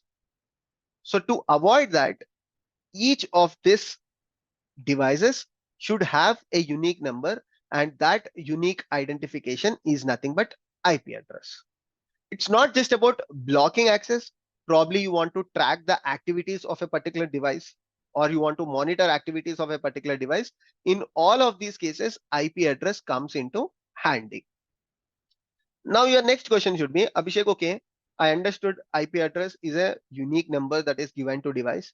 Let's say in my house, if there are four devices, each device gets a unique IP address. But my next question is, how does this unique address look like? So you said this is a unique address, but how exactly does it look like? So just like human beings have names, or houses have the house number, which are unique, right? Of course, human beings' names are not unique. But if you take about houses where you have a unique identification number for each house, so this particular representation is done through IPv4 for devices. There is also a standard called IPv6. We'll talk about it later. But for generating unique address for each device, the standard that is followed is IPv4. And using IPv4, you can generate huge number of unique addresses. Now, why is that required? You might say that, Abhishek, why do I need to follow this particular practice? In my house network, there are only four devices. So I can simply say one device as 1.1, one device as 1.2, third device as 2.1, and fourth device as 2.2. Now, each of them got unique identification. But what if there are 10 more devices that got added? Or instead of this house, let's take example of your school or your university, where there can be 10,000 or 20,000 devices that are connected to a particular number. So for each of these things, to maintain a proper standard, see, for your house, if you maintain this particular standard, so for your school and university, you have to create a different standard. So to maintain a proper standard, the one that is used is IPv4. So using IPv4, what you will do is you will generate a unique identification number in the format such as 172.16.3.4 or 10.1.2.4.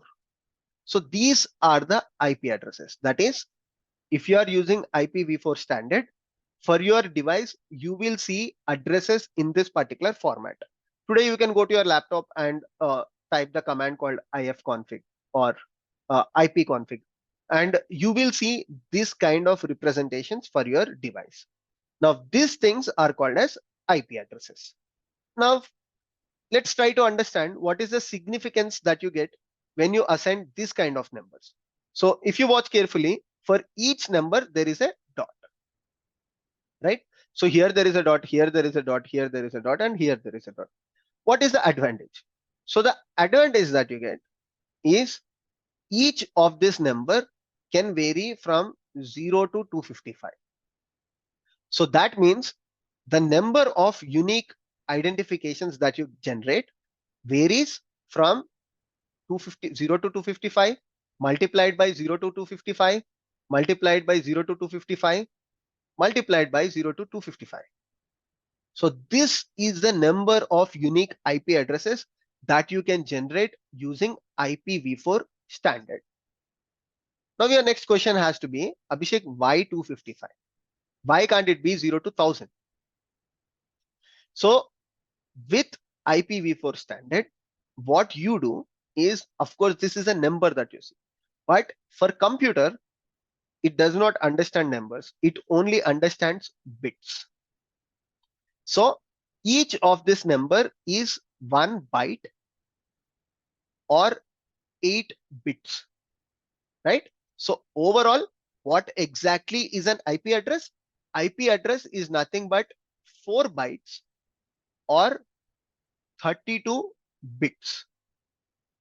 And each byte, right? 4 bytes, each byte is separated by a dot. So how does an IP address would look like? IP addresses would look like 0 to 255, 0 to 255, 0 to 255. Got it? So why 255? That is because in computer language, in IPv4 standard, you have 4 bytes and 1 byte is nothing but 8 bits. So 4 bytes is nothing but 32 bits. So overall, each of this number that you can see can be varied from 0 to 255 only. So this is a standard, you cannot change it. And this standard is called as IPv4, if I repeat one more time. Got it? So how does IP addresses look like? So tomorrow, if you create an EC2 instance or a virtual machine in Azure, what are the numbers that you would usually see? You will not see something like 600.400.150.10. This will not be possible. Numbers that you would see can probably be 192.168.12.14. Any number in all of these 4 places that is separated by dot should be varied from 0 to 255 only. I know I'm repeating this multiple times, but I want to make sure you all understand how the IP address is represented. It is only represented between 0 to 255. That is because in computer language, IPv4 represents IP addresses in 4 bytes, and each of the byte, right? Each of the 4 bytes is nothing but 8 bits, right? And how are these 8 bits represented? If I have to write this IP address, I have to write 32 hyphens, for example. Okay. This is 1, 2, 3, 4, 5, 6, 7, 8. This is 1 bit. 1, 2, 3, 4, 5, 6, 7, 8. This is another bit. 1, 2, 3, 4, 5, 6, 7, 8. This is another bit. 1, 2, 3, 4, 5, 6, 7, 8. This is another bit. So this is byte 1, byte 2, byte 3, and byte 4. So this is how IP addresses are represented. Now, when I say 192, what happens is, how does computer understand this 192? Computer understands this 192 as 1, 1, 0, 0, 0, 0, 0, 0. Now, how did I write this particular thing? That is very simple. For each byte, each bit that you see here, you start with 0, you call it as 2 power 0. This is 2 power 1. This is 2 power 2. This is 2 power 3, 2 power 4, 2 power 5, 2 power 6, and 2 power 7. Because the first number is 192, 2 power 7 plus 2 power 6, that is 128 plus 64, which comes to 192. This is how computer understands your IP address. The reason why maximum number that you can see here, right? If you want to see here, even if you put 1, 1, 1, 1, 1, 1, 1, computer understands this as 2 power 0 plus 2 power 1, 2 power 2, 2 power 3, 4, 5, 6, and 7, which combinedly comes to 255. That's why maximum number in an IP address can be 255 only.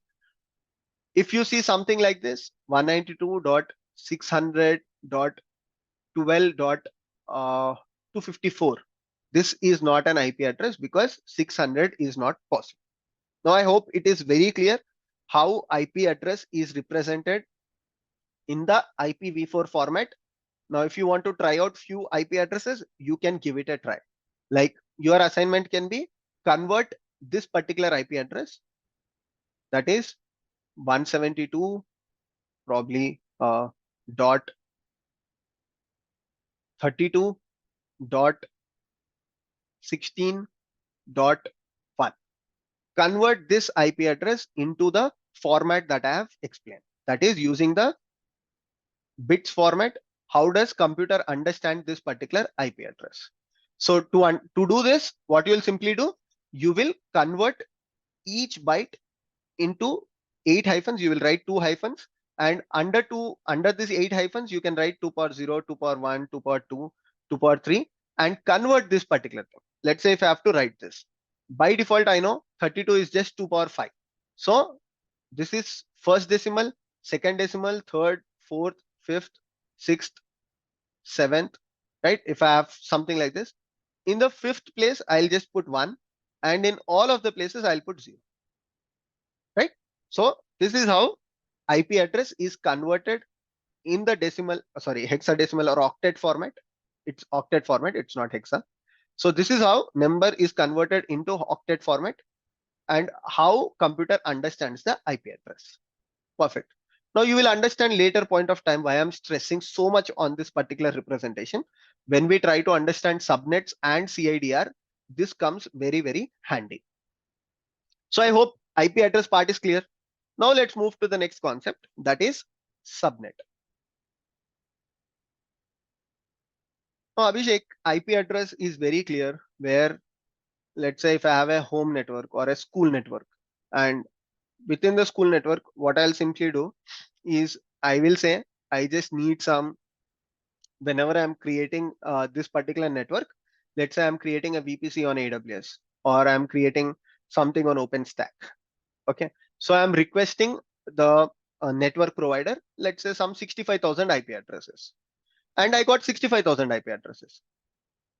I know the maximum people that would connect to my network, if it is a school network or office network, maximum people that would connect to it is only 40K. So I've just taken 25K IP addresses as a space. So I know, okay, this amount cannot be exceeded. Now I'll create a school Wi-Fi or office Wi-Fi, right? Let's call office Wi-Fi, and we will call this office Wi-Fi as free Wi-Fi because anyone can connect to it. So any new employee that is joining this company has started accessing this network, right? This person, this person, this person, everyone has started accessing this free network. Now, what happened one day was there is this employee who accessed a malicious website. Okay, so this person has accessed a malicious website that was written by a hacker. And because this person has accessed it, hacker got access into this particular device. And now, if you understand carefully, all of these devices are connected to the same network. That means hacker got access to one device, but because they are connected to the same network, hacker can access all the devices, right? So technically, all the devices are hacked. Now, if this is your office network, there can be some sensitive files, or there can be payroll of the employees, or there can be some financial data of the company that are stored in some servers, such as your bank details or any such thing. So hacker got access to everything. So your complete company network got hacked. Now this should not happen, right? Of course, this should never happen. So there is a concept in networking which is called as subnet. What exactly is this concept of subnet?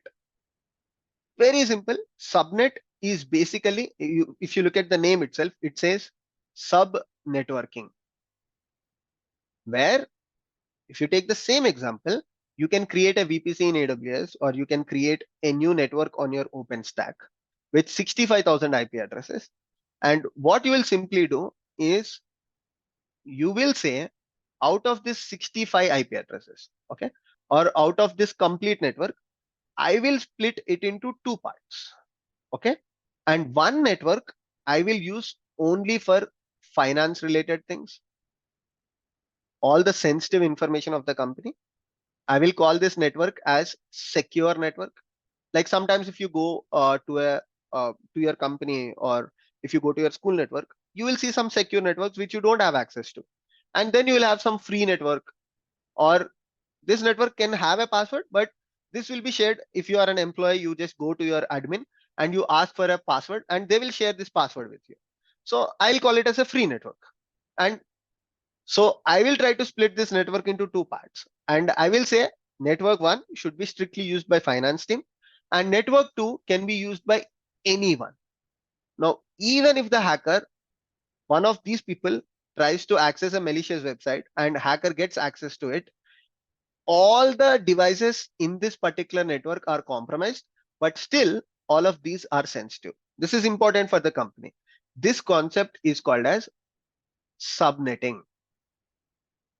And this particular network is called as subnet, and this particular network is called as subnet. Why are they called as subnets? Because they are part of a bigger network and you have tried to split it. So that's why you call it as subnet, right? Understood the advantage of creating a subnet? The advantage of creating a subnet is you get security, you have the privacy, and you have a proper isolation. That's why subnets are used. Today, you can go back and you can create subnet in your home Wi-Fi network as well, right? You can say only the heavy usage appliances should use a particular subnet, and other appliances should use a different subnet. That's totally possible. You can create subnets in any kind of network, right? So this will give security, privacy, as well as isolation. Now, I'll come back to the concept of subnet addresses, like how subnet 1 gets IP addresses and how subnet 2 gets IP addresses. But before that, just understand that there are two types of subnets. One is private subnet, two is public subnet. If you ever use the cloud provider, you might have heard about these terms called private and public subnet. But what exactly are these? So private subnet is some network that does not have access to internet, and public subnet is a subnet that has access to internet. That's the only difference. It's a very simple difference, right? So private subnet has access to does not have access to internet, and public subnet has access to internet. How do you do that? How can you enable access to internet? Don't worry, it's a very simple concept. If you already know about cloud providers like AWS or Azure, all that you need to do is you can go to this particular subnet and you can attach route tables to this particular subnet, and destination of a particular route of this subnet you can provide as an internet gateway, and that will grant access to the internet. Even if you don't know this particular concept, you can ignore for now, because right now we are learning the fundamentals of networking. So just understand access to internet, public subnet, no access to internet, private subnet. Now let's go back to the concept that I was explaining, right? Abhishek, you mentioned in the last slide in a very simple way, that you have a office network, right? And in the office network, you said you will simply split finance and free subnet where everyone can join. You mentioned it as very simple way where there are 65 IP addresses, but how do you actually know how many IP addresses this finance subnet gets and how many IP addresses that this particular subnet gets, right? Overall, when you created this VPC in AWS, you have requested for 65,000 IP addresses. What is VPC? VPC is just nothing but a private network. So you have requested for a private network from AWS and you said you need 65,000 IP addresses. Now you are saying you will create two subnets in this 65,000 IP addresses. One is finance and two is a free subnet. Everyone can access. But how will you say that this finance subnet, let's say it only needs 256 IP addresses and this need rest all IP addresses? How will you divide that? It's very simple. Again, wherever you are creating this subnet, right? So if you are creating on private cloud, you have platforms like OpenStack. If you are creating on public cloud providers like AWS or Azure, in any of the cases, whenever you are creating this subnet, you will be asked to provide a CIDR range. This is also called as CIDR. So this CIDR or CIDR is a way of explaining how many IP addresses are available in a particular subnet, right? Here I want to say my finance particular thing just needs 256 IP addresses and rest all can be given to this free subnet where anyone will access this particular network. Now, how will you do? CIDR is the solution. How does CIDR work, right? So concept of CIDR is very, very simple. Don't worry, I'll explain it in a very simple way. People usually find it difficult, but the calculation is very simple.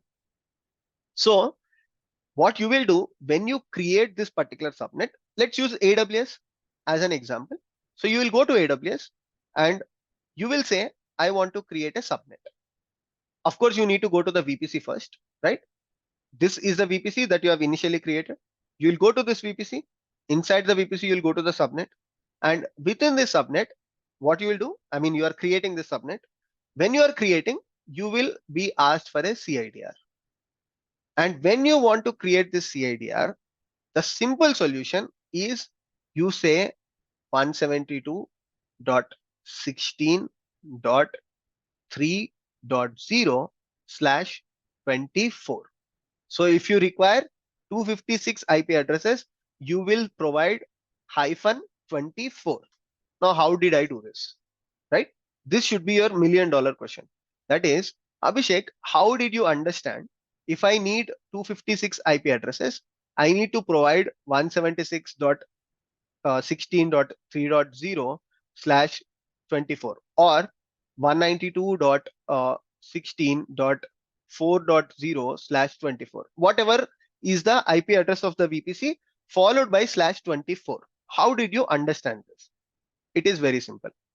Again, like I mentioned, you pick up any IP address in the VPC range. Okay, let's say while creating VPC, you have provided the range as 172.16.0.0. Pick up any IP address. I mean, you said the VPC IP address range should be 172.16.0.0 to 172.16.255.255. That is, you have 65,000 IP addresses. Now pick up any IP address. So let's pick up 172.16.3.4. Let's take this as an example. And as I've told you, represent this in the octet format. That is 1, 2, 3, 4, 5, 6, 7, 8. 1, 2, 3, 4, 5, 6, 7, 8. 1, 2, 3, 4, 5, 6, 7, 8. And finally, 1, 2, 3, 4, 5, 6, 7, 8. right? So I am representing this particular IP address. You can pick up any IP address. I am representing this particular IP address in the IPv4 byte standard, where for each byte I have written the bits. So overall, if you combine, here there are 8 bits. Here there are 8 bits. Here there are 8 bits. And here there are 8 bits. So if you combine all of these things, what is the output? 32 bits, right? And as I have mentioned you, each of this particular thing can represent only between 0 to 255. And I have mentioned I just need 256 IP addresses for the finance domain. So only this last thing is enough, right? So if I just provide 172.16.3.0 to 172.16.3.255, I got my required 256 IP addresses. So I don't need this 8, this 8, this 8. That means this 8 can be common, this 8 can be common, this 8 can be common.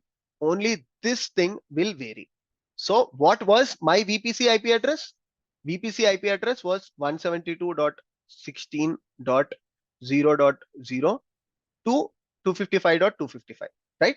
So all these three things can be common for my device. So this can be the host network or the common things, and this has to vary. So that's why I'm providing 172.16.3.0/24. Why 24?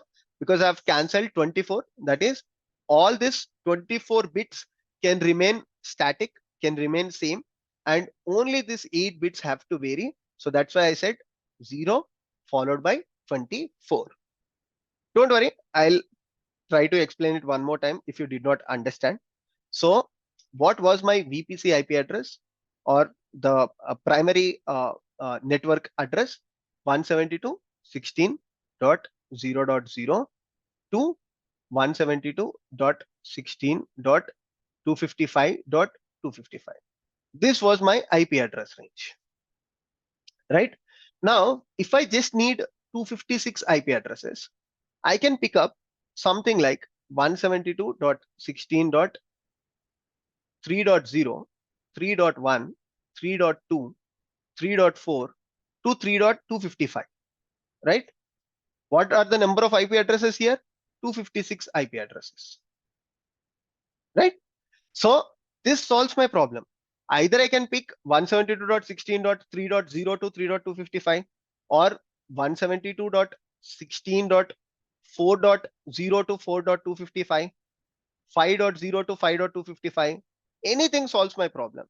So what I can simply do is, if I need 256 IP addresses from this particular VPC range to provide to the finance network thing, either I can use 172.16.3.0/24, 4.0/24, 6.0/24, or even 244.0/24, right? I can provide any of these things as the CIDR range for my subnet. Now, let's make it even more simple. Let's say, right, this is my office network, and here same, I want a finance domain, finance subnet, and this is my free subnet. And in the finance subnet, I just want 2 addresses, nothing more than that. I just want 2 addresses. And here, right, here I want to provide rest all addresses for the devices that are getting connected. So if I just need 2 addresses, what I can simply do is I can provide 172.16.3.0/31. Why 31? So if you remember the hyphens thing, there are 32 hyphens, right? Out of which I have cancelled 31 hyphens. So there is only 1 hyphen left. And one value of a bit is nothing but, it can be either 1 or it can be 0. So there are 2 IP addresses that are generated. When you are calculating the CIDR thing, right, you should not calculate from 2 power 0. So if you have 32 and out of which 31 are striked out, so there is only one that is left. So always try to calculate 32 minus the number that is provided here. If 31 is provided, 32 minus 31 and 2 power the number that is left. So here 2 power 1 is left, so the answer is 2. So similarly, if we are taking 24 here, 32 minus 24, what is left? 8. What is 2 power 8? 256 IP addresses, right? So if you just want, let's say 32 IP addresses, what you will do? 32 minus 27 is 5 and 2 power 5 is 32. So I can simply provide here 27. So depending on this particular calculation, you will take the CIDR range. So if there is a IP address like this, right? So if there is some IP address like subnet with CIDR range like 10.0.0.0/8.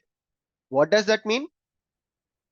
32 minus 8, which is 24. So the number of IP addresses is 2 power 24, which is almost like, I think, a very huge number, right? 256 into 256 into 256. So that's a very huge number, 2 power 24. So whenever you are seeing something with /8, which is nothing but it is also called as class A IP addresses. And if you are seeing something with /16, which are called as class B. When you see /24, which is called /C, here you just have 256 IP addresses. Here you have 256 into 256. And here you have 256 into 256 into 256. This is just a common representation. Don't worry, most of the times you will see /8, /16 and /24.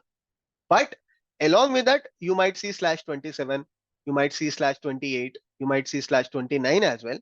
Whenever you are seeing something like this, don't get panicked.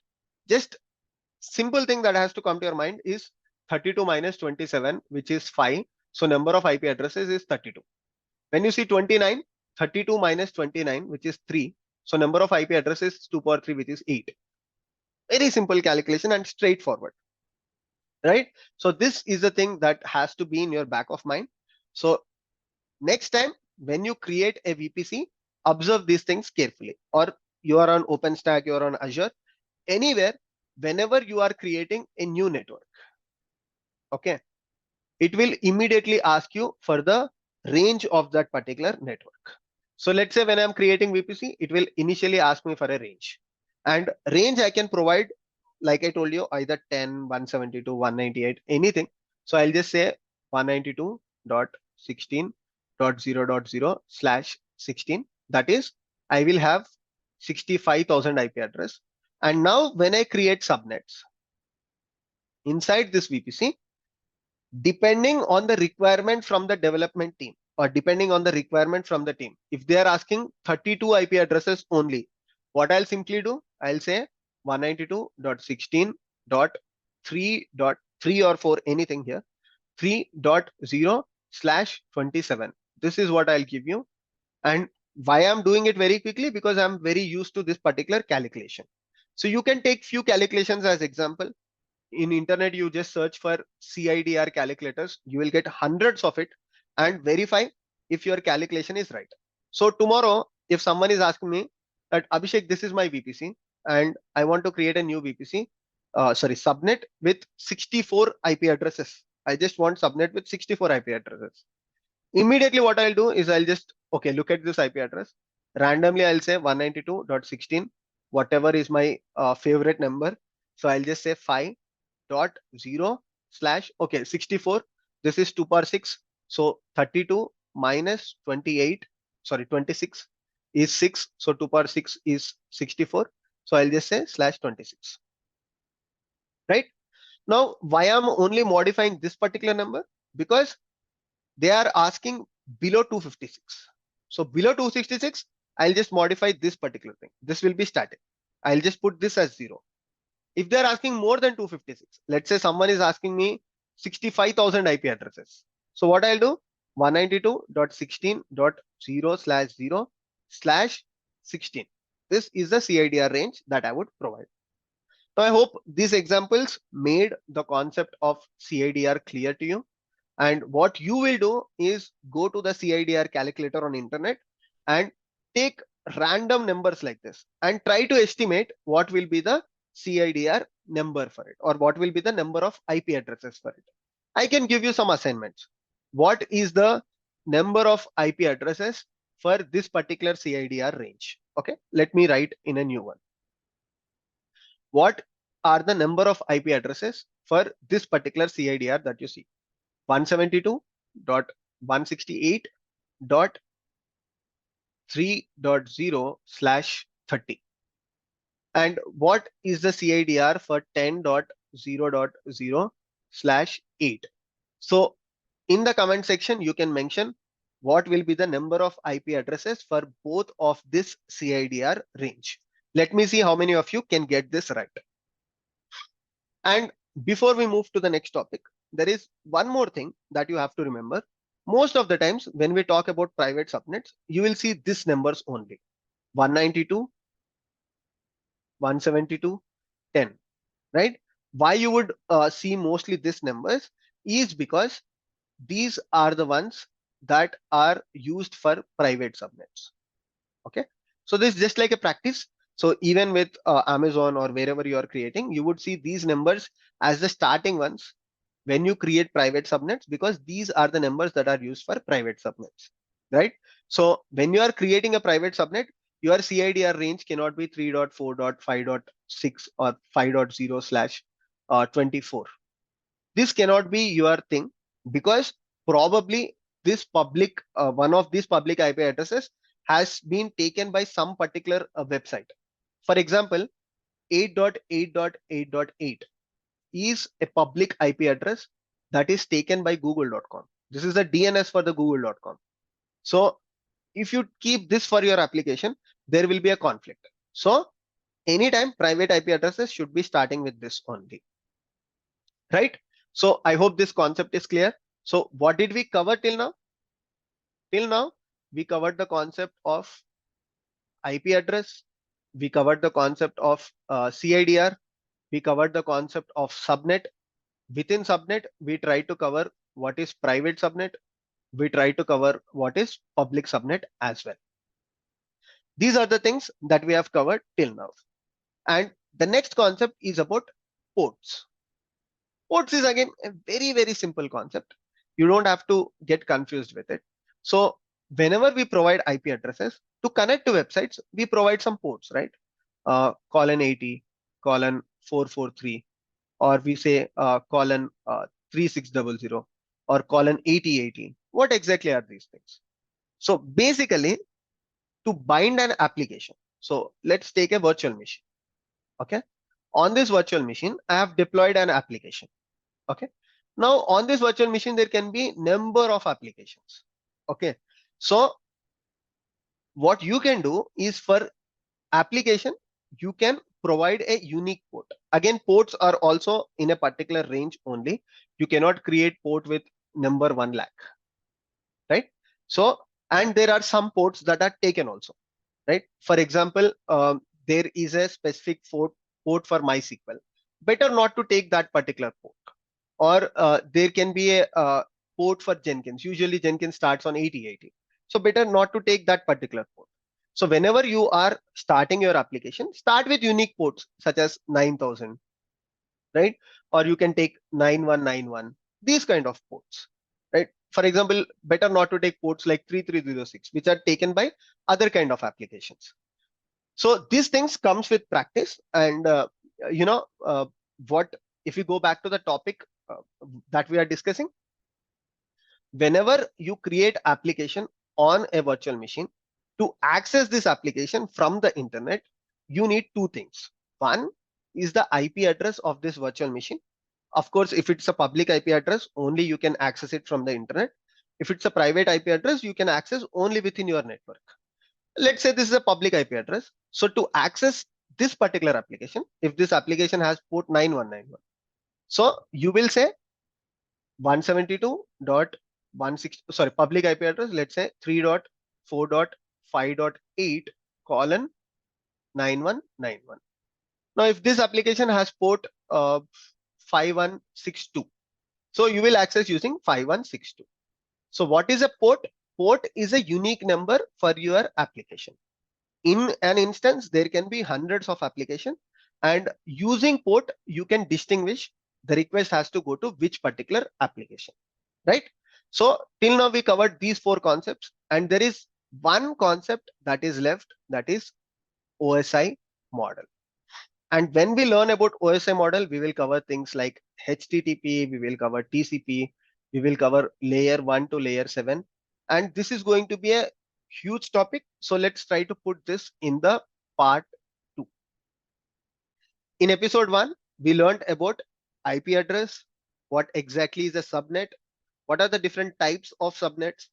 We learned about CIDR, how to read, write, and perform calculations on CIDR blocks.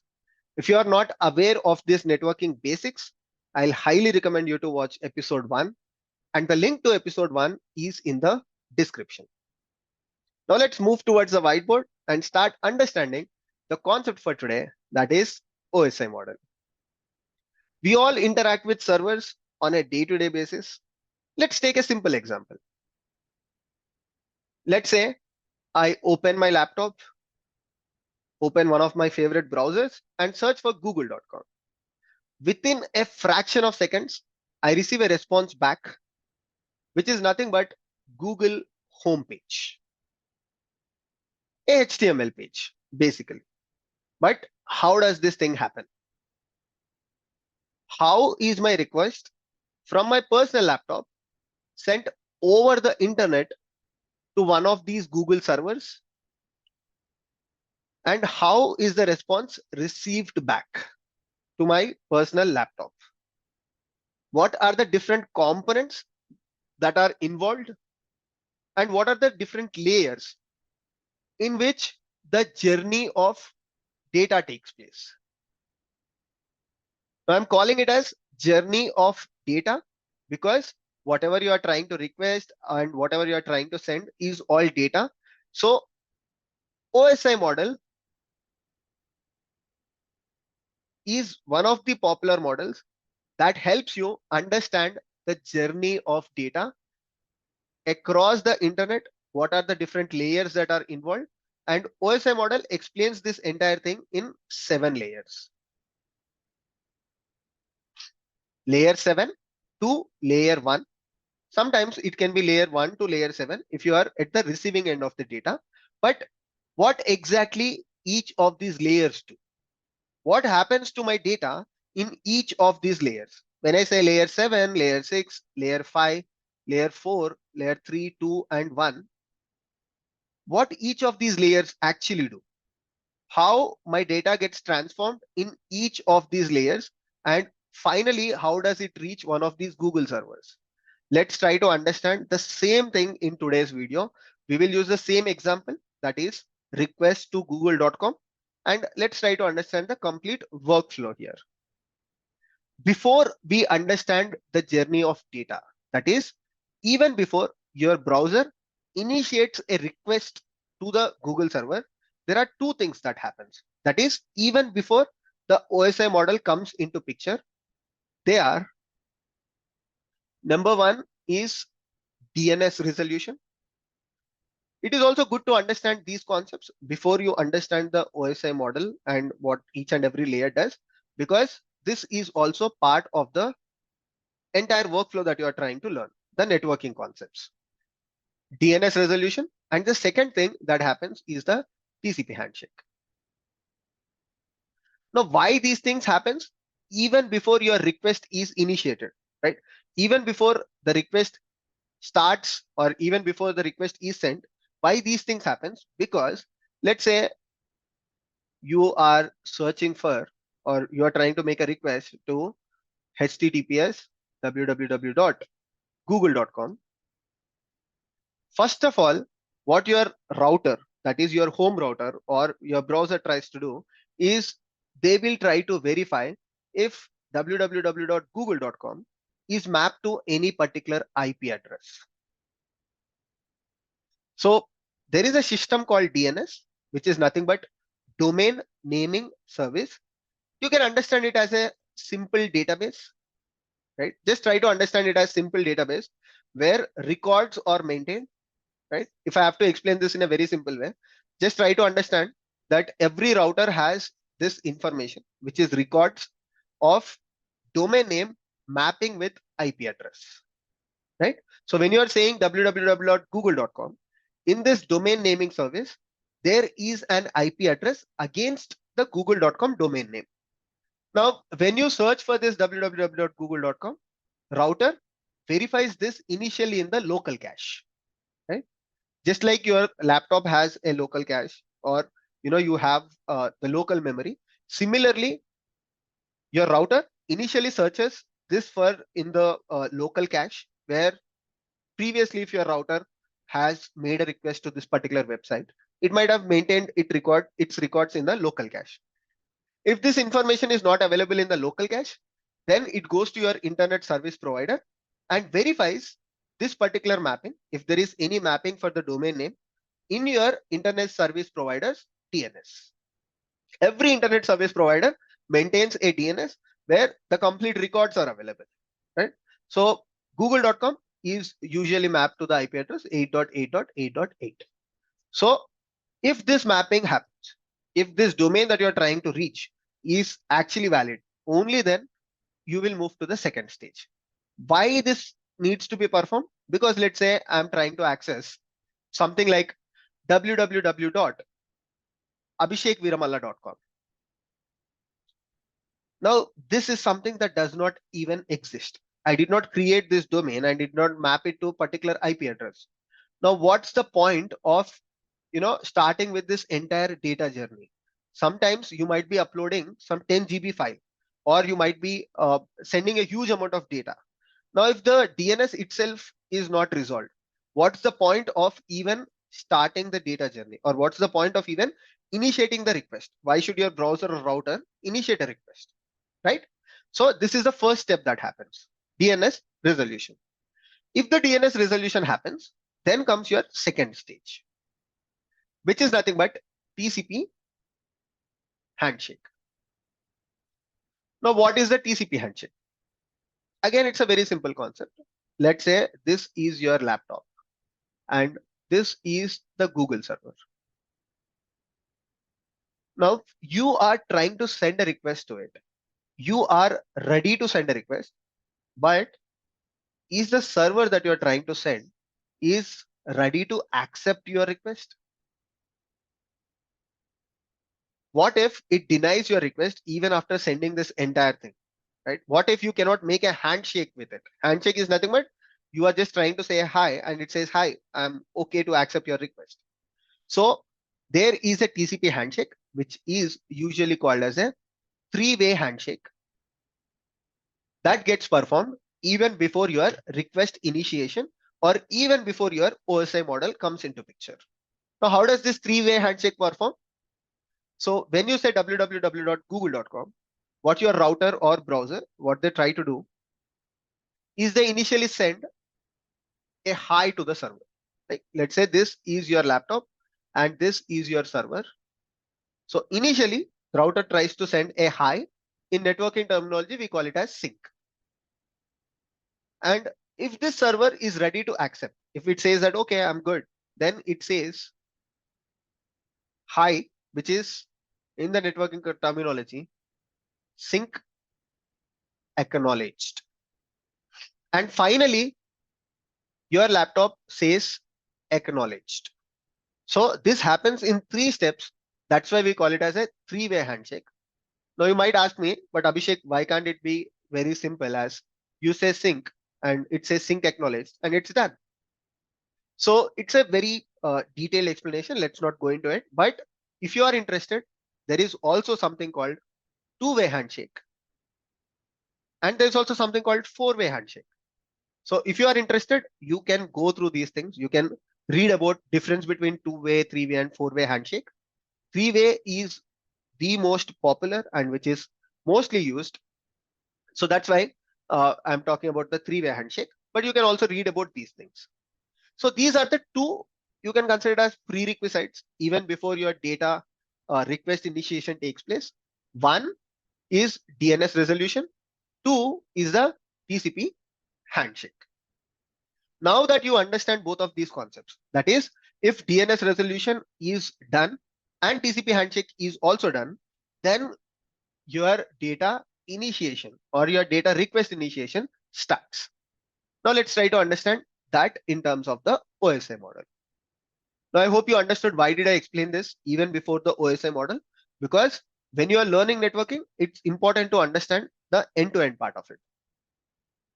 Now to start with OSI model, let's take same example. When you search HTTPS www.google.com, and I'm assuming DNS resolution is successful and TCP handshake is successful. So what happens after that is your browser, right? Understand this carefully. Your browser initiates a HTTP or HTTPS request to the server. That is this one, right? So you are searching for google.com in the browser. So your browser is initiating a request now. It did not send the request, but the initial process has started. Now, when the initial process has started, it says use HTTP based request. Why? Because you have asked for it. Let's say you're asking for FTP, then your browser initiates a FTP based request, right? So this particular stage is called as layer 7, which is the initial stage and also called as application layer. In this particular layer, you can pass some headers, right? And you can also provide information for the authentication or whatever is required, but this happens in the layer 7. Then comes like once your browser has initiated the HTTP request, right? If I go back to this particular thing, once the request is initiated, now what should be the next step? If you think about it, the next step should be data encryption, right? Because no one in the entire process, like from your laptop to the server, data goes through multiple routers. I'll talk about it, what are these routers, but basically data first goes to your home router, then it goes to your internet service provider, from them it goes to a different router, and finally it goes to the Google server. So if your data is encrypted, then even if someone tries to hack your data, they don't understand what exactly it is. And that's where we use HTTPS, right? So when you use HTTPS, the next step that has to happen after the HTTP request initiation is data encryption, which is also called as data formatting. And this layer in OSI model is called as layer 6, which is also called as presentation layer. Now, all of these layers are virtual just for you to understand. So OSI model is trying to just explain you that, okay, this is the first step that happens. This is the second step that happens. And once HTTP request is made, data is encrypted.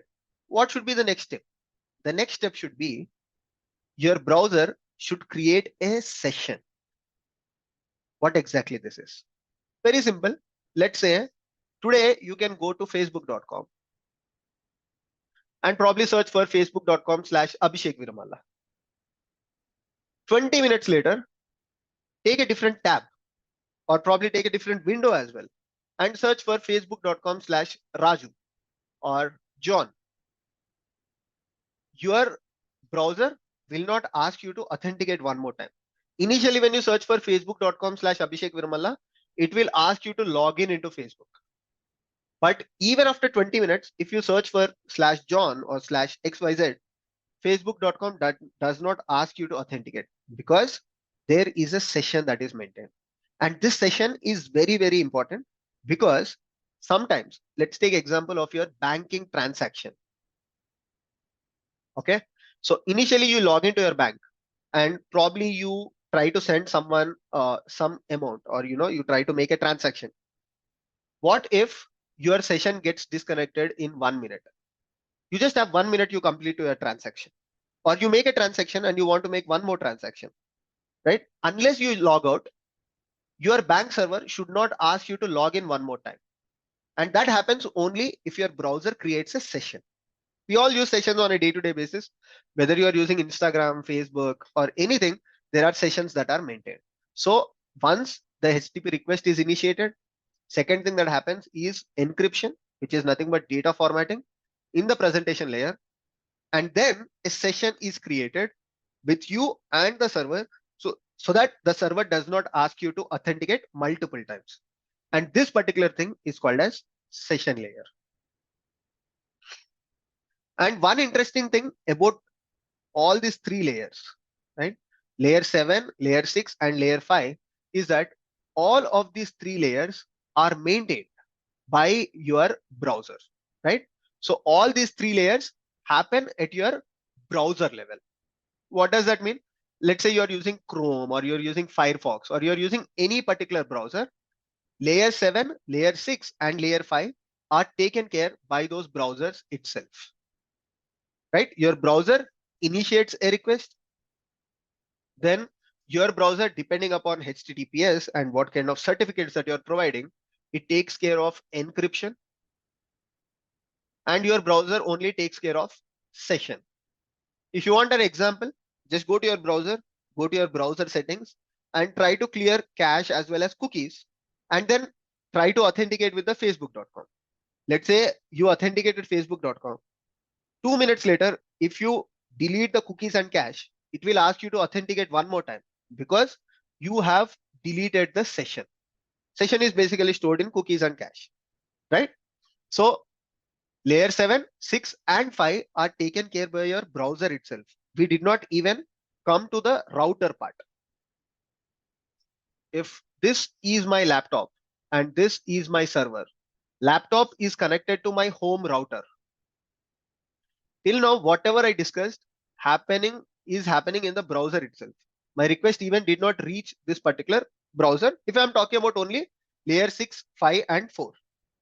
Now, the next thing that happens is once the session is also created to transmit the data, right? If we are taking this example, some cases, the data that can transmitting can be of 10 GB also, right? Probably you are trying to upload a movie or you are trying to do something.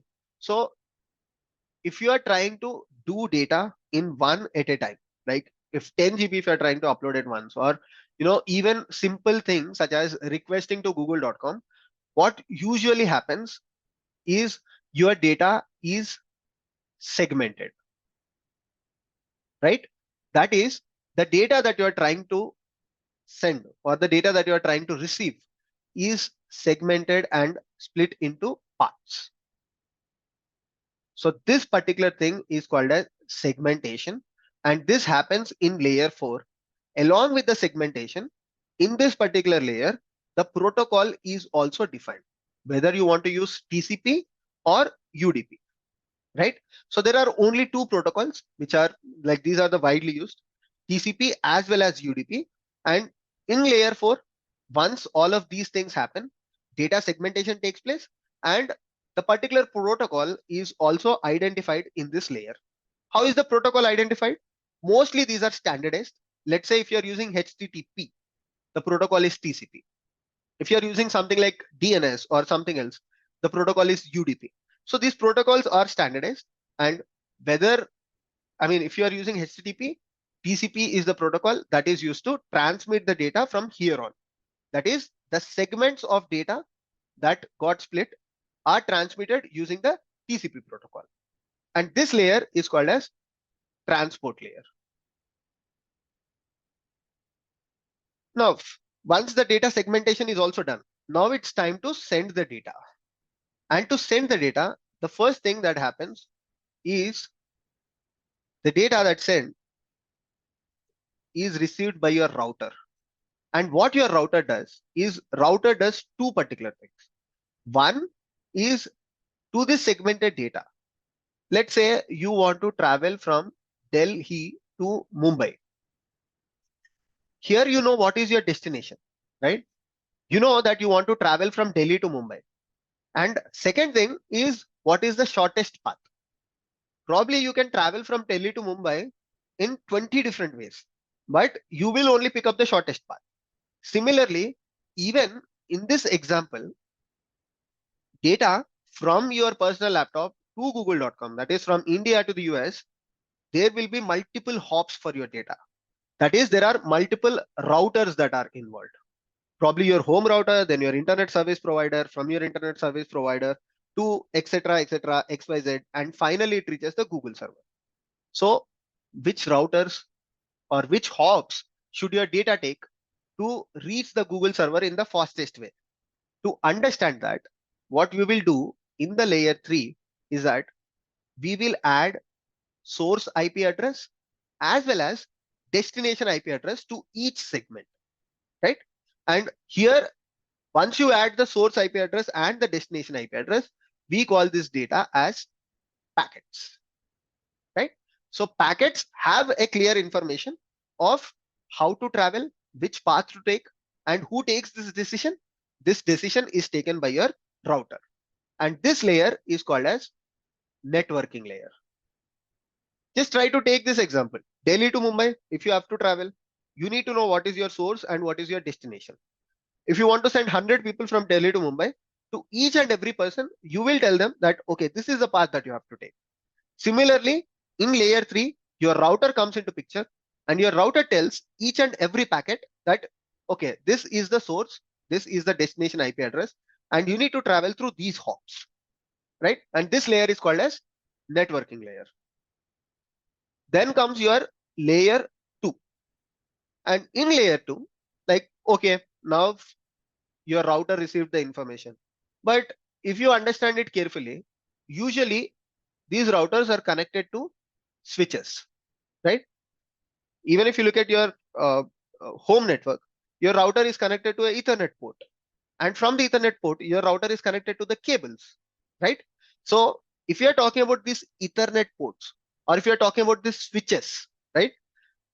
Now data has to be sent some or the other time to these Ethernet ports or to these switches, right? So at this point of time, when the data has to be sent to the Ethernet ports, the data has to be transformed from the packets to frames, depending upon the medium that you're using. If you are using router, the data is converted into packets. Then if you are using these switches, the data is converted into frames. And in these frames, along with this IP address that you have provided, MAC information is also added, which is nothing but MAC information tells these switches what are the other components within your network, right? So here MAC components are also added. Now you might be thinking, but why can't I use packets? Because your medium has changed. From router, this request is being sent to switches, and switches only understands how data can be transmitted in the frames.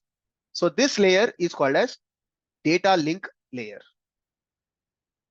Finally, you have layer 1, that is your data end of the day, or your router switches end of the day are connected to optical cables. And guess what language these optical cables understand? The language this optical cable understands is electronic signals, right? So here your data is transmitted into electronic signals, and using optical cables, data is transmitted very fast, right? And this is how your data is transformed, right? If I have to explain this in one single slide one more time, you have layer 7, layer 6, layer 5, layer 4, 3, 2, and 1. So if you take your personal laptop and this is your Google server, for example. Now, when you initiate a request to www.google.com, so initially what your browser does starts with layer 7. I mean, the process starts with layer 7, where first of all, it defines what is the type of request. So mostly we use HTTP type request. So HTTP or HTTPS. Now, once it identifies that, okay, I have to initiate a HTTP based request, second thing that it does in the layer 6 is encrypt the data. Once the data is also encrypted, the next thing that happens is create a session with the server. Now, once the session is created with the server, because data has to be transmitted within fraction of seconds, segmentation of data is important. And that happens in layer 4. And here, along with the segmentation, the protocol is also identified depending upon the request that you are making. If it is HTTP, TCP request is most widely used. Once the segmentation is also done, right? Now the data is divided into small parts. After that, data reaches your routers, and within the routers, the path to transmit the data is identified, because in this layer we add the IP address for each and every segment, and here we call them as packets. Once packets are also created, then the next thing is, from the routers you will move towards the switches, and here data is converted into frames, where you add the MAC address of each and every component that is there, so that like you add the MAC address so that within the network this switch can understand what are the other components to transmit the data. And finally, layer 1 is a physical layer where these switches are connected to optical cables, and here the data is converted to electric signals or electronic signals, whatever you would like to call, right? So when you initiated the request from layer 7, layer 6, 5, 4, 3, 2, 1, what happened? From your laptop, it went to your router. From router, it went to switch, and it connected to the cable. Now it goes through multiple hops over the internet, and finally it will reach one of these Google servers, right? From layer 1, which is, let's say this is one of the cables, then it is connected to other routers, other switch, and again cable. And this entire thing happens, and the data is transmitted, and finally it reaches one of these Google servers. Now understand carefully what happens here. When this data received by one of these Google servers, again the OSI model comes into picture, where initially data is received by one of these Google physical servers. So one of these Google physical servers is connected to an optical cable, so L1. From there, it will go to one of the switchboards. Then it identifies which router to use. From there, the data which you have been using as packets, like whether it's a TCP or UDP, right? Let's say we are using the TCP protocol. So here, the TCP data is taken into place. From there, once you have the TCP data here, then session is validated. After that, de-encryption takes place. From there, it will go to one of the Google's applications, and this Google application will say, hey, okay, this is your request, so let me give you a HTML page as a response back. Here, this application is a microservice or any particular monolithic application which has the source code, and it understands, depending upon your request, okay, I want to generate a HTML page. Now again, this HTML page is sent back to your personal laptop, and same thing happens, right? Before it reaches your personal laptop, your router is connected to a physical cable, so it has to move from L1, L2, L3, L4, 5, 6, and finally reach your particular laptop. So this is the entire OSI model. And basically, when you are sending the request, L7 to L1 data is transmitted, right? Data is transmitted through L7 to L1 layers. Now, when you are at the receiving end, data is received from layer 1 to layer 7. So these are not the physical layers, right? These are just a way of explanation of OSI model. For you to understand the data transmission in a better way, OSI model explains it in this particular way. Of course, OSI model is not the latest model. There are models like TCP IP model, right? Which is again based on OSI model. But the thing is, in TCP IP model, L7, L6, L5 is combined, because more or less these are performed by the same component, that is your browser. So L7, L6, and L5 are combined and called as a single layer in the TCP IP model. So why people usually prefer OSI model? Because this is a standard, and if you understand this standard, you typically understand the entire transmission of data. whether it's TCP/IP model or any new model, they are all based on the OSI model, right? So don't get confused. If you see TCP/IP model, it's exactly the same. Only difference is L7, L6, and L5 are combined, and usually they are called as one single layer in the TCP/IP model, right? So this is the video for today, and how this OSI model is helpful for the DevOps engineers. I will tell you that it is not completely must-have thing, right? This knowledge is kind of a good to have thing. I'll tell you the reason why. Because these days all of these things is standardized, and this entire thing is completely automated. Like, you won't see anyone using Wireshark these days unless you are working in the core networking company, and probably if you are dealing with the layer 3, layer 2, or if you are involved in any sort of networking companies, only then you see people using these kind of things, right? The Wireshark or any tools to decrypt the packets, understand this thing. But if you have a high level knowledge of OSI model, that is more than enough. You don't have to dig dive and try to understand what are the different protocols in layer 3, right? You don't have to understand what are the different types of techniques that are available in layer 2, because this is an ocean, and whatever I taught in this particular video, it's more than enough if you are trying to understand networking as a DevOps engineer. Hello everyone, my name is Abhishek and welcome back to my channel. So today I'm here with an exciting content, that is shell scripting tutorial. Okay, so I have posted this a couple of weeks back or a month back on my channel, that I'm going to do a complete shell scripting course where I'll talk. It's kind of shell scripting zero to hero, right? And today I'm here where I'll talk about the basics of shell script. We'll try to understand what is shell script. We'll try to look at the shell scripting in the perspective of a DevOps engineer, right? So why shell scripting is used by a DevOps engineer? What is the role of shell scripting in a DevOps engineer day-to-day activities? And further, we'll also try to look at some advanced as well as intermediate level shell scripting. What are the different components that are involved? What makes a shell scripting complicated? Or I'll give you an example of a complicated shell script. So this is what we're going to learn today. And I'll also try to put timestamps of each and everything that we're trying to discuss, not each and everything, but most of the things, so that if you already know some of these concepts, you can look at the timestamp and you can directly jump over to that specific section of the video. Okay, so without wasting any time, now let's start with the basics and try to understand what is shell scripting at all. Okay, so what is automation in your thought process? Okay, so automation is a process where you will try to reduce your manual activities, right? Let's say you are given a manual activity. So now to reduce this manual activity, you choose to automate this one. This is common in any field, right? This has nothing to do with DevOps or software.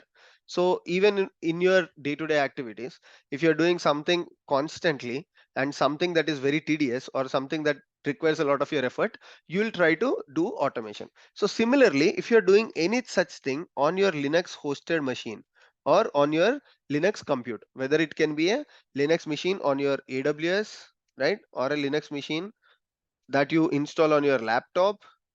I mean, if you take a laptop and if you install Linux software, that becomes a Linux virtual machine. You can use a virtualization software, or you can use Oracle VirtualBox, and you can create a virtual VM. Now, what are the kind of things that we can automate on a Linux machine? So let's take a very simple example. Somebody asks me, okay, says, Abhishek, write numbers from 1 to 10. So what I'll simply do, I'll use the echo command. I'll print the numbers from 1 to 10. Now you might say that this is okay. This is very simple and I've done it without any automation or without requirement of any shell scripting. Now what if this number increases from 10 to 1000? Still okay. So I can spend more time and I can increase this numbers from 10 to 1000. I can keep writing. Now what if I increase the zeros? So I keep on adding more zeros. So now it is technically impossible. So in such cases, or let's say somebody asks you to create, okay, 100 files on your Linux machine. What are files? Files are very similar to your Windows. So on Windows, you create a notepad, or on Windows, you create a MP3 file or MP4 file. Similarly, in Linux also, you can create those files. You can create zip files, you can create tar files. So somebody came to me and said that, Abhishek, create 100 files. So I'll use one of the Linux commands, probably called as touch. Let's for example, so touch is a command which creates files, which we'll look into it. So what I'll do is I'll use the touch command to create 100 files. So somebody says that okay, not 100, do 1000. So I'll take more time, and further if they keep increasing this count, so this is why you need automation, or this is why you need shell scripting. So this is a very basic or very simple example for you to understand what is shell scripting in Linux. So shell scripting in Linux is a process of automating your day-to-day activities or regular activities on your Linux compute. And like I mentioned, this can be anywhere.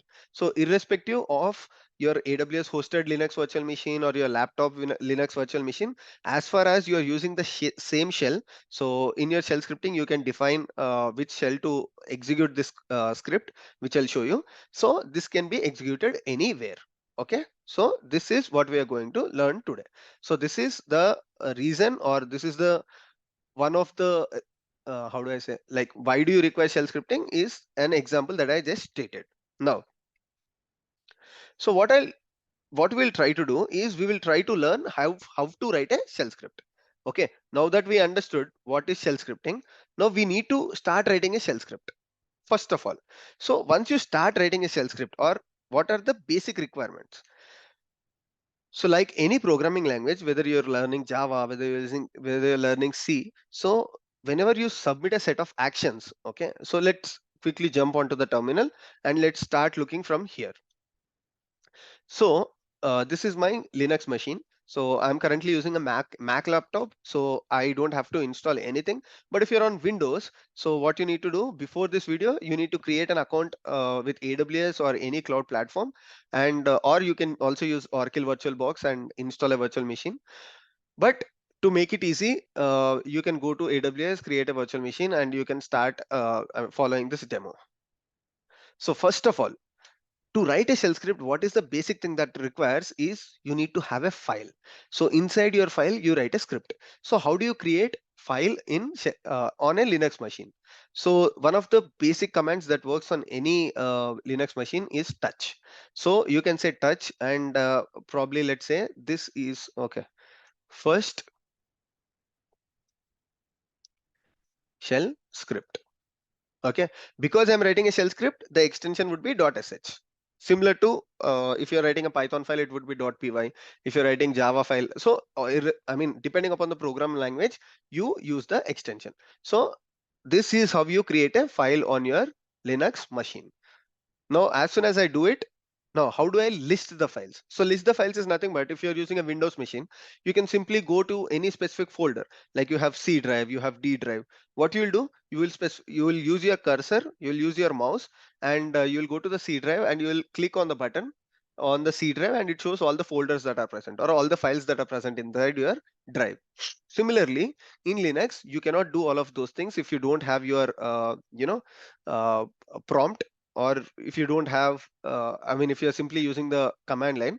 The command that used here is ls. So as you do ls, so this is the file that I just created, first shell script.sh. So this shows all the files. Now if I want to look the files with timestamp, okay, so which file is created first and which file is created next, I can simply say ls minus ltr, and it shows the files that is created, who created the file, when did they create, what are the permissions, which group they belongs to.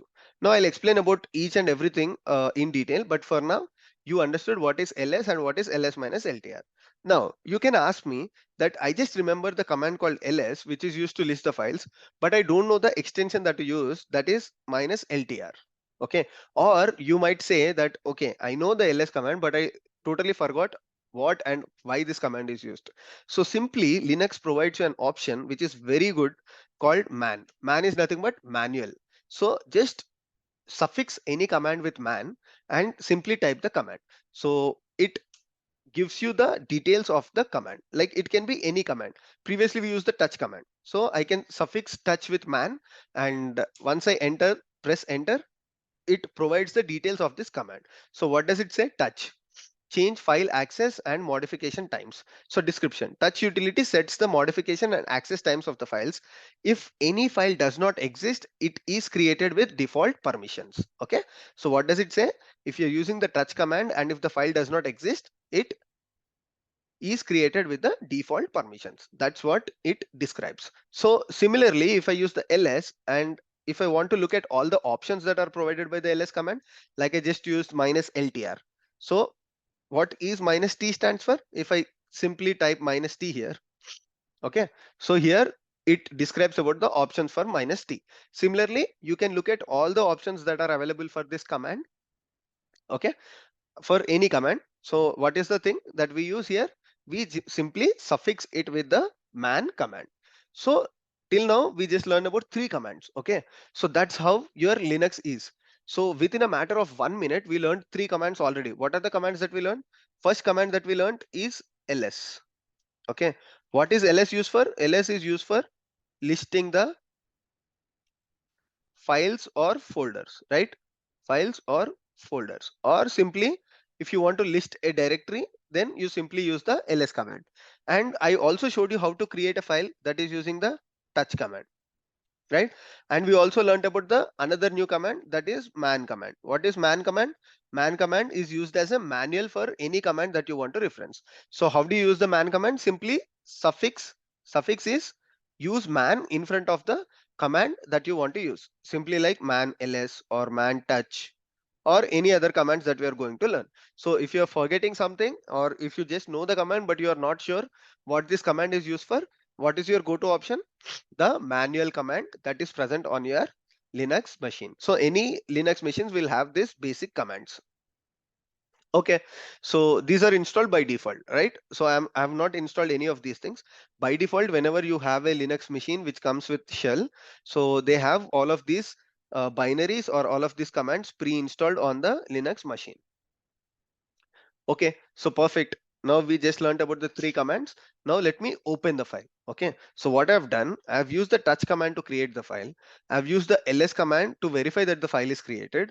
But what I want actually is to write a shell script in this file. So to write a shell script in this file, I have to open the file, right? So similarly, if you're on Windows and somebody asks you to write a notepad, probably you create a notepad to list some of the items that you want to reference in the future. So what you will do, you will right click and you will create a file using the new file option, and then you open the file in a notepad and you start writing. Similarly, you can also use the vim command. So vim or vi, so vim is not available by default, you have to install it, but vi is directly available on any platform.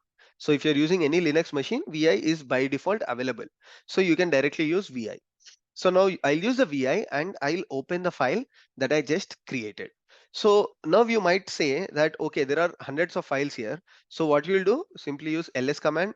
If you don't remember the file name that you created, double click, which will save the file name. So Linux is kind of different, so you don't have to right click and use the copy option that you use on Windows. If you simply double click on any of the content, it gets automatically copied, and you can directly use command v or control v depending upon your operating system, and that gets pasted on your terminal. Okay, so if people are not aware how I am using this terminal, what is this terminal? So it's very easy. You have multiple terminal options. So all that you need to do is go to your browser and let's say you're on Windows, come here and say download putty. So putty is one of the terminal which provides you the graphical user interface. Okay, so using putty, you can basically SSH to your virtual machine, and you can start using the terminal that I'm kind of using. I'm basically using a tool called terminal. The name is also terminal or item, that is iTerm, that is provided by Mac. Okay, so now without wasting time, now let me open this file. What is the command to open the file? Vi. And if you want a good user friendly interface, then I can use vim. So vim is also, it's not difficult to download. I'll show you how to download vim as well, but if you don't have vim, don't worry, you can directly use vi. So now the file is open. So what is the command to open the file? You can simply use vim. Now let's say what happens if I don't use the touch command and if I directly use the vim command.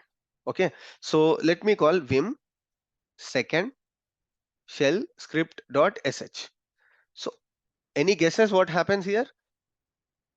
Okay, as soon as I press enter, So the file is automatically created. It says this is a new file and you can start writing on this file. Okay. So even you can basically create a file using vim command, but what is the point of using the touch command? So you might ask me, okay, if touch and vim are using the same thing and vim has advantage over touch or va has advantage over touch, that is you can create the file and you can write the file at the same time, then why should I use the touch command?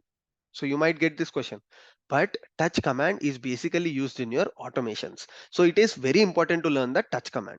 And if it is very important to remember the touch command, because whenever you are doing automations, you cannot use the vim command because vim is basically used to write inside a file. But whenever you're doing some automations, like you might have a requirement to create 1,000 files, okay, for some random reason. Let's forget about the reason, but somebody comes to you and says, Abhishek, create 1,000 files. Now you cannot create no, now you cannot use vim inside your script because vim opens the file.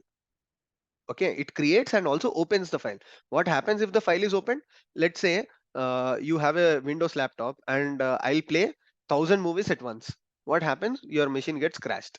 Okay, similarly, even in linux you cannot open a lot of files, and if a lot of files are opened, then it's a problem. Or what happens if a movie is opened and left like that, and if you try to close that process, windows says that, okay, this process is used by somebody else, first close that file and then only you can close this process, right? Let's say you're watching a movie and you want to close the mp3 or mp4 player that you are using. So what, when you try to close the mp4 player, what your window says, okay, you cannot close the mp4 player because somebody is using the mp4 player. Similarly, you cannot keep a lot of files open. Okay, so that is why we also use the touch command. So now let me open this one. So I'll just double click and using the vim or vi, I'll open this file. And now to start writing the shell script, the very first thing that you do is use this specific indentation or use this specific syntax slash, okay, hashtag followed by exclamatory followed by slash. So this is called shebang. So what is this called? This is called shebang. So what is the use case of shebang? I'll explain you. And then followed by, you will say slash bin slash bash or slash sh or slash ksh. What are these things? Okay.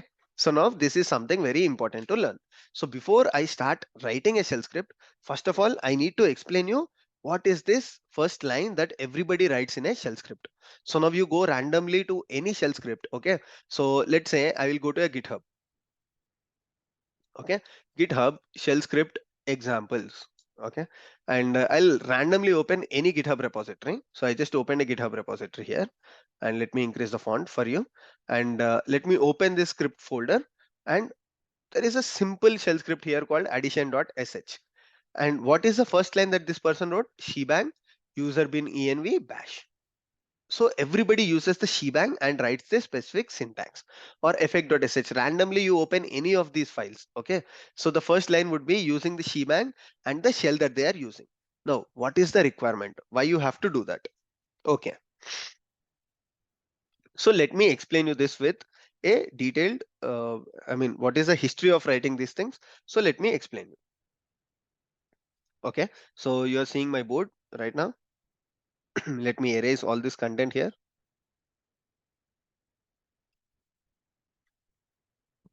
My bad, what is happening? Yeah. So why would somebody write a shebang inside every shell script? Okay. So what is the purpose of writing shebang followed by slash bin followed by any specific thing here? So somebody is using bash, somebody is using dash, somebody is using sh, somebody is using ksh. What are these things? Okay, so basically if you follow the history of linux, so these are the different executables of your shell script. Okay, so a linux machine, depending upon kind of the linux machine that you are using, these are the different executables. So whenever you are writing a shell script and you are executing the shell script, somebody has to take your action, right? So let's say you are running a java file or you are running a java program. Who is executing this java program? Who is executing this python program? Similarly, there has to be an executable who is executing this shell script as well. So these are the executables. What are they? If I have to repeat one more time, there is bash, there is ksh, there is sh, and similarly there is also something called as dash dash. So these are the different options. There are other options as well. If you're using AX, there is different things. So I'm not going into details of it, but these are some of the most used things. So these are the different options that are available.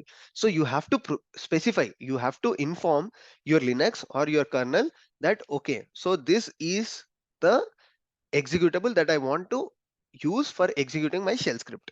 So what is the difference between each of them? So each of them have their own syntax differences. So there is not a much difference. So there is not a drastic difference between bash and ksh and dsh. So more or less the kind of shell script that you're writing or the kind of commands that you're writing is similar, but they vary slightly in terms of syntax. So be very careful on what you want to use. So now you might ask, okay, Abhishek, don't confuse, what is the thing that I have to use? So one of the popularly used or one of the most widely used is bash. Okay, so bash is something that is most widely used. So instead of learning all of them, because there is kind of syntax difference, for example, the way you write a for loop in bash and the way you write a for loop in ksh is totally different. Okay, so bash provides you more easy way of writing a for loop, whereas with ksh it is slightly different, and because it is obsolete, you don't have to learn it. What is obsolete mean? Like nobody is using it or very less people are using ksh. So what is the most commonly used is bash. Now, one more thing that you find here is, if you look at your program, like if you look at the shell script that are written in your organization, or if you randomly look at shell script that are used, that are provided in the GitHub, so you widely see opinion between these two things. So most of the people are writing shebang followed by slash bin slash sh, and some other people are using shebang slash bin slash bash. So what is the difference between them? What is the difference between sh and bash? Now previously I explained you what is the difference between ksh, bash, and also the other things like dash or dash. But what is the reason why people are using slash sh also for using the bash scripting? Even though people are using bash scripting, they sometimes use sh.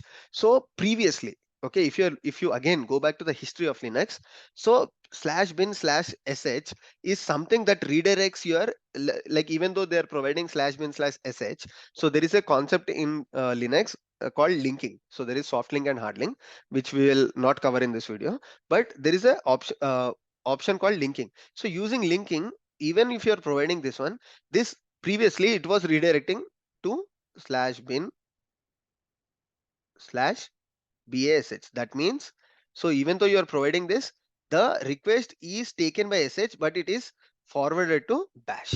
Okay, so it is using the concept of linking.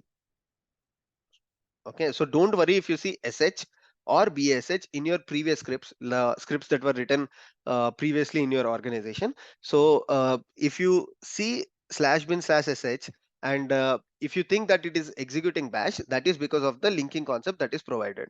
But these days, like over a couple of years, I can say, or like just previously in a year, what happened is some of the operating systems like Ubuntu, they have started using, I mean, they have started linking dash slash bin slash sh to slash bin slash dash. So instead of bash, they started using dash as the default. Now why they are using it is out of scope of this video, but you have to understand that now you cannot use this syntax. So you have to be very careful. If you are writing a bash scripting, always use slash bin slash bash. Okay, so do not complicate the script. Or if you like, if you start writing this one, your script might not work in some cases. Like in a Ubuntu machine, like you share your shell script, you write a bash scripting and you share your shell scripting to one of your colleagues, and inside their machine slash bin slash sh, if by default it has set a link to slash bin slash dash, your script will not work. Okay, so that's why you have to be very careful. So always the linking for slash bin slash sh is not pointed to slash bin slash bash. So previously it was happening, but now some operating systems have decided that they want to use dash by default and not bash by default. So be careful whenever you're writing a new shell script, always use the proper syntax, that is /bin/bash. So this is your interview question as well. So what is the difference between /bin/bash and what is sorry /bin/sh and /bin/bash? So if somebody is asking what is the difference, you have to clearly explain that okay, previously both of them were same because /bin/sh was redirecting using the linking concept to /bin/bash, but now it is not the same because some of the operating systems have decided to use dash as default. So your script might not execute if you are writing in bash scripting on a machine where dash is default. Okay, now we have discussed a lot about these the difference, and we totally understood what is the first line here, that is /bin/bash. Because we are learning bash scripting, we'll always use the same first line. Now, I'll try to keep the script very simple, and the purpose of this script is to just print my name. Now, how do I print my name? So the requirement is you have to write a shell script. What that shell script has to do is whenever somebody is executing this shell script, it has to print my name is Abhishek. So every time people can't write, right? Every time, like you say, 100 people have to write this thing. So you are given an automation that write a small shell script that will enter. I mean, whenever you execute that shell script, it has to print my name is Abhishek. So to print something, if you are on Windows, what you will do is you will simply go to your keyboard and you will start writing saying that my name is Abhishek. But on Linux, it is different. Whenever you are using the shell scripting, there is a command called echo. Using echo, what you will do is you will write my name is Abhishek. So if you are using Java, you might be using print statement, right? Similarly, in shell scripting, we use the echo statement. That's it. Now let me save this file. Now, how do I save this file? So this is one of the challenges that a fresh or a new Linux users might face. So if you are very new to Linux, first of all, you have to get used to the Linux environment. So how do you open a file? How do you close a file? Like I told you, to open a file, I just used vim command, but let's say I just opened this file. Okay, let me go back, and I use the vim command and I just opened this file.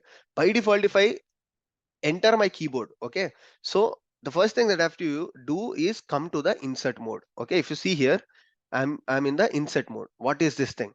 Why is it so complicated? So okay, so if you're using a Linux machine or a Linux environment, so there are set of things that you have to follow, that once you open this file, the Linux has to know that what is the purpose of opening this file. Are you trying to read this file? Are you trying to write inside this file? Or you are trying to do like just copy some content from this file and paste it somewhere? So for that purpose, you have to inform that I just want to open this file and write something. So for that, you have to use the escape button and press the I. Okay, once you press I, it says that okay, now you are in the insert mode. So what I have to do? So whenever I'm opening a file, I just have to open the file, press escape and click on I. So once you click on I, so it goes to the insert mode. How do you know if you're insert mode? So to your left bottom, you will see something called insert. So you are now in the insert mode. Now, once I'm in insert mode, I can start writing like the one that I just wrote, /bin/bash.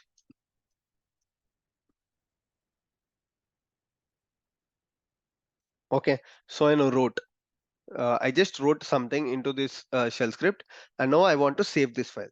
To save this file again, you have to press escape, okay, followed by colon. You just have to give the colon, and if you see here, carefully notice what I'm doing here. Then press WQ. WQ is for saving the file, and followed by the exclamatory mark, and then press enter. So now your file is saved with this content. What happens if I don't do all of those things? Your whatever you wrote onto the file will not be saved. Okay. So let's say now I also have one more file here, right? So second.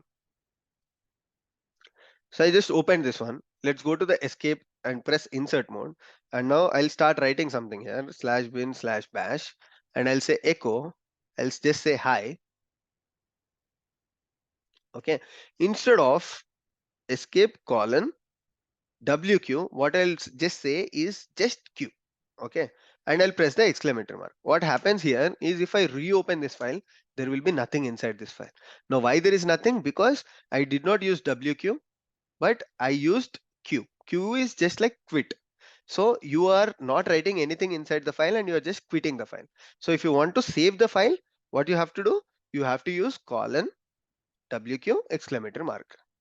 So this is the thing. So this is how you save a file. So we learned how to open a file, we learned how to write a file, and we also learned how to save a file. So these are the different things. Now you wrote this file. What is inside this file? Let me again see. So every time I can't use the vim command and always close it, right? So there has to be easy option. So every time I open this file, I have to press escape, colon, q, close. I don't want to do all of these things. So simply, I just want to copy this file name and I want to look at the contents of the file. Okay, so for that we can use the cat command. What is cat command? Cat command is used to print the content of the file. Did you see? So now I don't have to open the file and close the file. I can simply, without opening and closing the file, print the contents of the file. So that is the purpose of using cat command. Okay, so we also learned about the cat command. Now how do I execute this script? Okay, now I spoke a lot of things like open the file, close the file, without opening the file, print the file. But I want to see how to execute the file itself. So for that, what I have to do is either I can say sh for you can simply suffix with sh and enter your file name. Okay, I can also do this, or I can simply use dot slash. Okay, so two options. So dot slash can be used to execute any file, whether you have a Python script. Also, you can use dot slash. Basically, whenever you have an executable, so shell script, this is an executable file, right? You can execute this file. So any executable file in Linux can be executed using dot slash. If I don't want to use dot slash, and if I want to definitely mention it as a shell script, so I can simply say sh followed by this thing. Okay, so two options, either use sh as suffix, or either use dot slash as a suffix, whatever you would like to. So as soon as I enter this one, this has to be executed, but it says permission denied. Okay, so this is one other new concept that you will learn in Linux. Okay, so what happens in Linux is, let me go back and explain you here. Okay, so in Linux, although you are the creator of the file, okay, you just created the file, but Linux terminal want to understand whenever you create a shell script or any file, Linux terminal wants to understand, okay, who can execute this file. Okay, you just created the file, you wrote something in the file, but Linux, the main purpose is security. Okay, so Linux is very, very secure. So as soon as you open a file, you write something in the file, okay, you create this file. What Linux says is, as soon as you save this file and you try to execute this file using dot slash or sh, Linux says, okay, wait. Now, before I execute this one, I need to know who can execute. Or it asks, who are you? Do you have permissions? Only if you have permissions, I can allow you to execute this file. So for that, whenever you create a file, you have to grant permissions to your file.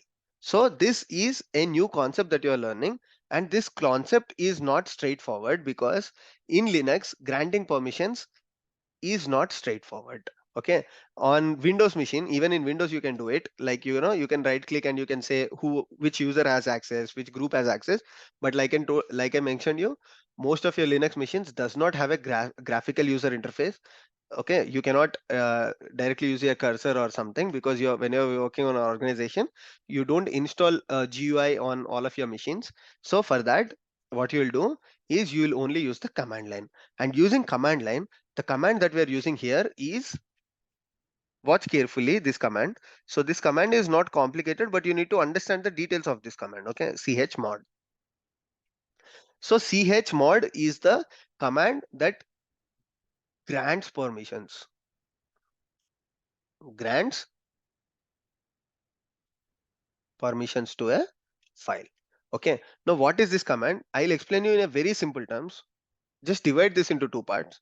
One is ch and one is mod. Okay, so ch stands for change.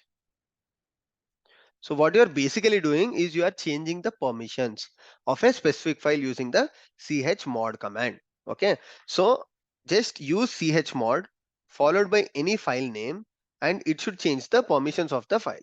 But what are the permissions? So you have to provide the permissions, right? So in Linux, you cannot write saying that like, chmod provide write permissions to this file. So that is not how you will do. So Linux has a specific mechanism. Okay. So what are the three things that are required for the chmod command? I'll explain you in a very simple terms. Okay. So chmod, first you understood what is chmod command, right? Now we will try to learn about the arguments that you will pass to a chmod command. So chmod command basically, like I mentioned you, it provides permissions. Okay. So what it is divided into three categories.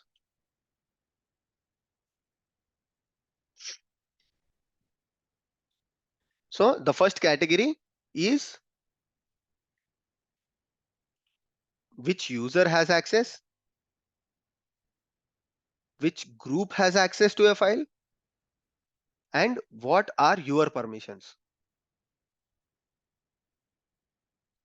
Okay.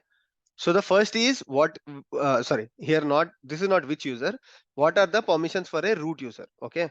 So root user is a super user in Linux. I'll explain you what is a root user.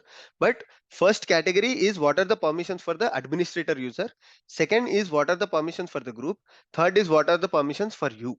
Okay. So these are how the three categories are divided, because a administrator should have access to a file, a group should have access to a file, and personally you should also have access to your file because you are the creator of the file or you are the one who is using this file. So by default, if I log in, I'll be the user. I am trying to access this file.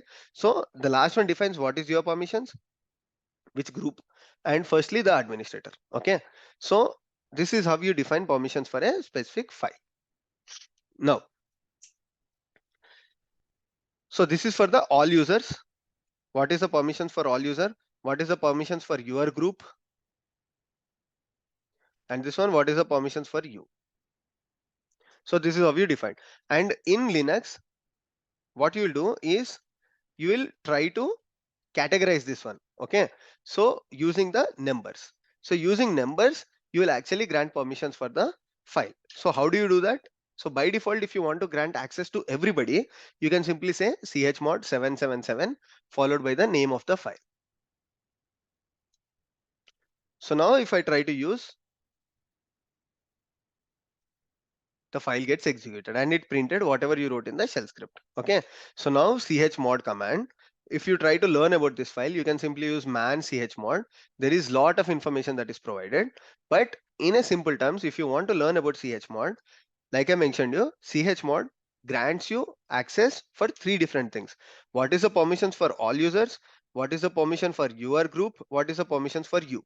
So these are the three different things that chmod grants. So now how do you define? You define using the number terminology. Okay. So what is the number that I just used and how this number is categorized? Okay. So 7 is your magic number. Okay. So if you see carefully, I granted 777. So I said 7 for myself, 7 for my group, and 7 for everyone. So literally everybody is logging to this machine has the number 7 as the access permission granted. My group also has 7 and myself, I also have 7. Now, what is this 777? So Linux basically used a formula called 421. What is 4? What is 2? What is 1? Okay.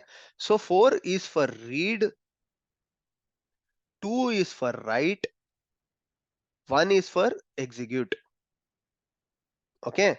So you can basically provide your permissions using this. Let's say I will say that one file, like I'll use this command chmod 444 xyz. Xyz is the file name. Okay. So here the permissions that I have granted is 444.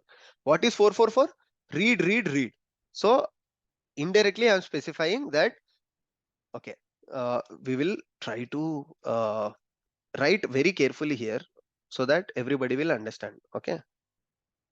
So like I mentioned,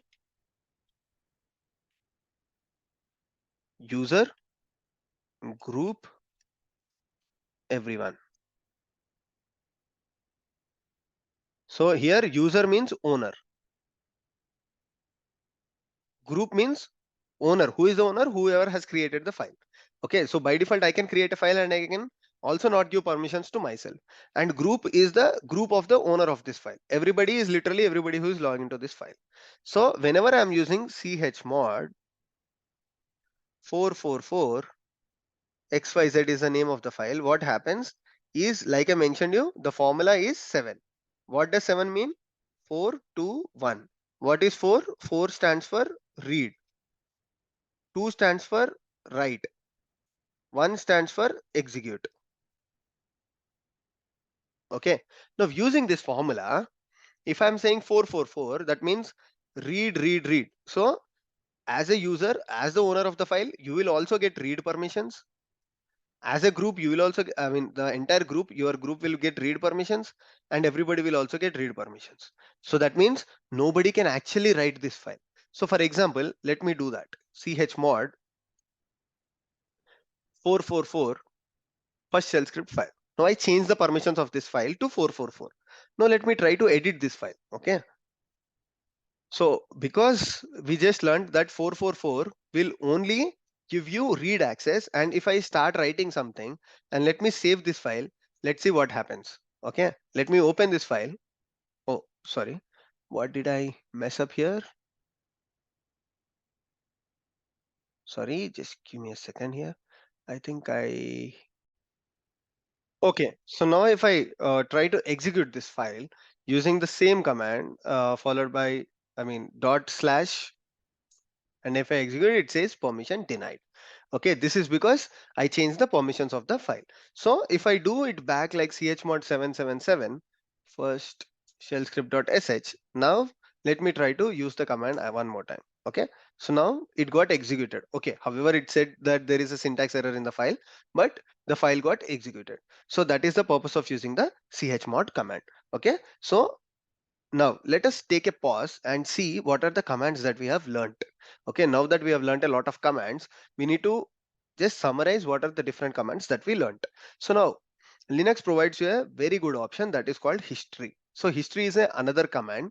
If you if you just type history and press enter, it will show you all the commands that you have entered. So let's say you forgot a specific command that you are using on your production machine, like a regular command that you use or a regular shell script that you use. So you can simply use the history command to see what are the different commands that are entered. So these are the different things that we have learned till now. Okay, now let's take a pause and let's try to summarize what are the different things that we learned. Okay, so let me wipe this up. So isn't shell scripting looking simple? Like, what is the only thing that you need to do is you have to practice these things every day. Okay, as long as you don't practice, then it is very difficult to learn.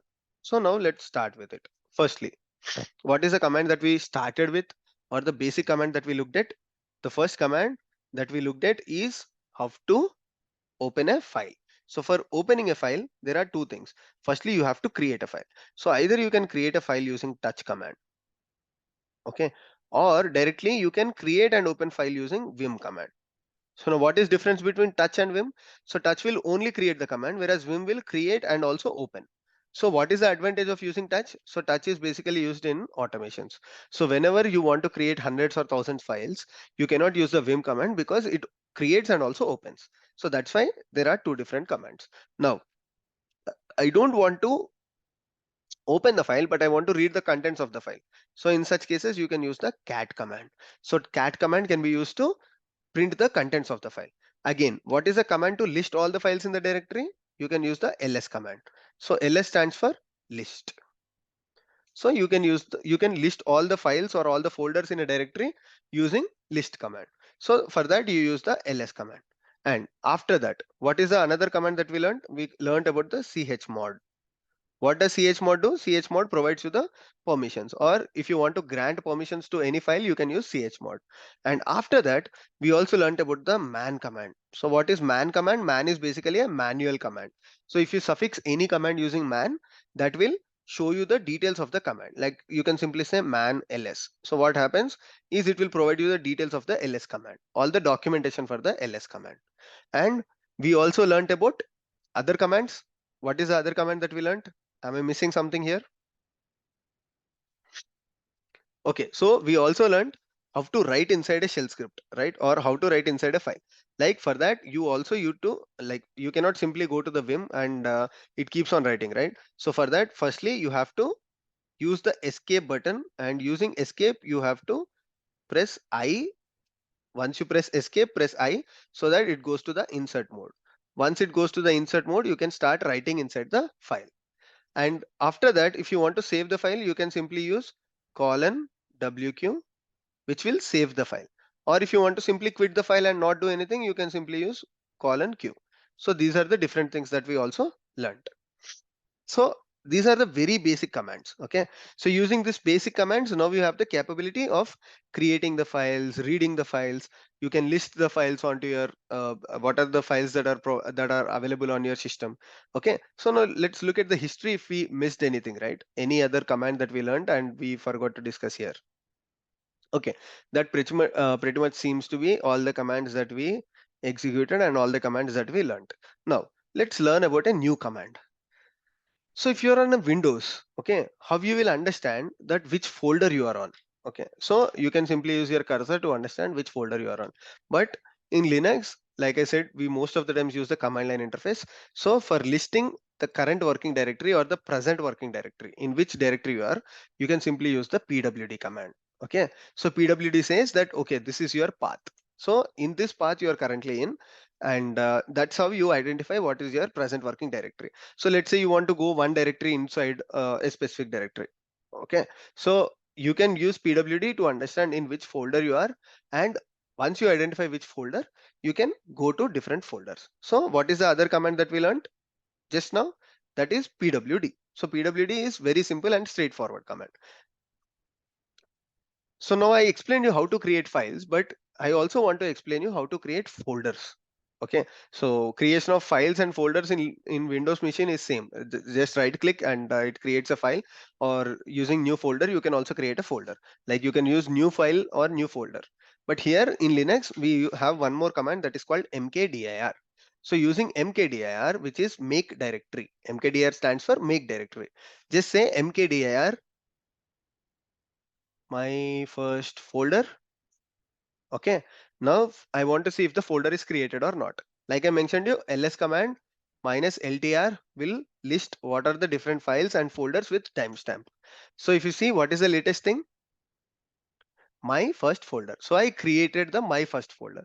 Now I want to go inside this folder. Okay, so I am currently in the shell scripting tutorials folder, but now I want to go to my first folder. So like if you compare to Windows, again you double click on this specific folder and you go inside the folder. But in Linux you use the cd command. So cd is change directory. So using change directory, you can go to the any directory that you want. Okay, now if you see, the folder got changed from shell scripting tutorial, it got changed to my first folder. If you don't have this user representation, how you identify which folder you are in, you can simply use the pwd. So here pwd says that I am currently in my first folder. Okay, if I go back using cd dot dot and I use pwd, now it says that, okay, you are in the shell scripting tutorials folder. So that's how you understand using the pwd, and using cd you switch the directory or change the directory, and using mkdir you create a directory. Okay, so now let's go back and summarize what are the different commands here. Apart from these commands, I just explained you about three different commands. First is pwd. What is pwd? Pwd is to identify the present working directory where you are currently on your Linux machine. Your Linux machine have hundreds and lakhs or thousands of folders, but you want to know currently where you are. So for that you use the pwd command. You can also use these commands in the shell scripting. So that's why I'm talking about all of these commands. So pwd is used to identify the present working directory. Okay, so talked about all of these things, I want to create a folder. So for that, I use the mkdir command. So mkdir is used to make a directory or create a directory. Once I create directories, I can go into the folders or directories using the cd command. What does cd stands for? C stands for change, D stands for directory. So using cd, you can change any directory. Okay, so within matter of some 30 minutes, we learned about 10 commands. Okay, so it is very easy. Just that you need to have a hands-on, and you can keep continue. I mean, you can continue learning different commands, or you can continue learning shell scripting in Linux. Okay, so we learned about different, like 10 different commands. Now let's try to put all of these things or most of these things and write a simple shell script. Okay, so I'll not complicate this one. If I do ls, let me go to the my first folder. Okay, and inside this folder, if I do ls one more time, there is nothing here. Okay, now I'll simply write a shell script to create a folder, to create a file. So every time this shell script executes, it has to create a file, it has to create a folder, and inside this file, we'll also change the permissions of this file. And finally, we'll see if the everything got executed or not using this shell script. So as usual, we'll use the vim command to write the shell script and also open the shell script, because our purpose now is not just to use the touch command, because if I'm using the touch command here, I have to use two commands. One is to create and other is to open the file. So here I'll use the vim command and I'll say sample shell script dot sh. Okay, and inside this file, what I'll do is, as usually, I'll start writing using shebang followed by slash bin followed by slash bash, and now I'll write here the first thing. Okay, now whenever you are writing a shell script, it is always a good practice to write comments, not just shell script, but any programming language. You have to write comments, because you should not understand what you're writing, but any person who does not know the programming, or if they want to glance through your script at a time, like they cannot read the script in detail, like they are in a hurry and they just want to look at the shell script and understand what you have wrote. So for such things, you just write a simple comment. So how do you write comments in shell script? Use the hashtag. So hashtag references comments. So whenever you write something followed by hashtag, this line is ignored. So shell script will not execute this command. Who is the shell script? So this bash, whenever it finds hashtag followed by something, it simply ignores. It understands that, okay, this is a comment, I don't want to execute. So it simply ignores and proceeds this as a comment. So what I'll say here is create a file. What is a command to create a file? I can use simply the touch. And using touch, I'll say uh, first file, for example. And I'll also create second file. Let me create two files. Okay. So create two files just for an example. Okay. Before that, what I'll do is I'll create a folder as well. Okay. So create a folder. Now I'll name this folder as Abhishek, for example. So what is the purpose is I want to go inside this folder using cd Abhishek, and I want to create two files. So this is my shell script. That's it. So whenever somebody is executing this shell script, it has to create a folder called Abhishek. It has to go to the folder called Abhishek, and it has to create two files. Now let me save this. As soon as I save this, what is the thing that I have to do? I have to give permissions to this. Okay, because even though I'm a user, I cannot execute this one. Now we are not much bothered about security. So I'll simply say chmod 777. Okay, so I'm granting complete permissions to myself, the owner of the file, complete permissions to the group, which is my group. I did not create any user group here. So if at all I'm creating a user group and I'm adding my colleague as a user in my group, let's say I'm in development team or DevOps team, so I can add people to DevOps group. And what happens is Linux will grant DevOps, everybody in the DevOps group, read, write, execute access, and finally anyone, not just me or not just my group, but anybody who is logging to this Linux machine, and if they're trying to execute, so I'll say simply 7. So anybody can access this file. Okay, so things are clear till here. What I've done is I've just granted permissions to everyone. Sorry, my bad. So chmod 777. What is the name of the shell script? I totally forgot. So let me just say ls. Okay, using ls, if at all I'm forgetting the name of the file, or if at all I'm forgetting anything, I can simply say ls to list all the files and folders in this specific directory. Okay. Okay, I think there was a disturbance in my desktop. So okay, now everything seems to be back. So as soon as I press ls, so this is the name of the file. Now I'll say chmod 777. If I don't want to grant permissions to all the other people, I can simply say 770, so that they cannot read this file, they cannot write this file, they cannot open this file, they can do literally nothing with this file. But if I only want them to grant access, and everybody who is logging to this Linux machine, let's say that they only want to execute this, I only want to give them the permissions to execute, not read or not write. They cannot read the script, they cannot write or make any changes to the script, but they can only execute the script. So in such case, I'll give one.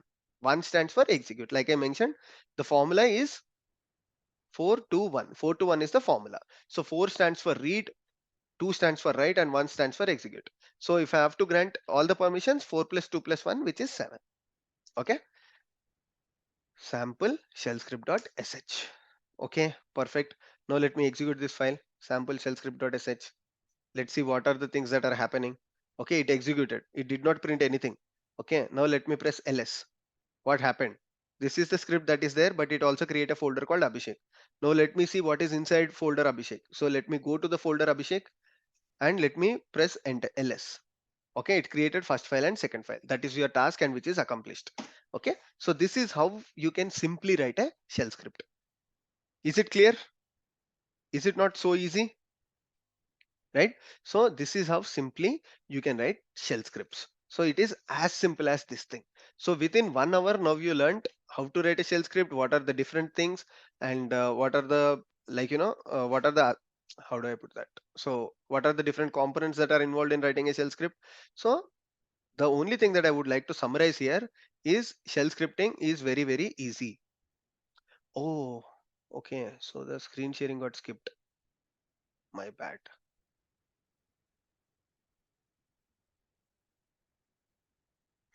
Okay, so for some reason, because there was a power cut, the screen sharing got cut. So let me re-explain this thing here. No worries, I can explain this one more time. So what I'll do is I'll go back here and let me go back to the folder called my first folder. Okay, so I think you were able to see my screen till here, but now I'll re-explain whatever I explained. So this is the shell script that we just wrote, sample shell script. Let me delete this folder so that you will not be confused. So for deleting, we can simply use rm minus rf. I'll explain about the rm command as well. But now if I ls, this is the file that I just created, which is the shell scripting file. And now what I'll do is I want to execute this file. So let me execute this shell script.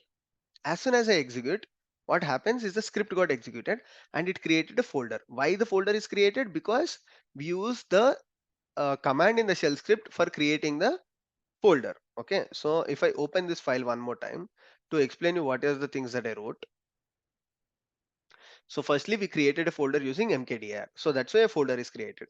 Now, if I go and see inside the folder, there should be two files called first file and second file. Let us see if the files are also there.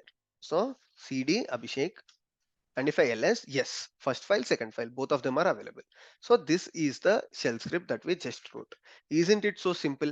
It created a folder, it created files. So similarly, whatever the automation that you are doing inside your office, so these are the different kinds of activities that you will get. So this is a very basic script that I wrote, but you can complicate the script. Now, without wasting your time, I'll try to explain what is the role of shell scripting inside a organization.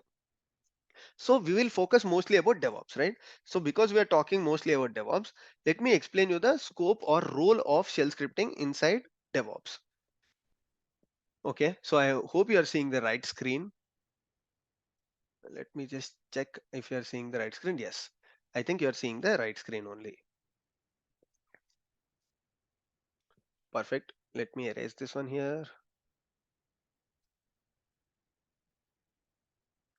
Okay, let me refresh the board.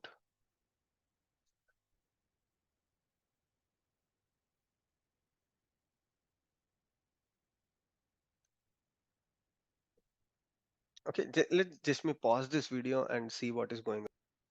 Okay, so there was some issue with my screen, but now it seems to be perfect.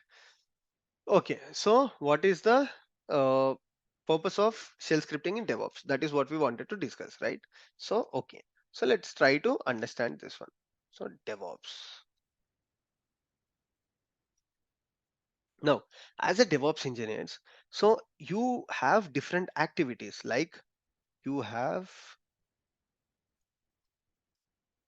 infra maintenance, right? You maintain all the infrastructure of your organization. You maintain all the code of your organization using Git repositories. Okay, so sometimes you have to interact with git. So again, to interact with git, you use the linux only. right? Like you can ask me that why can't I do it using Windows?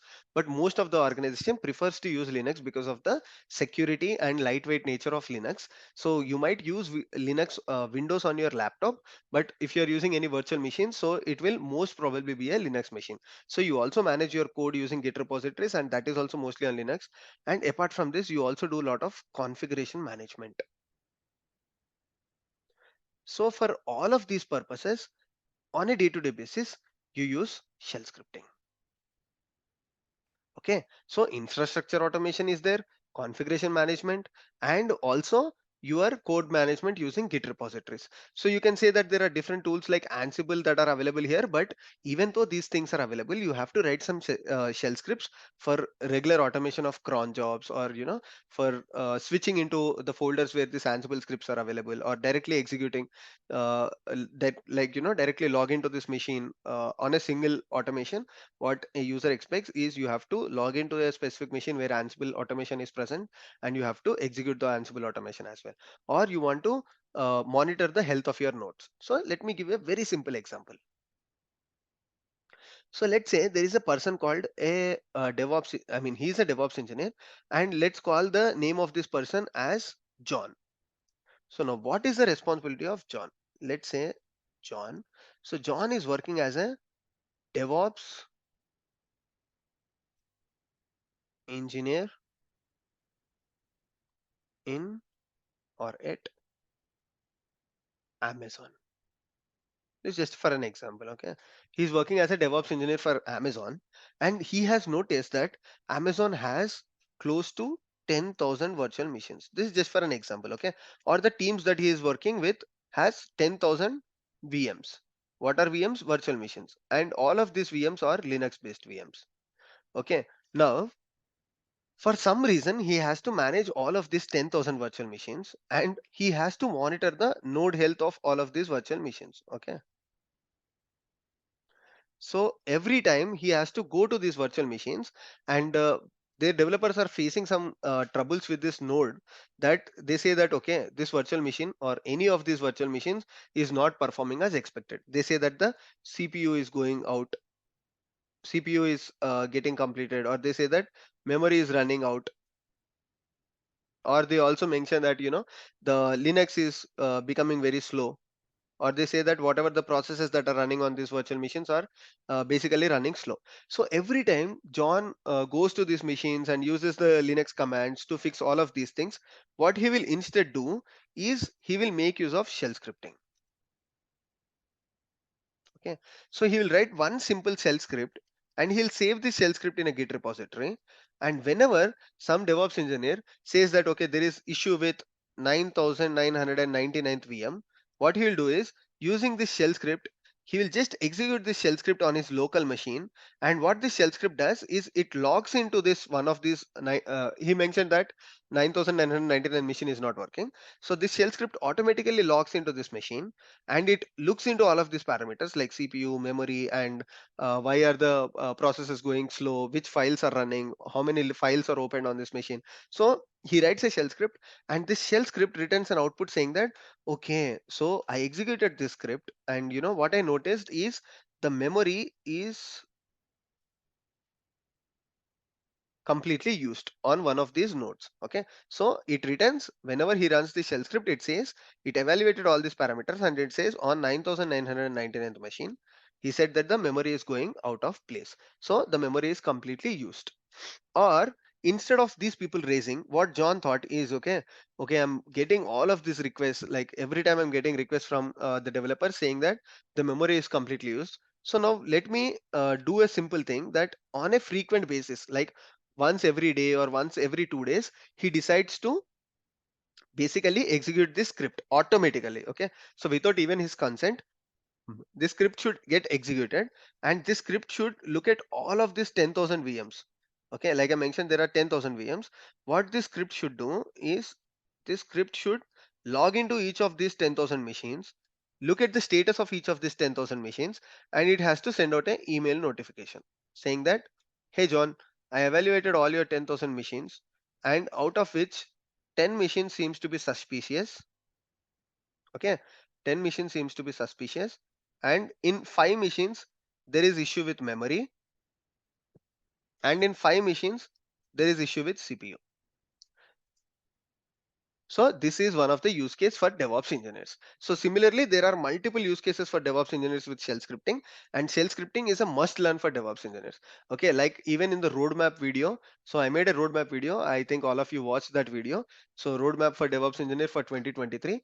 So DevOps roadmap, shell scripting, and Linux is one of the must learns.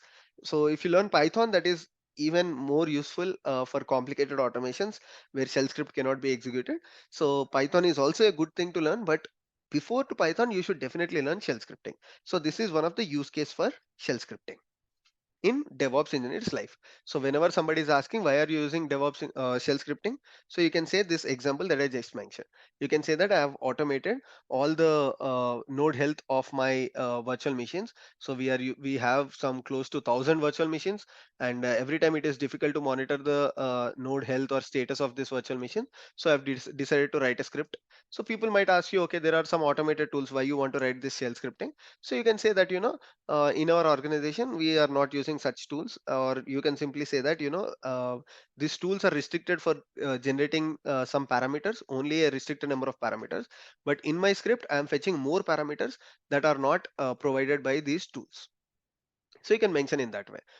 So this is a basic use case. You can think of multiple use cases, like I mentioned, infrastructure automation, configuration management, or the example that I just mentioned, or your day-to-day basis activities. Like on your day-to-day basis, you might want to monitor some specific tools and send notifications to email. I mean, email notifications to you, or any such things you can do with shell scripting. Okay, so now what did we do today? We learned about what is the reason for shell. What is the reason for shell scripting? We learned the difference. We learned an interview question, that is what is the difference between bin sh and bin bash. So this is something that we learned. And after that we learned the shell commands. So if you want to write shell scripting, what are the components that are involved? You need to write shell commands. So we looked into different shell commands. We looked into listing files, we looked at creating files, we looked at removing file using rm, we created directories using mkdir, we deleted directories using rm-rf. Okay, and we use the man command, we use the present directory command, we also used commands like chmod to grant permissions. Okay, we learned how to write inside a file. So we learned about a lot of things today. Now, finally, I also want to explain you about something like I just mentioned. You can look at the memory inside a machine. So to monitor the node health, like I mentioned, you can write a simple script. So for that, to monitor the node health, you can monitor the CPU as well as RAM. So these are the most important things. Even in your laptop, if you are overusing your laptop, so sometimes you get error with CPU, sometimes you get errors with RAM. So how do you find out CPU and how do you find out RAM? So for CPU, there is a command called nproc. So nproc will list the CPUs on your machine, and to understand what is the memory that is present on your laptop, you can use the free command. Okay, so using free command, you can identify what is the free memory, what is the total memory, what is the used memory. Okay, now instead of using all of these things, you can use a specific command or a special command called top. Okay, so using top command, you can basically identify what are the processes that are running on your machine. Okay, so which process is taking more memory, which process is taking less memory. So that's what I'm showing you here now. Okay, so it says total 625 processes are running on my machine. There are 625 processes, out of which 5 are running, 622 are sleeping. Okay, and it also provides you information about which process is using how much amount of memory, which process is running with which process ID, all the other things like how much CPU is being used, the CPU usage, memory usage, all the other things are provided using the top command. Okay, so what is the command? Top. So these are some of the interview questions that people will ask you. So how do you monitor the node health? You can simply say I can use the top command, or I can write the custom shell scripts. So what are the different parameters that are used to evaluate the node health? Some basic parameters are CPU and RAM, and all the other commands that we learned today. Okay, so now without wasting any time, I'm here. I have logged into an EC2 instance. The instance is with an, I created with a Ubuntu image. You can create with whatever you want. Like we learned in our previous video, what we are focusing is to learn bash scripting, only the bash scripting, because it is one of the widely used ones. So it is available on all of the operating systems. So don't worry about it. Just install any operating system whatever you like from your AWS, Azure, or any cloud provider, and you can simply start using the bash scripting. Okay, so before we jump into today's video, let's try to quickly remember what we have learned or where did we stop our previous video. So if you remember, we stopped our previous video exactly at writing a very simple shell script.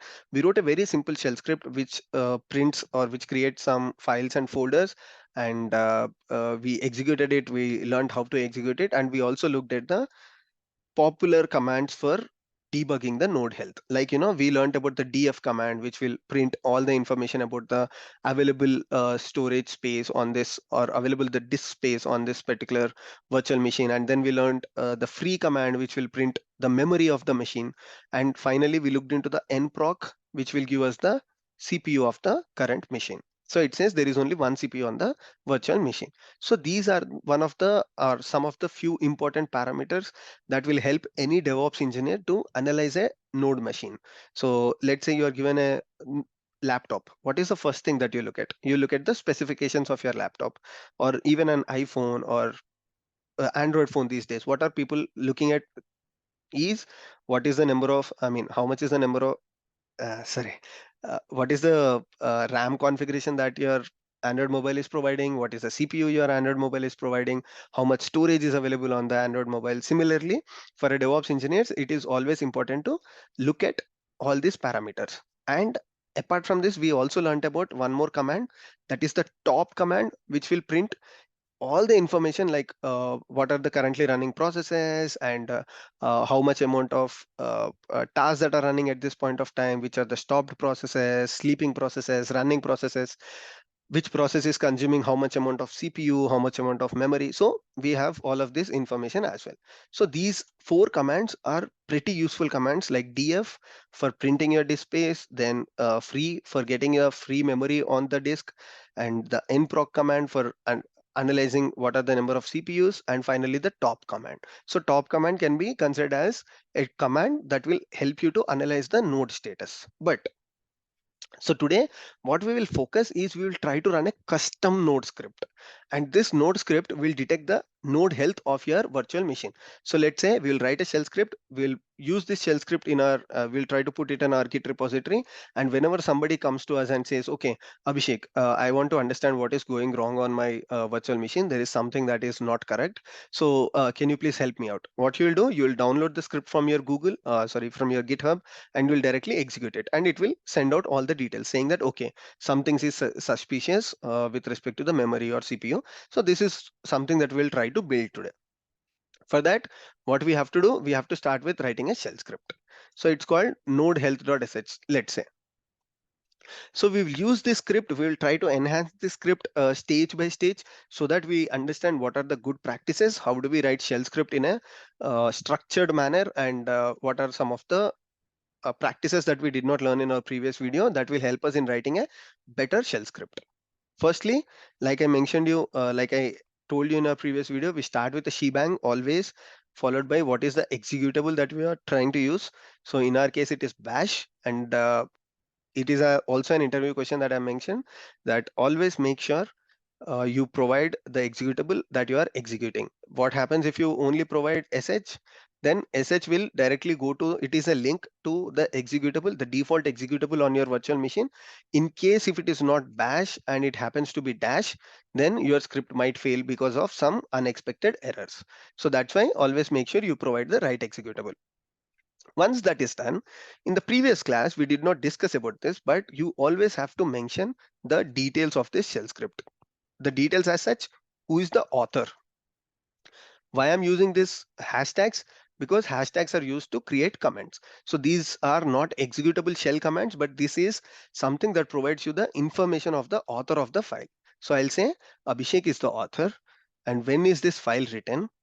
like this file is written on 1st of December, and I'll mention some details like are there any prerequisite for this script, or what is the purpose of this script. This script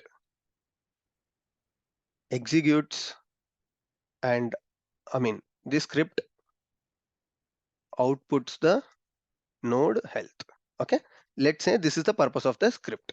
And finally, you can also provide details like what is the version of this script. Let's say this is version v1, and whenever you make any additional changes to this script, you can increment the version to v2, or you can also put the script in the GitHub where the version controlling is automatically added. Okay, so these are the details of the author, or this is called metadata information. So always provide the metadata information, because by just looking at the name of the file, nobody will understand what is this script file is. Let's say you'll create a shell script called addition.sh, but what is this addition? Is it addition of 2 numbers, addition of 3 numbers, 5 numbers? So such details we always provide in the metadata of the file. Perfect. So now we'll just use the same commands that we talked about. So we'll use df minus h for printing the disk space. We'll use free minus g for printing the memory. We'll use the other command, that is nproc, for printing the resources. Let's say we are using these 3 commands to output what are the different parameters on this virtual machine. Let's try to execute and let's see what happens. Okay, so I'll grant the permissions that are required. Chmod, you can use anything. I just use 777 because this is just a trivial script, and I'll just delete it once this video is done. So whenever you create script in your organization, make sure you grant the exact permissions. Okay, so now let me execute using /. Once I execute this, notice that it has provided all the information that is required, but by looking at this information, it is technically impossible to understand what is the output of which command. Like let's say this command, because I already know what I'm doing, so I'll understand, okay, this is the disk space. This is the output of the memory command. This is the output of the number of CPUs. But to efficiently write this script, there are 2 options. Okay, we'll talk about both the options. One option, so these are all the good practices that we are learning, right? So the first option is to use the echo statements. So what you can do is, before executing your command, you can simply say print the disk space. Or okay, so let me complete this and show you what happens if we execute print the memory. So now the output will be slightly better. Print the CPU. Now let's try to execute and see what happens. Okay, we'll use the same command to output, and we'll try to understand the difference. Now the difference is, before printing each and every command's output, the echo statement is making sure that the user understands what is the output about. So the echo statement says it prints the disk space, and this is the output of the disk space. Echo statement says this is the memory, and finally it says this is the CPU details. So isn't it better than the first one? Definitely yes. But we'll try to see what are the other approaches which usually developers follows. I mean, developers or the DevOps engineers who are writing the shell script. Because using echo statements all the times is not feasible. Like, in some of the shell script, you might have some thousands of commands. So if you want to use this echo statement all the times, it's not feasible. So what people usually do is use this command before beginning of the shell script. Like, before you start writing your shell script, what you do is you have to use the set parameter to set this shell script in the debug mode. What does -x stands for? Debug mode. Okay, so if you use this set -x, all the commands that are executed, that gets executed in the debug mode. What do I mean by debug mode? Let's see the output, we will understand. Now if I try to execute this one, what happens is, before every command output, now you see df -h. So this is the command executed and this is the output. Free -g is the command executed and this is the output. nproc is the command executed and this is the output. Isn't it much better than the echo statements? Because echo statements basically prints whatever you are typing, but the set -x that we have set before the script, what it does is it will show you the command that it is executing, and it will also print the output. So set -x plus echo statement, always use the combination of both of them. Okay, so if you have a very huge script, always using echo statements will not help you, because you have to write lot of echo statements, and when you're writing these echo statements also, sometimes you might make you might make mistakes. So use set minus x. So what did we learn till now? We learned about two good practices. One is always write the metadata information, and then whenever you start writing your script, use this parameter to set minus x. To set the script in the debug mode. So there are some cases where you might not want the user to show what are the commands that are executed. So in such cases, what you can do is you can remove this set minus x. Let's say that you are executing some commands which you don't want the user to know. So in such cases, you can simply come here and you can comment this one out. Okay, so isn't it so easy? Just set, just write one single line and your command will be, or your script will be executed in the debug mode. Perfect. Now let's go to the next concept, and we'll definitely come back to the script. Like I mentioned you, we'll enhance this script, and by enhancing this script, we'll learn about more and more things. But we will do it step by step so that you will understand what that command is, and when we try to put that command in the script, you will also understand, okay, so how we are able to write shell script by using these commands. Now we will learn about a command which will print all the processes in this virtual machine. Okay, now what do I mean by that? Let's say now you are watching my video. So what is the process that is getting executed on your any operating system virtual laptop that you're using? Let's say you're on Windows or you're on Mac. For example, we consider Windows. So this person who is watching my video, he might have opened Chrome. This is one process, and then he might have opened YouTube. Okay, and on a different window, let's say that he's using YouTube application and he has opened Chrome for Facebook or something, and he's watching my YouTube video, and parallelly he's also looking at Facebook. So there are two processes that are running, and there are some system processes as well. What do I mean by system processes? Let's say your operating system has a lot of programs inside your C drive, right? If you ever looked at those processes, so those are called the system processes. So at this point of time, let's say these are the three processes that are running. But on a virtual machine, there will be a lot and lot of processes that are running if you talk about your organizational virtual machines. Or let's say you are running Java applications on your virtual machine. So you are working for a company called Amazon. Okay. And in Amazon, there are 2 to 300 microservices. Okay. So let's say this user has deployed, or the developer has deployed 200 microservices, and each of this application uses a different process, right? Because there are different virtual machines, there are different applications. So each application starts with a different process. Like YouTube has its own process, Chrome has its own process. Similarly, in Amazon, let's say you have login application, you have logout application, you have payments application, transactions application. So how do you find out what are the processes that are running? In Windows, it is easy. You will directly go to your laptop, you'll look into you'll go to your command prompt, or you'll go into the search section and find out what are the processes that are running. But here, in a Linux machine which does not have a graphical user interface, by which I mean you don't have a user interface to click on the buttons and go and find the processes, there is a command to find out. This command is called ps minus ef, okay, or ps hyphen es. What does this ps hyphen ef does is, ps stands for the processes, and hyphen f, basically using it provides the entire details of the process. Like, it provides the details of the processes in a full format. So that's why we call it ps hyphen es. So you can also just use the ps command, but it does not give you all the processes. Like there are some processes that are running in the background. There are some processes, like there are some stopped processes, daemon processes, zombie processes. So to figure out all the processes, what is the command that we use is, we use ps space hyphen ef. So let's execute. You'll see that, okay, there is a Python that is running, right? In every virtual machine, there is Python by default. So Python is running by default. And then there are some Amazon processes that are running. Why? Because we are using an Amazon virtual machine. And there is some SSH daemon process that is running. So there are different processes that run in a virtual machine. So your task is to not just find out the process, but you want to find out the process IDs. What do I mean by process ID? So let's say this is the process.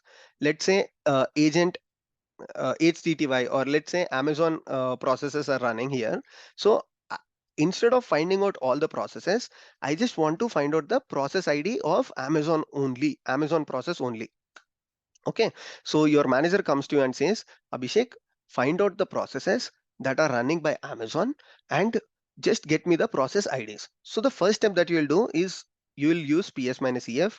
You'll find out that, okay, there are these many processes, out of which there are two Amazon processes that you can see.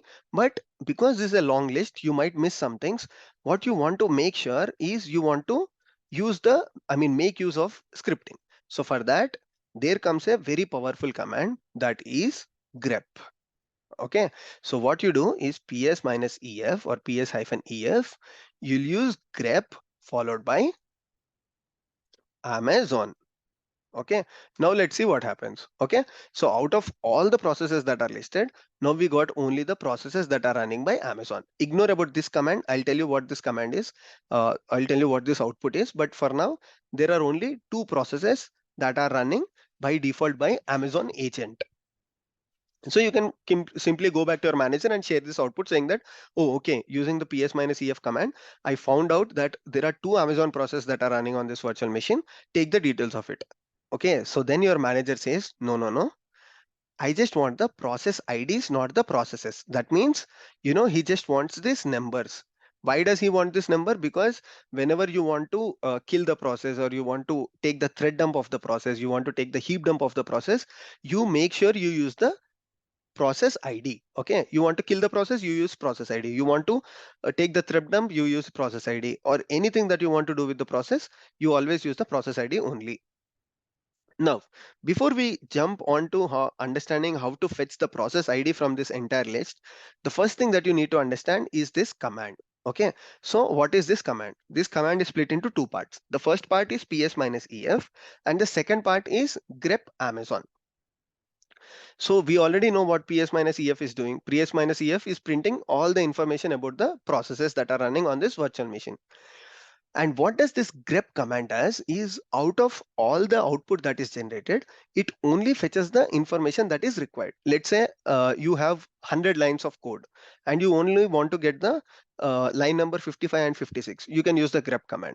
Or let's say you have list of names of employees.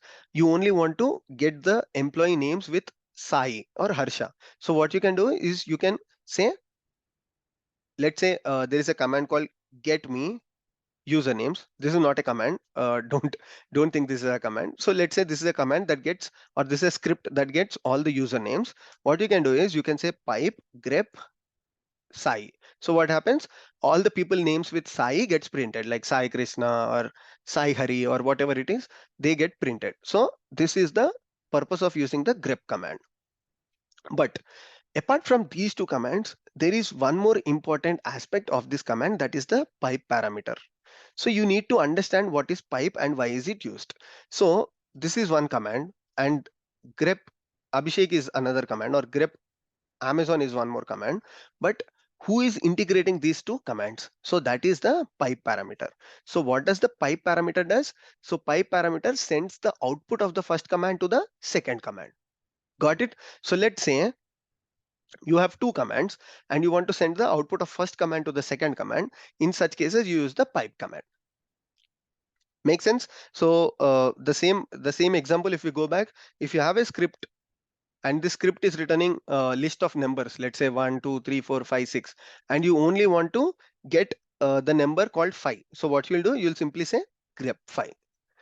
For your better understanding, what we can do is we can write some a very basic script called test.sh, and in this test.sh, what I'll do is I'll say echo 1, echo 11, echo 12, echo 55, echo 99. Okay, so this is, let's say that this is a very simple shell script. And what people are expecting here is, when you execute this shell script, you want to retrieve all the numbers that has 1 in it. Let's say 1 has 1, 11 has also 1, 12 also has 1, but you don't want to print 55 and 99. So in such cases, what you can simply do is dot slash test sh, which will print all the numbers, followed by pipe grep 1. Let's see what happens. So it printed you 1, 11, 12. Okay, so this is what the power of the pipe command. Okay, so pipe command basically sends the output of the first command to the second command. Okay, isn't it clear? Perfect. Now, if we try to understand the entire command, firstly, we use the ps-ef to print all the processes that are running on this virtual machine. Then we use the pipe statement to print output of this command to send it to the grep command, which is trying to grep for the process called Amazon. Perfect. So end of the day, this command is turning out into a single command using the pipe parameter. So the other interesting aspect here is this command, I wrote it for your purpose of understanding. Okay, this command can also be executed in this way. Grep1 and the output of test.sh. Okay, so let's say you have output of test.sh and which is printing you something like 1 1 1 1 2. Okay, so what does this grep command does is it will try to get the only numbers that has 1 in it using the same command as well. So for your understanding, I just used this way, but what you can also do is, let's say you have a for loop here. Okay, for I in 1 to 100, and you have all the numbers. So what you can simply do is you can make use of your, okay, so I think I'm complicating here, so we will discuss about this topic afterwards, but for now you understood what is the purpose of the pipe command. So pipe command sends the output of the first command to the second one. Very clear. So let's summarize what are the different things that we learned till now. Okay, so what are the different things that we learned? Firstly, we learned about the comments to write the file information. This is very, very important because without metadata information, if you share your script with somebody else, they will not understand what you wrote. Followed by, we also learned about the set minus x. What does this do? This will always help you to print your command in the debug mode or print your script in the debug mode. Then we understood how to find out all the processes that are running on a virtual machine using ps-ef. Then we learned about the grep command, which is used to filter the output of any output. I mean, if you have an output and you want to filter some information from the output, you can use the grep command. And finally, we also learned about the pipe statement. Okay, what does the pipe statement is used for? Pipe is used to get the output from the first command and send it to the second command. Perfect. There is an interview question which I want to bring it here. So people ask you to tell me what is the output of this command. Okay, so from what we learned till now, you will understand that, okay, date command. Okay, let's see what does date print. So date command will print you the today's date and all the information about today. So now if you try to understand here, this is or date is. So what is the expectation here? The date output, which is this one, has to be passed to the second command and it should print information like date is something like this, right? Tuesday, December 1st, 12/8, something like that. But let's see what happens if we execute this command. Date pipe echo today is. See what happened? It did not print the output of date. So now you should ask me, okay, Abhishek, you said that pipe is used to send the output of first command to the second command, but here it did not work out. So this is one of the interview questions that people usually ask you. Why the pipe did not do what it is expected to do? So the answer is very simple here. So there is a difference between your ps-ef command or your script. Let's say we executed the test.sh, right? And we try to use the grep command, or you can also use the echo command. But the difference here is date is a default command or it's a default shell command, and what it does is it sends the output, like the output that you see here.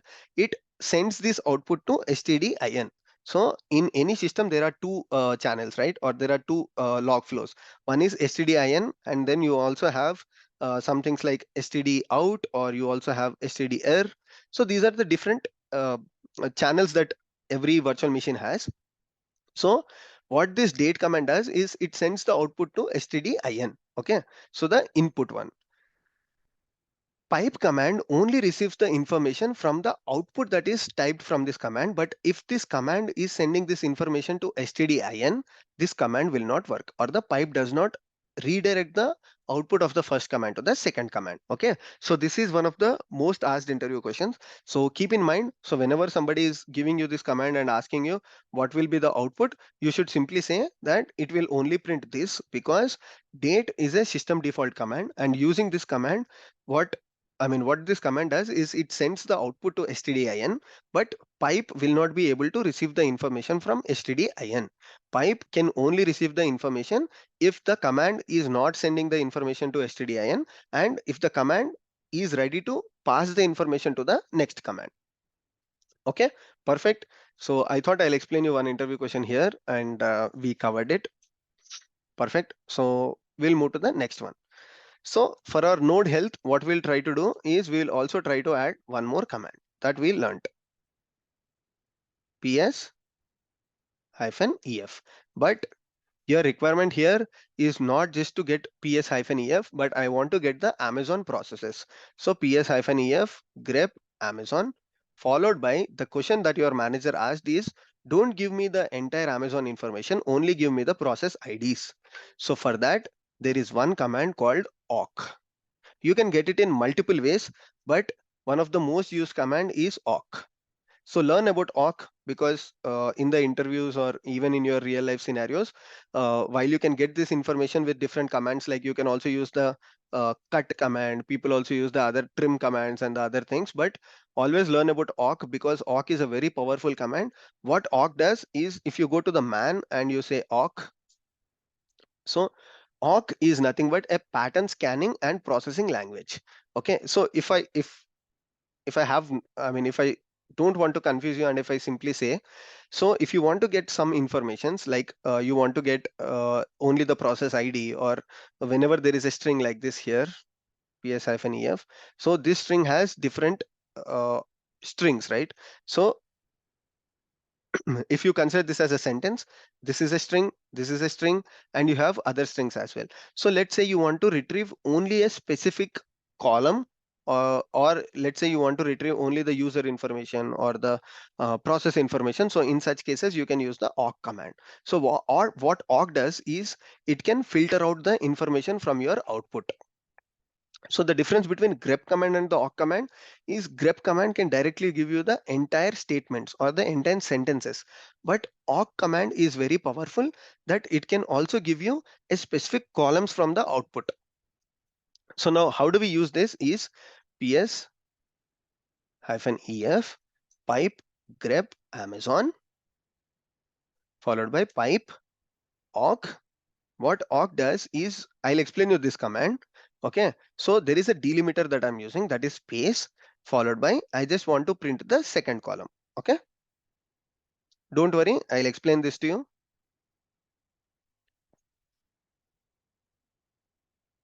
So now see, we got the process IDs only. So how did we do it? What is this specific command doing?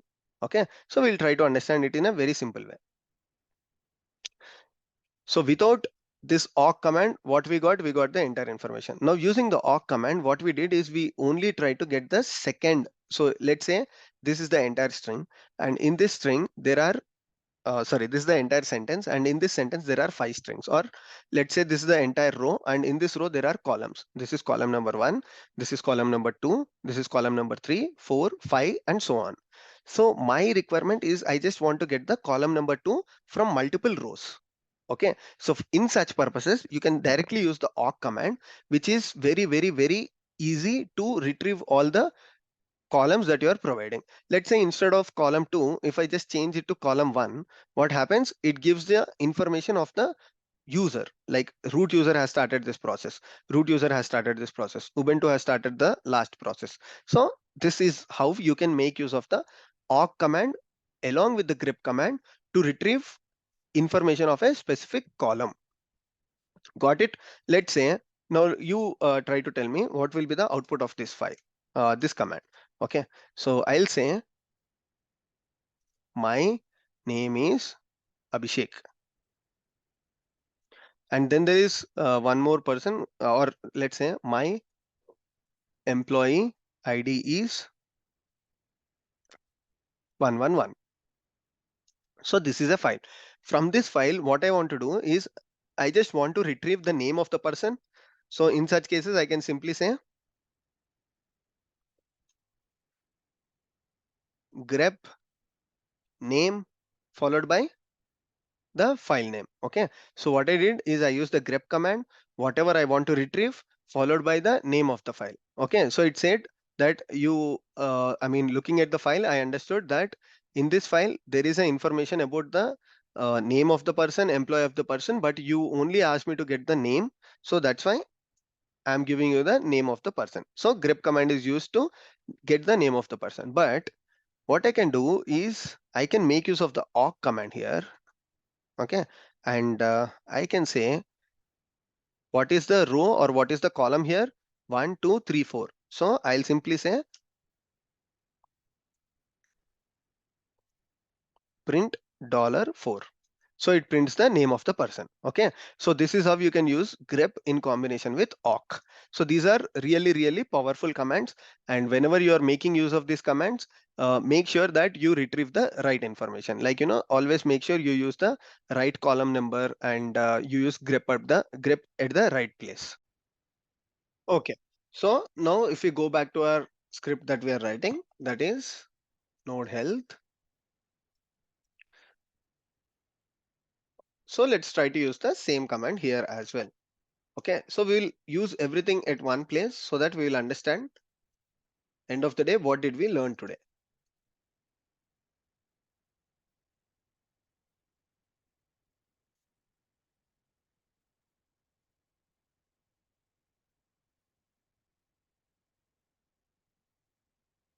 Perfect. So I got this command also here. But whenever you are using pipe, there is one important thing. Let's say you're using pipe in your script. You have to make sure of using a specific syntax called set minus EO, or you'll use two commands, which is set minus E and set minus O pipe fail. Now, why are these things required?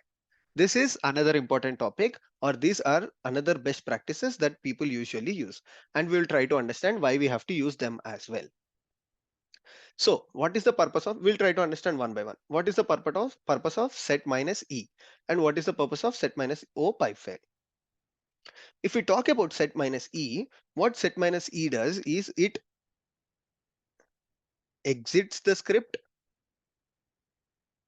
So exit the script when there is an error. Okay, so let's say you are writing 100 lines of shell script. Okay, and your shell script got failed in the line number 1 itself.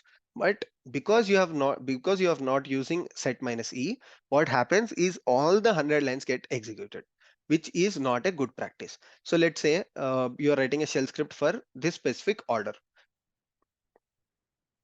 Your order is create a user. Okay, then create a file, add the username to the file. Let's say this is the order that you want to follow. This is step 1. Sorry, my bad. Okay, so this is step 1, this is step 2, and this is step 3. So what happens if the step 1 fails and step 2 and step 3 gets executed? There is no use, right? Because firstly you want to create a user, then you want to create a file, only then you want to add the username to the file. But if you are writing your shell script without set minus E, what happens is the user will not be created for some reason. Let's say you wrote a wrong command here. So this did not get executed. So because set minus E is not set in your script, this command gets executed, this get executed, but end of the day, for the end user, there will be an empty file, and that file will not have any username. So what is the point of writing the script at that? So if you're not erroring out at the right time, what is even a point of writing the script? So that's why always make sure you write set minus E. Let's say I'm not using this one here. We'll see what happens without this one. So I'll write one random command here. Okay. Ideally, this is a wrong command. So what should happen? Your shell script should stop here. But let's see what happens. /nodehealth.sh. Okay, your shell script got executed and it gave all the output that is required. So any end user, what he will think is, okay, I got all the required information, looks like the script is perfect, but he will not notice this line. Let's say this line is printing 1 lakh lines.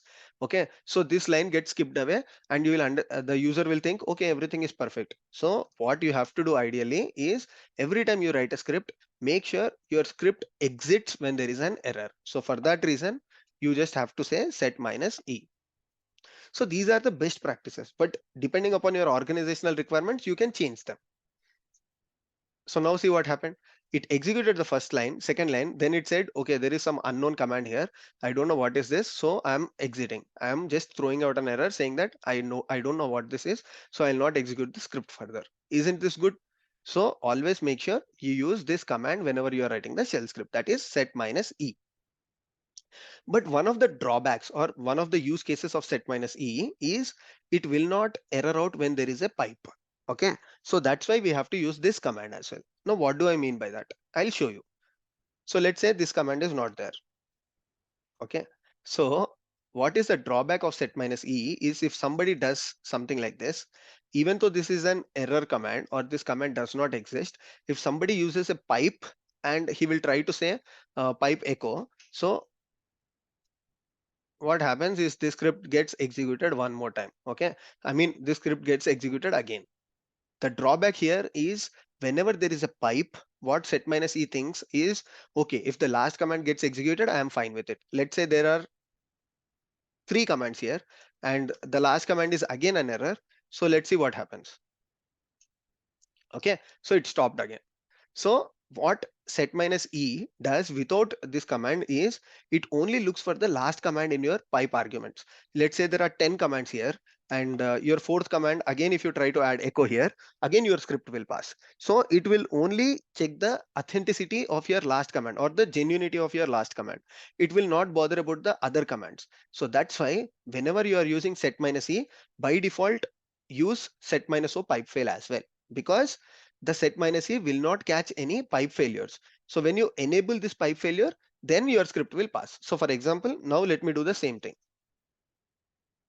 Okay, so ideally without pipe fail, the script was failing, but now the script was passing. Now let's see what happens.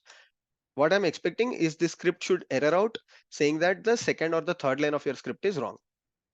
See, it mentioned these things saying that I don't know what this is. So that's why set minus o pipe fail is very, very important. So always when you're using set minus e, which exits the script when there is an error, you also make sure that you use set minus o pipe fail. So this is the purpose of using set minus x, set minus e, and set minus o pipe fail. So some people also do the entire things in the same command. Like instead of writing all of these things, what people do is they just write it in the same line, saying that. So they can also write it like this. Don't confuse if they are writing set minus exo pipe fail. Okay, it is the same command. So you can append all of them into a same line as well, but never do this. At least this is my suggestion, because always you should have a flexibility of removing one of these things. Let's say due to some requirement in my organization, I should accept a pipe failure. Let's say even if there is a pipe failure, I want to execute my script. So in such cases, I can simply comment out this one. Or let's say I don't want to execute this in the debug mode. Okay, so you can simply comment out this one. So there is a easiness to the user, right? uh, like if you remove the minus e or minus x or minus o entirely, then the person will not understand. So let's say you wrote it in this way, set minus exo pipe fail, and unfortunately without knowingly some person deleted this one. Or let's say the person who has knowledge of it deleted this one, but the next person who wants to add this new parameter, he does not know what it was previously and how to add this set minus o. So that's why always try to split them into different lines so that it will be very easy to understand. Okay, so now let's remove this one. You understood what is set minus e, what is set minus x, and what is set minus o, right? I hope everything is clear, because this is not a interactive session. So I'm hoping if you have any comments, like you try to put them in the comment section whenever you have any comments. And like you already know, I will definitely reply to all of your all of your replies, and I'll make sure that if there are any doubts which I am not able to explain in this video, I'll try to cover them in the comment section. Post your question in the comments and I'll definitely reply to you uh, from my side. Okay, so now I think this is also clear for the people. So we can move to our next topic. Okay, let me close this file here. So what I'm doing is I'm adding all the best practices step by step so that you'll not get confused. Now, what is one of the major use case of DevOps engineers? Let's say there are 100 applications that are running, and if one of the application is failing, the first thing that comes to your mind is to look into the log file. Okay, so every time you run into an error, there is your one success sutra, that is go to the log file, find errors in the log file, right? What people usually do, this is the general practice that every DevOps engineer in every company does, is whenever an application is failing, they simply go to the log file and they try to find out the errors in the log file. Now, to do that, the log files are usually very huge, right? So for example, let's say this is a sample log file. Let me I think I have a sample log file. Let me show you. GitHub, I just saved it in my GitHub. So this is just a dummy log file for your reference. Let me open that and show it to you. So I stored it in one of my repositories or Git repository. So this is a dummy log file here. If we take this in the raw format, so this is something how your application log files look like. Okay, so this is huge information, and whenever as a DevOps engineer you want to understand what are the errors in this log file, so there are definitely errors here. So if you search for error, you find out that okay, there is error here, but you want to do the same thing in your Linux platform. This is one of a general use case, day-to-day use cases. Almost every day people run into errors with their application, whether it's their Kubernetes pods or whether anything. So they usually go to the log files and they try to find out, okay, what is the error here? Okay, so these are the different log levels. There are trace level logging, there is info level logging, and there is error level logging. And my interest is to just find out the error that are the logs that are at the error level. But you already know how to do it. Let's say there is a log file here. What you will do is you will use the cat command to print the log file. And like I just explained, you will make use of the grep command to say that grep error. So you'll use this command and you'll get the output. Now, what is there in this? So there is a twist here. So what happens is whenever these logs get appended, like there are more and more of logs. So what people usually do is they upload the logs to some storage platforms. Let's say you uploaded the log to some Google storage, or you uploaded your log to some Amazon storage service like S3. Okay, or you uploaded the log file to Azure Blob Storage or whatever it is. So end of the day, you are storing these log files in some of the external storage devices and it is not present on your virtual machine. So how do you want to retrieve this information is using the curl command. Okay, so curl is the another command that we are going to learn now. Okay, so what you do is you use the curl command and you can just provide the URL of the log file. So people will like as a DevOps engineer, you will know where these log files are uploaded. So what you can simply do is you can copy the log file location, whether it is GitHub or whether it is Google Storage or S3 bucket, whatever it is. So just paste the log file and your log file is completely here. Okay, so what curl command does? Curl command retrieves the information from internet.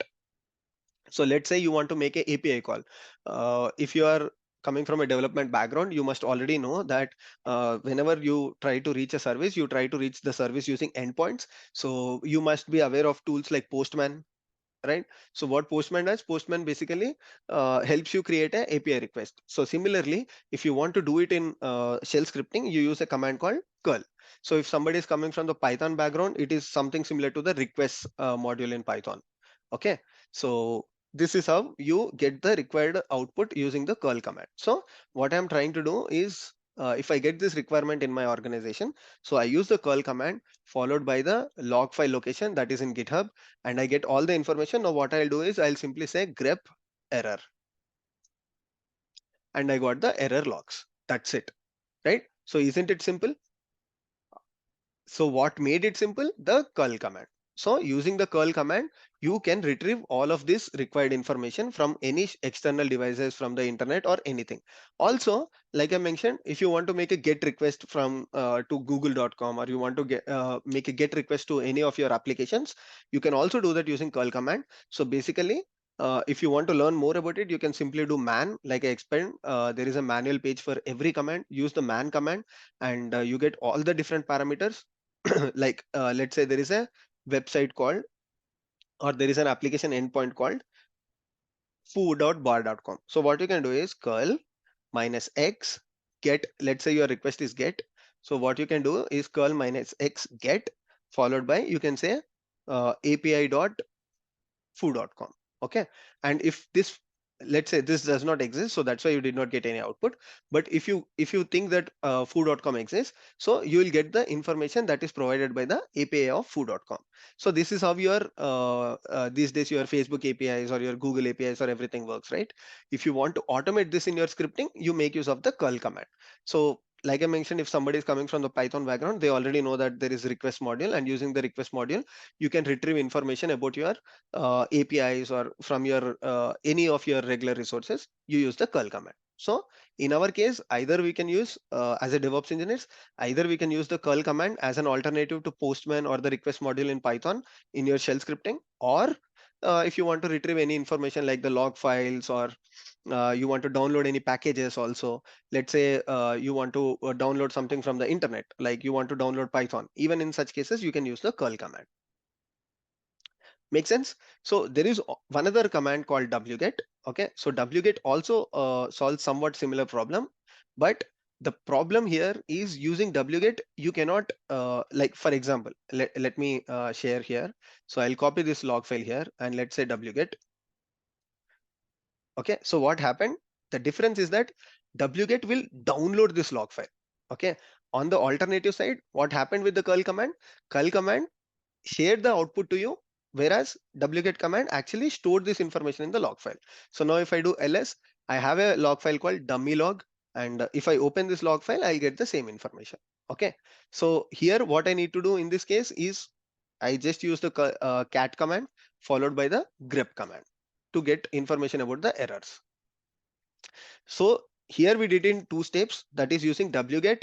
It stored to a file. What is wget? Wget is basically like a download command. So it downloaded, and then finally I can use the grep command on the downloaded file. But what did curl command do? Curl command directly got the information. So that is the difference. You understood, right? So in curl command, you are able to do it using a single command, and using wget, you are able to do it using two different commands. So depending upon your requirement, whatever the command that is required, use the appropriate command.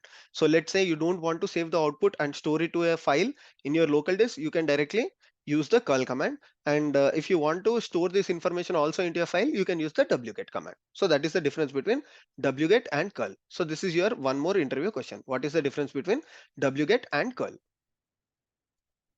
Okay, so now you learned about another two powerful commands, that is wget and curl. Now it's time for us to learn about one more command, that is, any guesses here?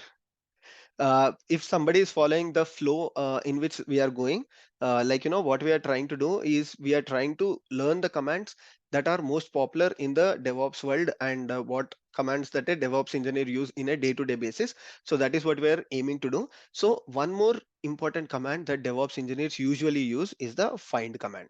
What is find command? Okay, so I'll tell you what is find. Let's say that this Linux system, because this is a AWS Linux system that I just created, and it is just with 8 GB disk. It does not have a lot of files. This is a default instance that is provided. So there are very less number of files. Even if we go to the /etc here, so these are number of files. Even because this is a default system, it has some 100 or 200 files in the etc folder. But if you go to your virtual machine that you are using in your day-to-day basis, you might store many such informations, like, you might want to mount new volumes into it, and you might use it for storing different log files. So how do you find out files? Let's say if I know already that there is a file called dummy log in this specific location, I'll directly go to this specific location and I'll open this dummy log. But let's say I don't know, for example, there is a file in the etc folder here. So this is the file pam.d, but I don't know that there is a file called pm.d in the etc folder. So somebody comes to you and says, Abhishek, there is a file called pm.d. but I don't know where exactly this file is in this virtual machine, but you have to find out and you have to give that file to me. So in such cases, you can make use of the find command. Okay. So what find command does is it will find using the location that you give. So for example, what I'll do is find slash. What does slash mean? Find everything. So slash means everything, all the files and all the folders in this virtual machine, followed by name, and I'll simply say pm.d. I want to execute this as a root user because okay, before that, I should explain you how to go to your root user. Probably many people don't know it. So I will just quickly come back. So whenever you are in a Ubuntu user or any user, usually you don't use root user in your organization because root is a very powerful user and you can delete anything. And let's say you delete some important files and folders, they cannot be retrieved back unless you have them in a mounted volume which has snapshots. So if we take case of a take a worst case, using root, you have deleted the file and there is no snapshots or it's not mounted on a volume. What happens is the file is lost forever. So that's why what you do, and there are no backups also. Obviously, if you have a backup, then you can always retrieve it. So in such cases, what you do is always prefer using your personal user or a service account user that is provided to you. But as a DevOps engineer, most of the times we will have access to the root user. So how do we go to the root user is using this command sudo hyphen, sudo su hyphen. So this will take you to the root user. Now, what are the different things that we used here? So sudo means substitute user do. So using sudo, you can go to any user. Let's say there is a user on this machine called Abhishek. So using sudo, you can actually go to the Abhishek user, or using sudo, you can go to a user called Harsha. So different users, basically just the command is the same, sudo. Oh, sorry, the command is the same, su, that is switch user. So switch user Abhishek. You can go to Abhishek user. Then you can say switch user Harsha. You can go to the Harsha user. Sorry, my bad. I just talked about the wrong command here. So depending upon which user that you want to do, you can simply use this simple command called switch user and you can go to that specific user. But what I did here is I said sudo su and followed by hyphen. So what are these three commands? So first command is switch user, and before that we are saying substitute user do. So not everybody will be able to go to the root user. So that's why we use a command called sudo. Sudo gives you sudo privileges. Okay. So that means you run some commands on behalf of the root user. So let's say that I want to be on the Ubuntu user only, but only sometimes I want to execute the uh, you know root command. Like out of 10 times, only once I want to go to the root user. So in such cases, what I'll do is I'll continue to use the Ubuntu user, but only when I want to execute the root command. So before the execution of the command, I'll just start with sudo. So sudo followed by su. That is, I want to switch to a different user. So that's the command that I used. Sudo followed by switch user followed by hyphen. That is just go to the root user. Perfect. So I'm with the root user. Okay. So here in this case, what I want to do is I don't want to execute this command as a user called root. So if we go back to the find command, what I'll do is find slash minus name pam. Okay, so this is the file that we are trying to find. If I directly do this, I get permission denied on a lot of the folders because as a Ubuntu user, I'm not allowed to go and search of all of those files and folders. So if I just append sudo in front of it, that's it. I'm able to search the entire file system and these are the different files with the name PAM. Okay. So this is how you will use the find command. So find command is a very powerful command. Using the find command, you can search your entire file system, your different files and folders, and you can find out any file that is required. Okay. So these are the things that DevOps engineers usually use. And then you should learn about writing if loops, if else loops, and also for loops. Okay, so these are not at all difficult. Writing a if loop in in shell script is very simple. Let me show you these three things as well: how to write a if loop, how to write a if else loop, and also how to write a for loop. So it will not take much time. Let us quickly jump and write a shell script and see how to execute the if and else loop. If else, okay, let me call this as if else example. And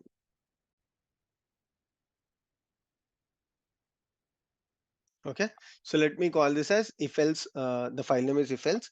So you should understand the syntax first. Okay, so if else condition in any programming language, the behavior is the same. It does not depend upon the programming language. Let's say in one of the programming languages, for loop works in a different way, or in other programming languages, for loop work in a different way. No.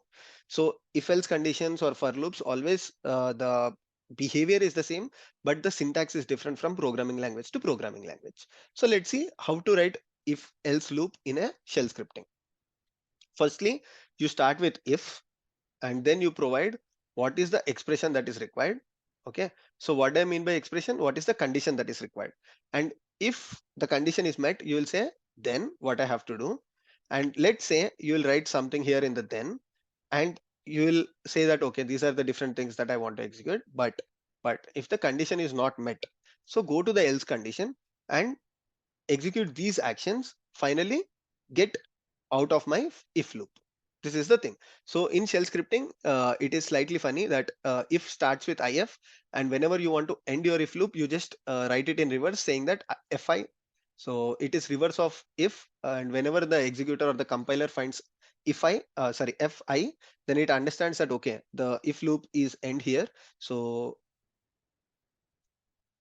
what we'll do is we'll try to replace this one with a real script. So now you understood how to write a if loop, if condition, sorry. Now what I'll say is, let's say, let's take one very simple example and say a is equals to 4, and then let us say b is equals to 10. In shell scripting, there should not be spaces here. So, okay. So let's say a is equals to 4 and let's say b is equals to 10.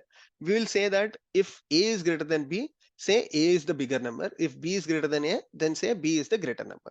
So for that, the execution is very simple. We can say if followed by the brackets that we just learned. We'll say dollar of a, which is a variable. If dollar of a,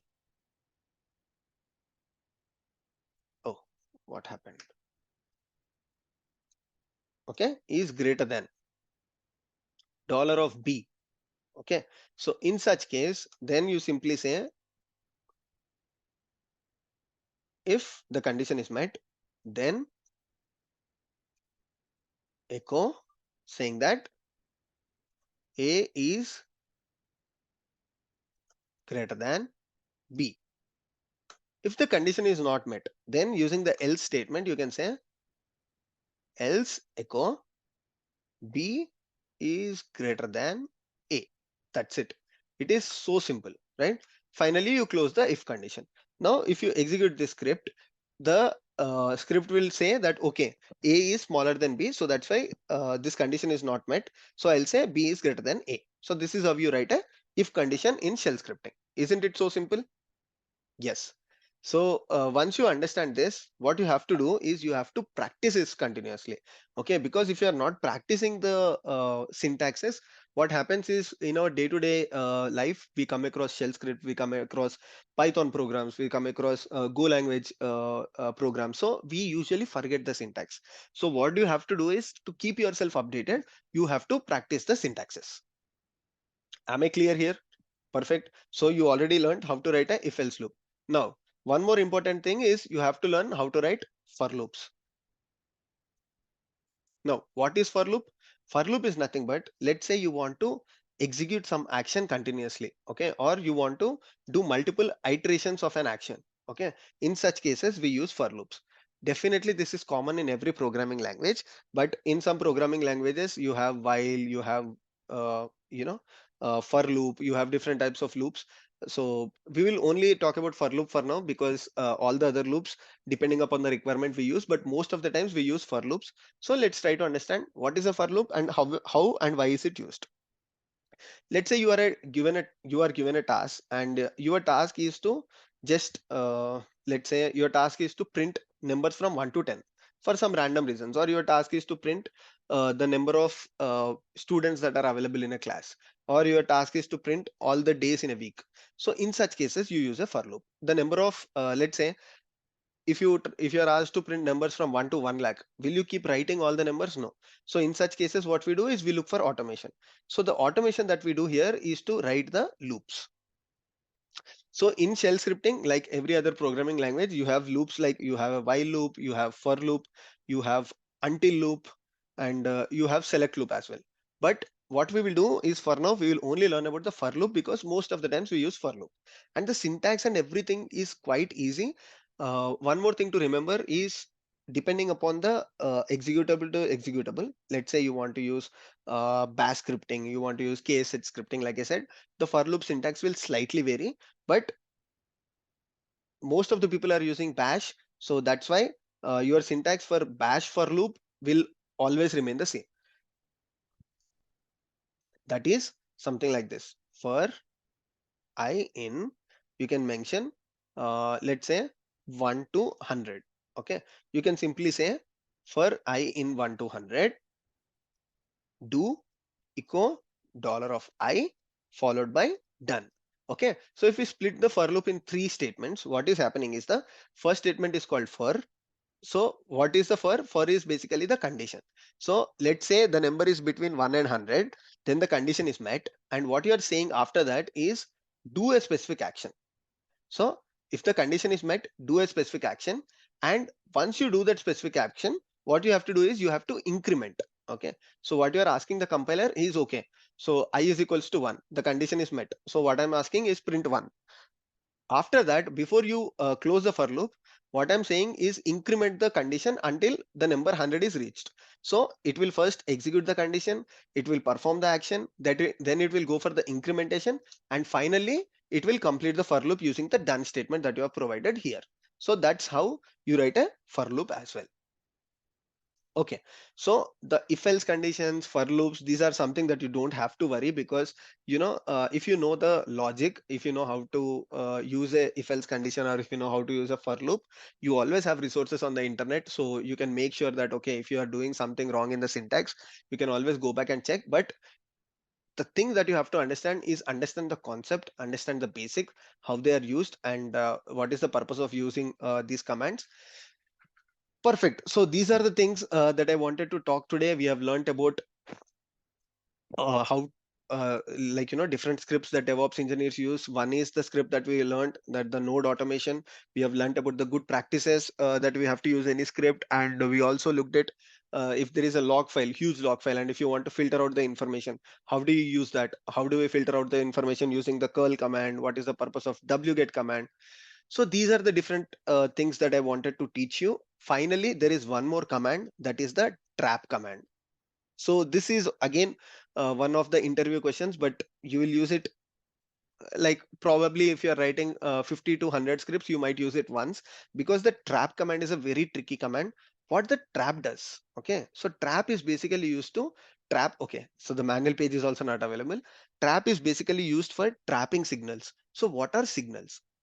Now, let me take a couple of minutes to explain you what are signals in Linux.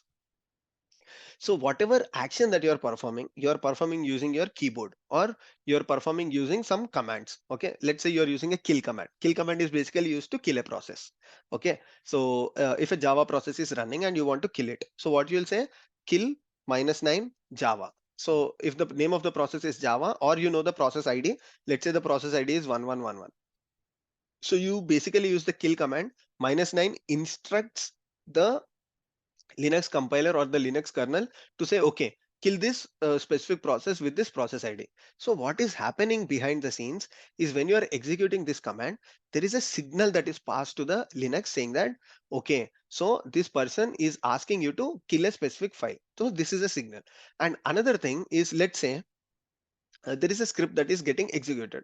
What we usually do is, to terminate the script, we use Control C. Okay, so when you're pressing Control C, you are pressing it on your keyboard. How does a Linux machine know that, okay, when you press Control C, I have to stop the execution of a script? Let's say I'm printing something like this. Yes. So this is a command, and what this command is doing, it is continuously inserting something on my terminal. Okay, it is continuously printing. If you see, there is no end for this. Now I want to stop the terminate. I want to stop this process, or I want to just stop the execution of this process. What I can simply do is, I can come here and press Control C.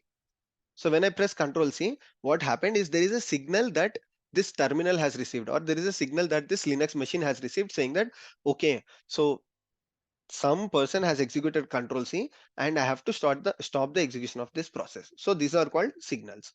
Okay, in Linux there are multiple signals. Okay, what I can do here is let's quickly take a tab because I can't write all of them here.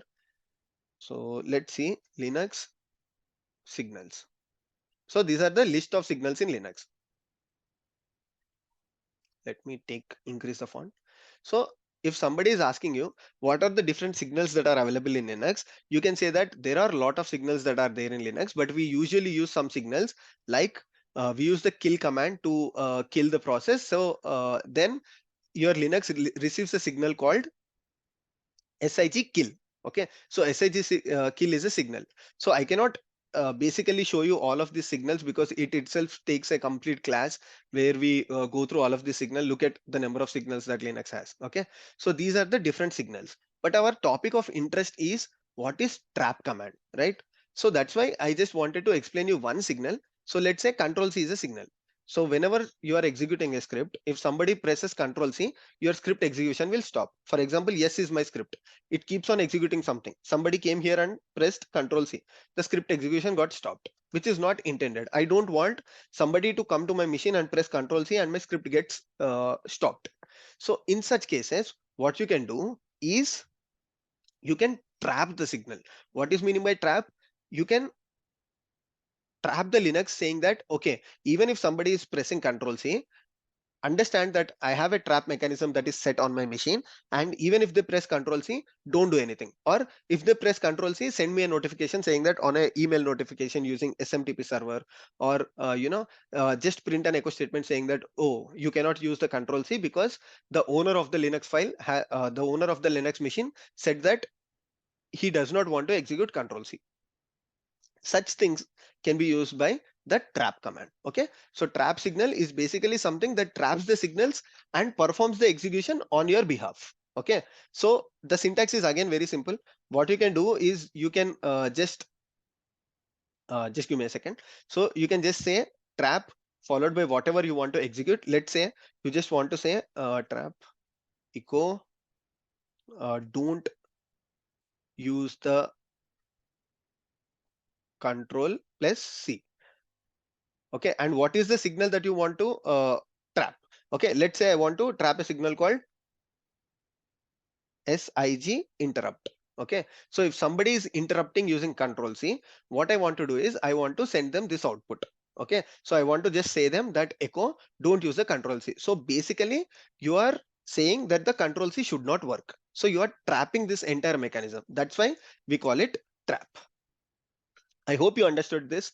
And because there are a lot of signals that are available in Linux, practically I cannot go through each and every signal, but theoretically you should understand that using trap command, you can trap any signals that are available on your Linux machine. Sometimes what happens is if we want to take a look at a real-time scenario, if somebody is executing a script and you are using Control C, and the half of the information is let's say there is a database and your shell script is trying to populate the list of users into your database. Okay, and what happened is somebody came to your terminal and they just use Control C, or unfortunately you use Control C.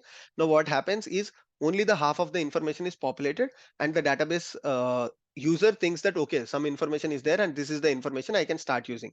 So instead, what you want to do is whenever somebody prints Control C, you say that delete every content. So in such cases, what you say is trap.